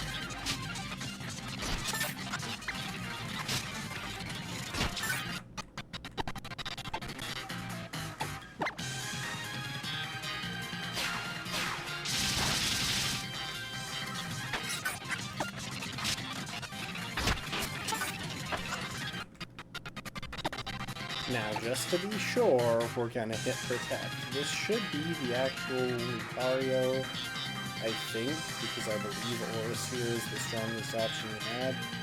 But it could be Zoroark with Night Days.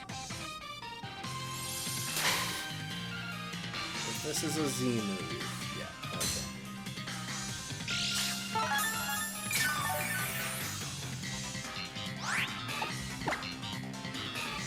Alright, Murderer, you're up.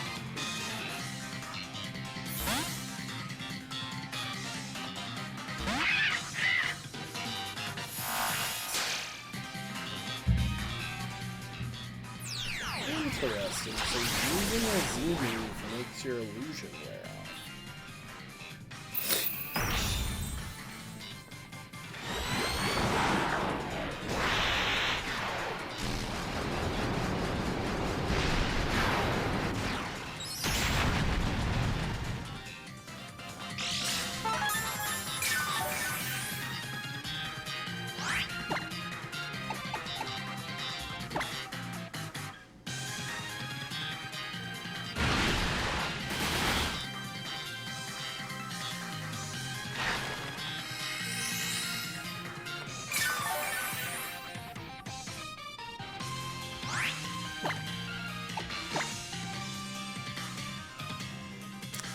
Honestly, the saving grace of this run is just that I get access to so many elite defensive Pokemon. Like, the pairing of Skarmory and Mantine carried me so far, and now that I can round that out with Mandibuzz, it's just insanely good.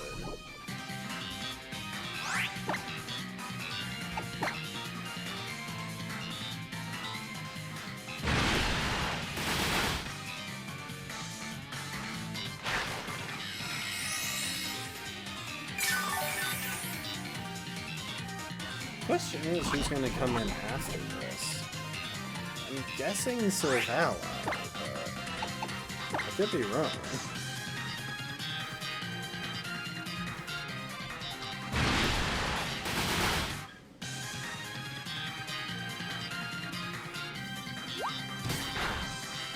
First time I'm ever using this move in this run, at least. Not my first time fully ever, but first time for this run.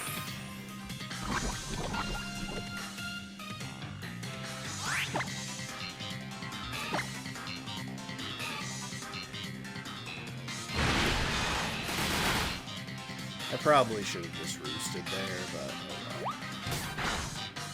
Shouldn't be an issue.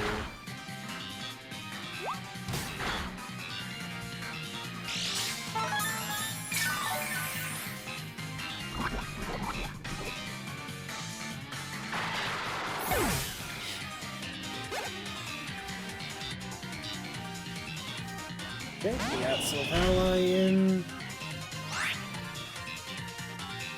Presumably multi-attack incoming. So none of his other moves do any better into that.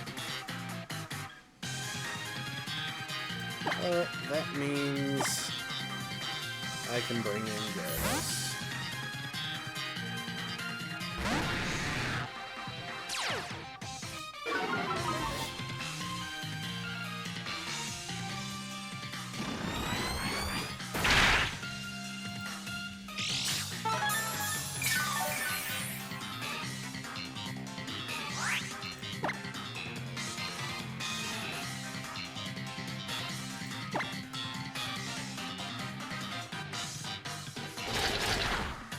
I expected Crush Claw. Of course it does. Oh, 90% accurate, by the way. Well, that's why I didn't want to go for Dragon Dance then Tail, because...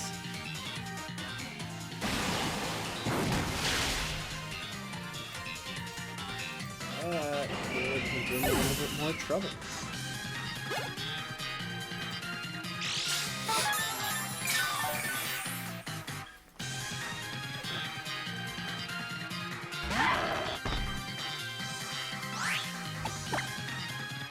The thing is, we want to come in on Metal Claw.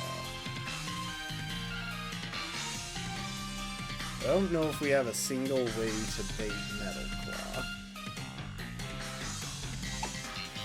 Okay, just go hard, Phoenix.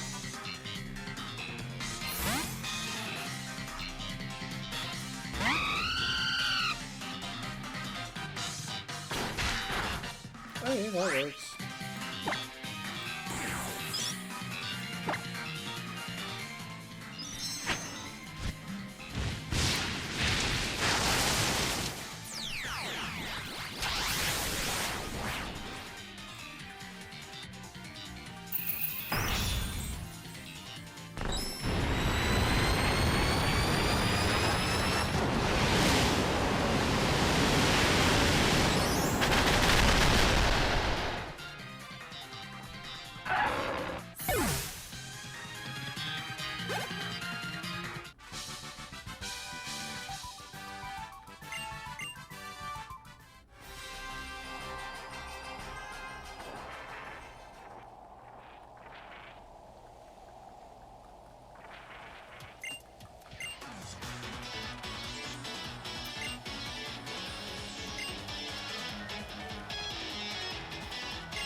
Now, the thing is, I want to check at least one more thing.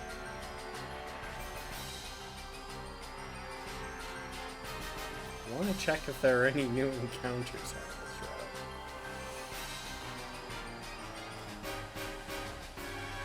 Alright, one of those.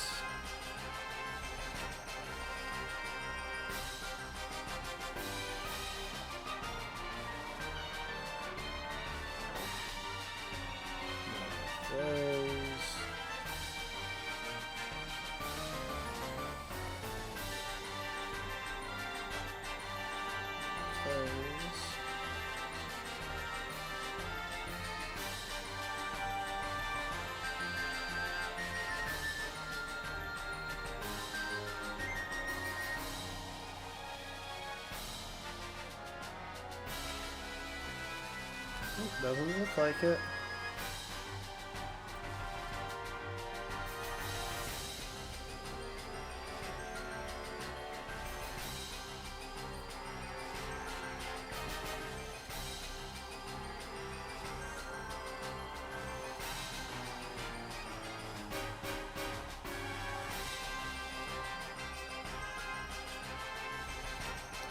Okay, no new encounters.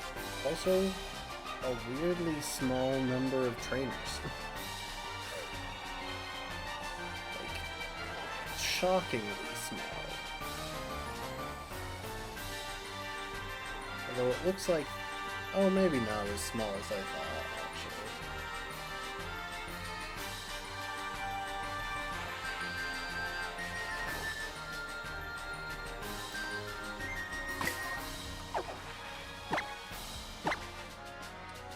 Okay, well, I know the first thing I need to do.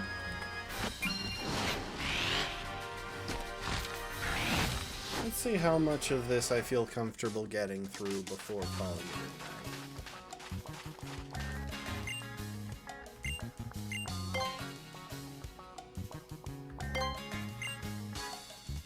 I know I want Iron Head on.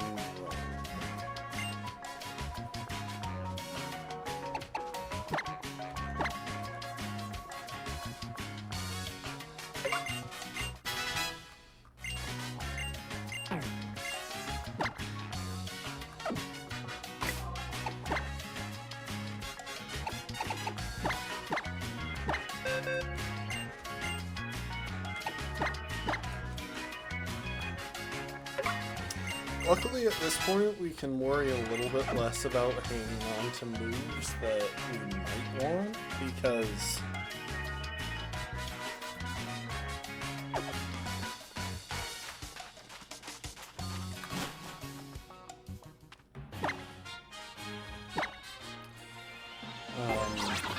we have more free access, I guess you could say.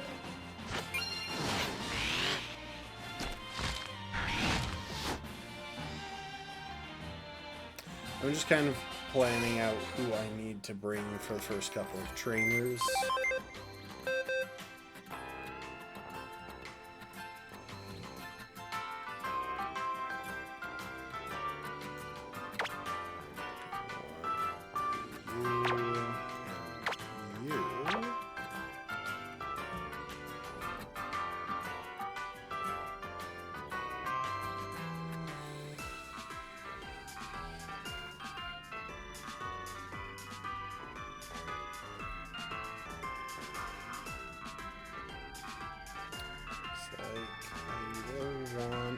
Poison.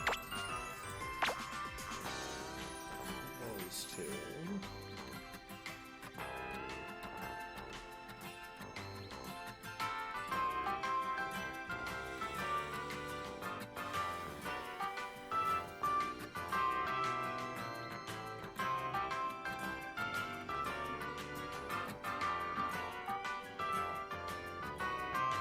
Looks like I'll want a grass type as well.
Now we will avoid trainers where it's safe to do so, but I don't think we're pushing the level cap quite close enough to need to be desperate to avoid trainers.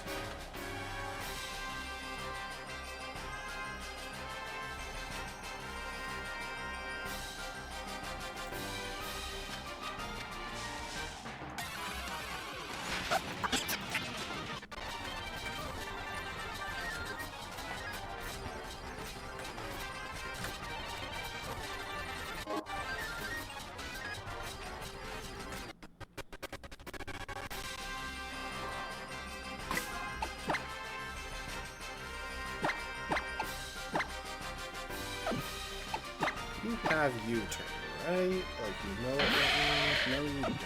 Okay. You want U-turn on Dynamo.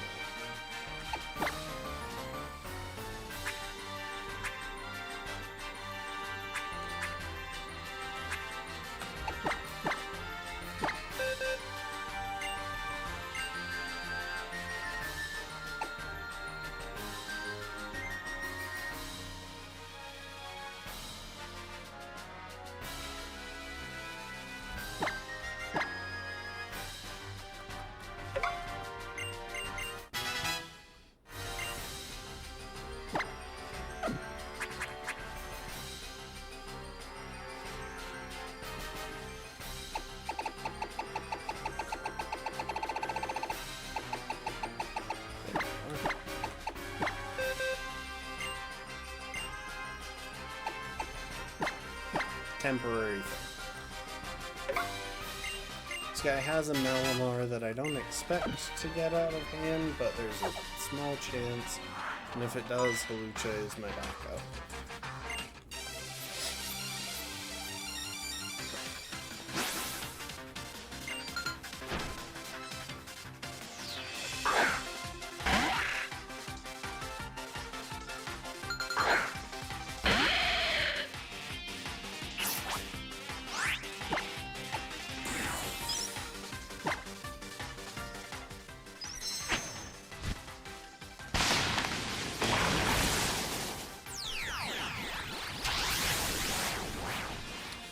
You know, I think a big part of why I tend to use Rock Z moves so much is that I can't get fully accurate rock-type attacks. If I could just click a rock move, I would. But I don't want to risk missing and getting royally screwed over by whatever random crap this game decides to throw at me.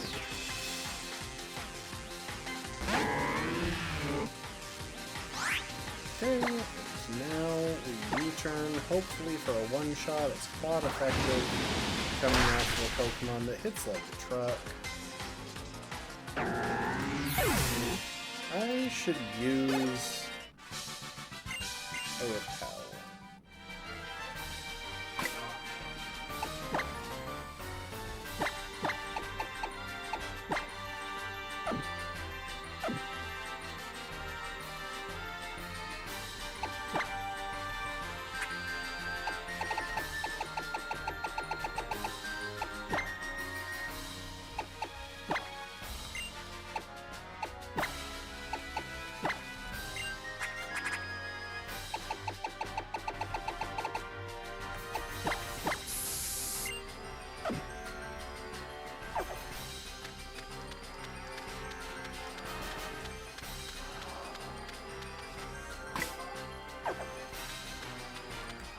Hello there.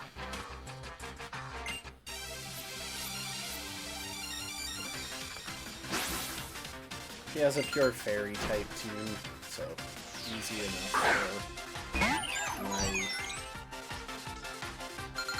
poison type.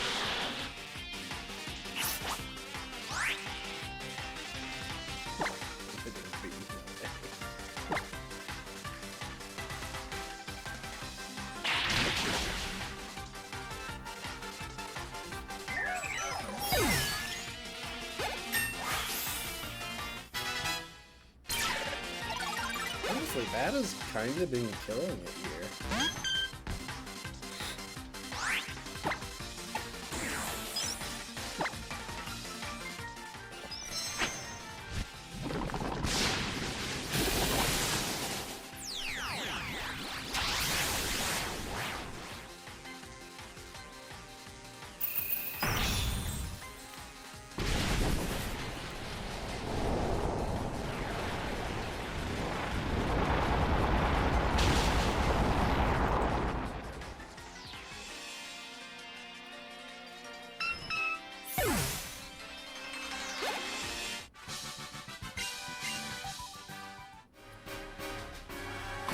Well, this next one shouldn't actually be a problem.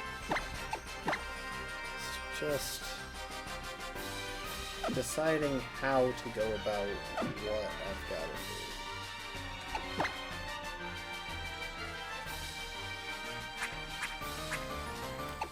I think I left Bird Break somewhere here.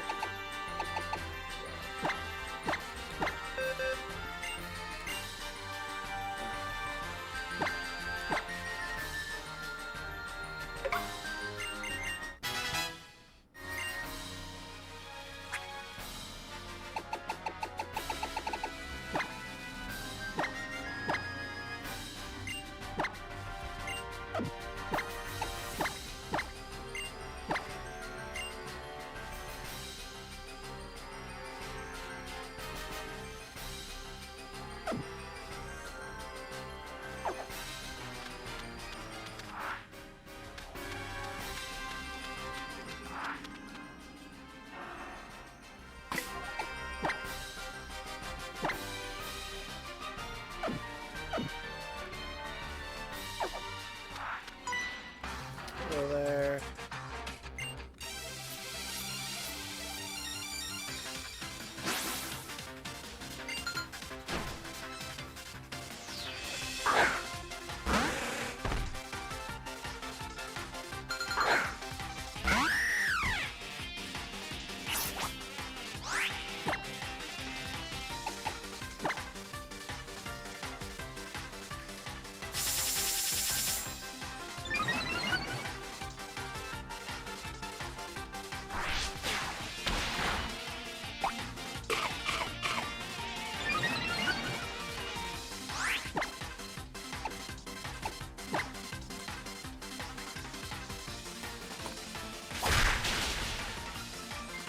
Really?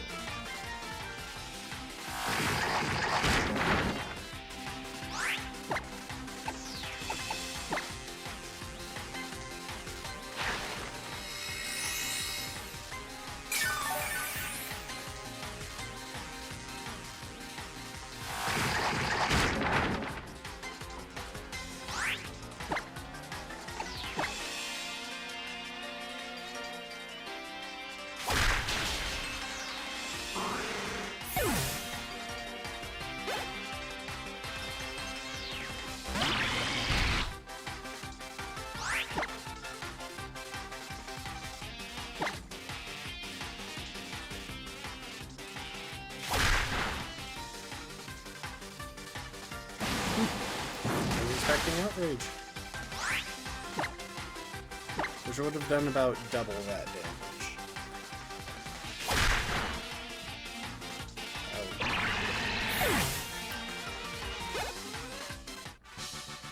About triple on a crit, which still wouldn't have killed.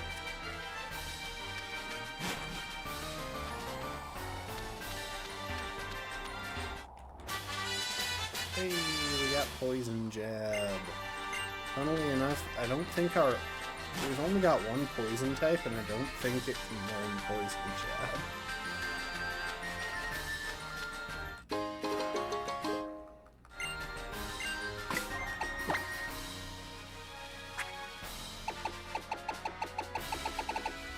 Let's check. Yeah, we can.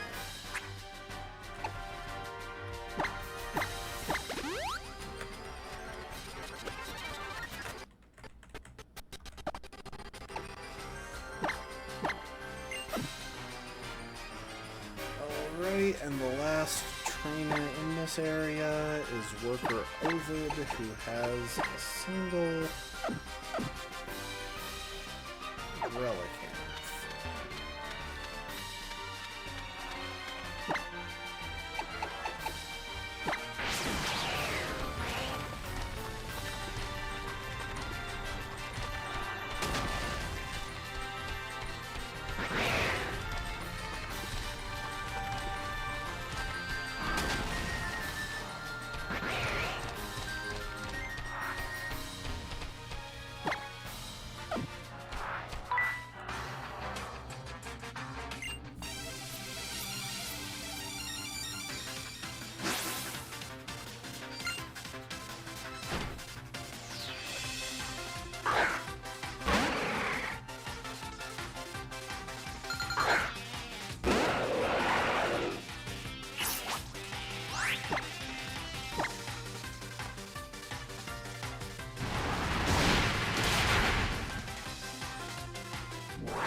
Thankfully, this thing doesn't have any rock type. Although I do think this was the generation where they finally gave it Head Smash as like an egg move or something. I think it was an egg move. Still refusing to give Head Smash to Aerodactyl, though.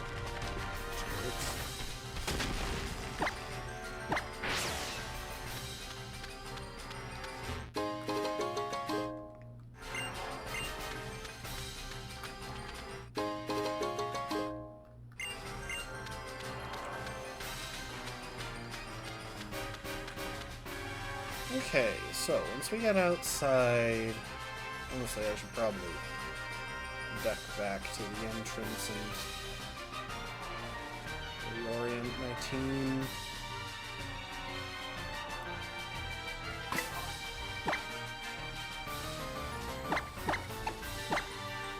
That matches up well into the first trainer,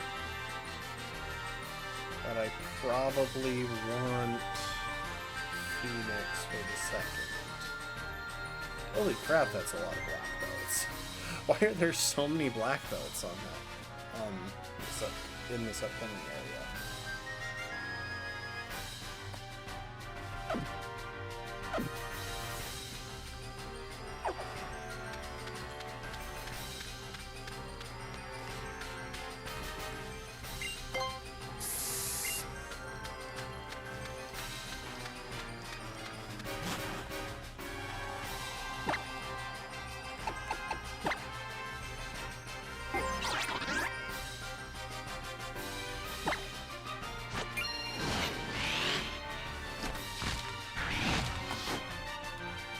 A fighting type gauntlet.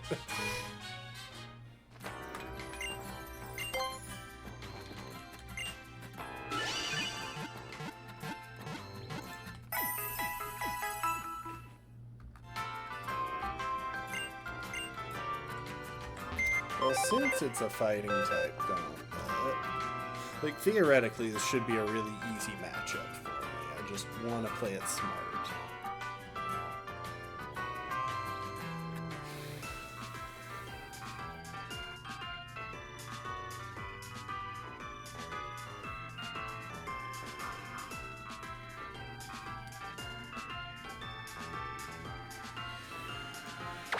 Served your purpose.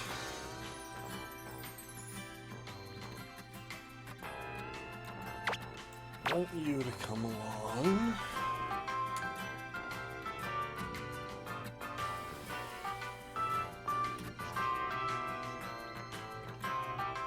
I think I want you. Only for that Carbonable. If you carry a Yachi Berry, I can drop a burn on it. I don't even know if that's how I want to go about it. Truthfully, there's a good chance that I should just rip a strong flying type move into it.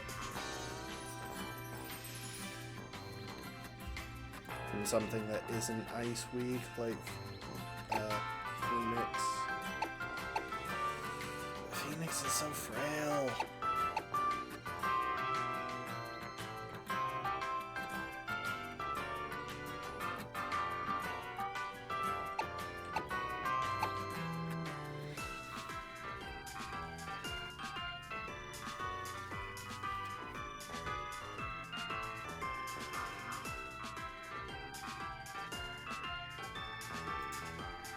Real quick, is its defense or special defense higher?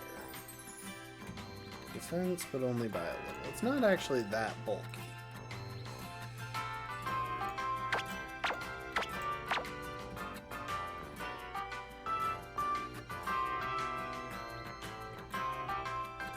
To be honest, maybe you're the one that I want to bring for that one.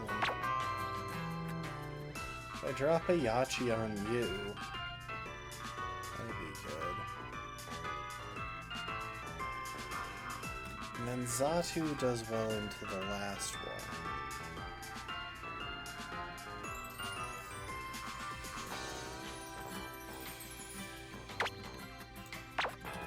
Yeah.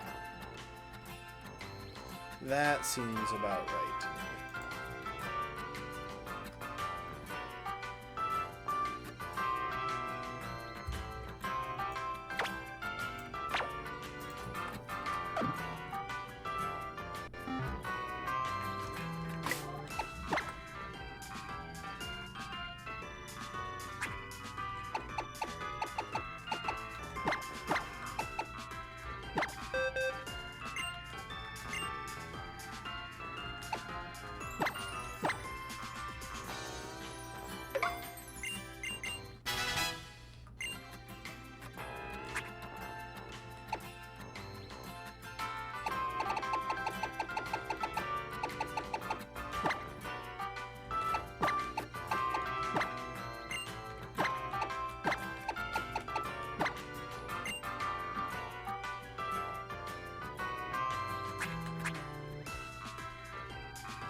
Oh, I should put rare candies in there too.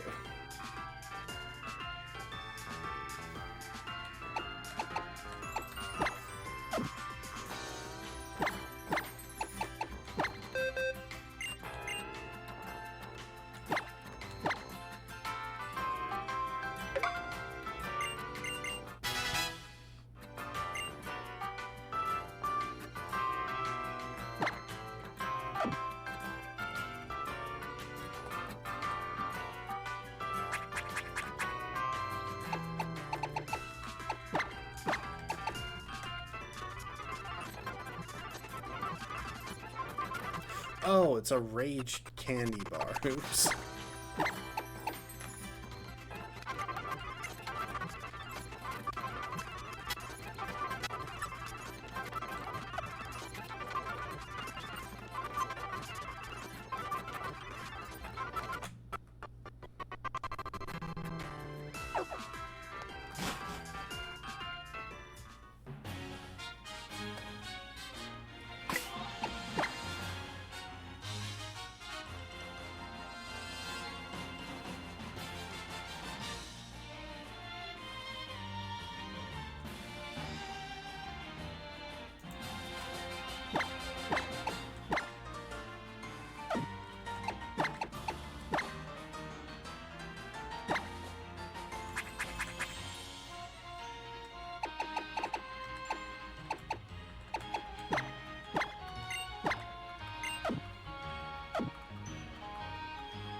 I shouldn't have wasted time.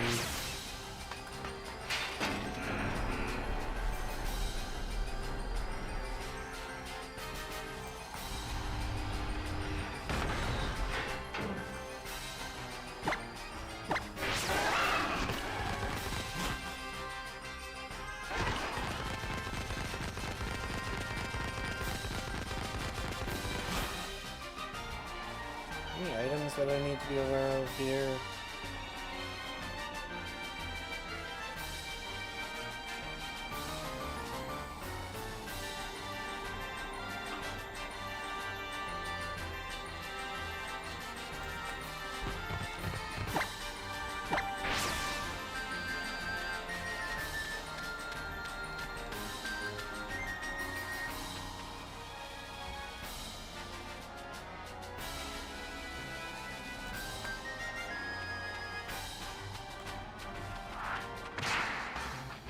I'm taking a guess as to which of these is which. Wait, what?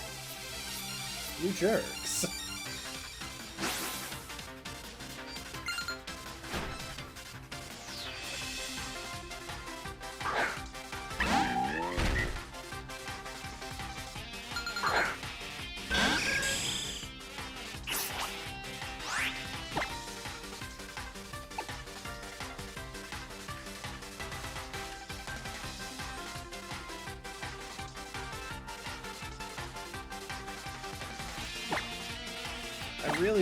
I kind of have to pick Psychic here. If I don't one-shot the wear, it can do massive damage to...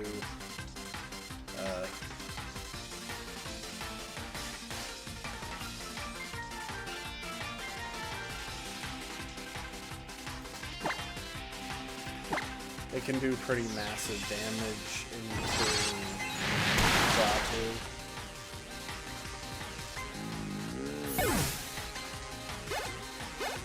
I was planning to use a different strategy for that, but okay.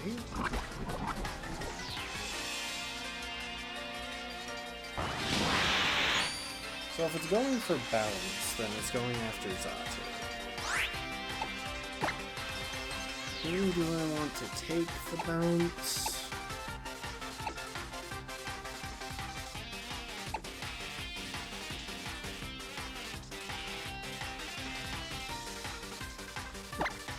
Yeah, Blimp makes sense to me.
pretty sure that was Guts boosted then.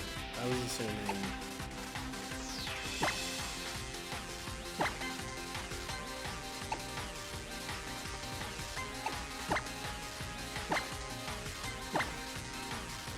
I was assuming it was the Tomato.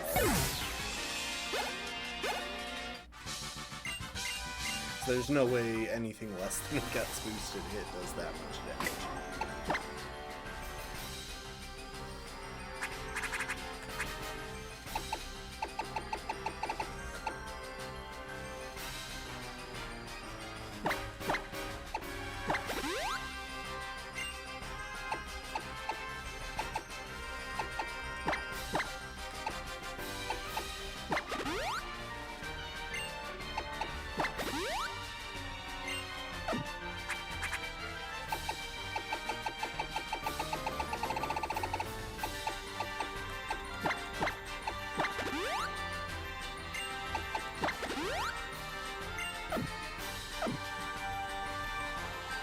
So the positive, though, is that with that being the case, I don't actually need these Yachi berries because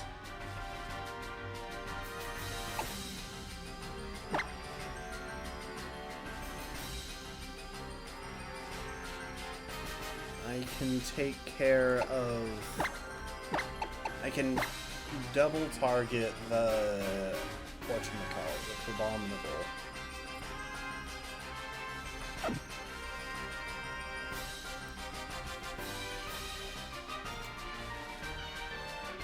Okay, so Luckberry is fire, Whatnellberry is fire, Hawkberry is fire. I think Ake is my best bet here.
So now I can Specs Gleam and target the whatchamacallit.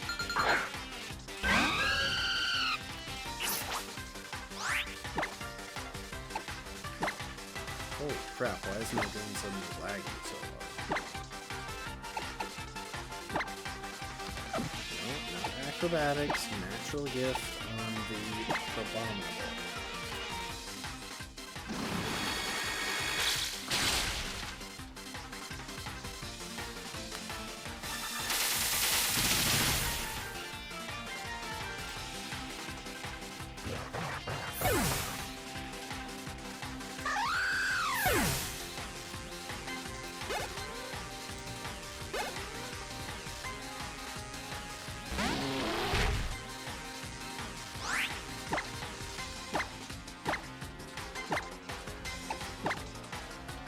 Well, if it survives an acrobatics, all it gets is a dazzling gleam to the face.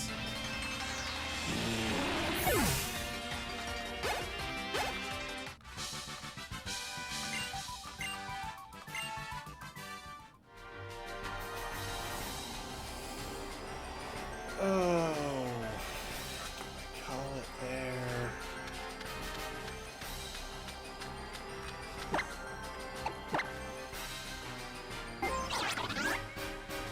Like, I'm definitely heading back down to the west. You know what? I think I like the idea of having a bit of the mountain to get warmed up on when we come back tomorrow. That was kind of the question. Do I full clear the mountain, or...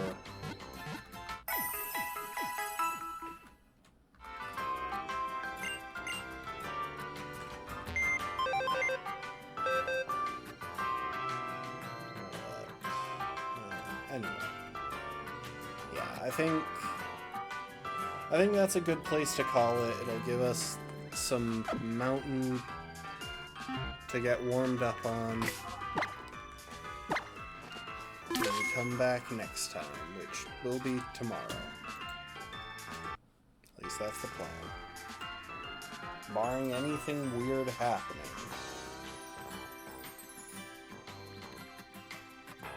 Got 1, 2, 3, 4, 5. I think just like 6 trainers on the rest of the mountain. So, a half dozen trainers of varying difficulties for us to deal with.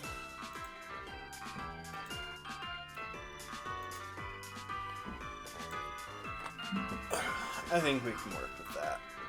Alright, folks. Well, it is 1:45. I'm tired. So, I appreciate y'all. Hope you enjoyed, and I hope to see you next time. Later, folks. Bye. So long. Peace out. Later.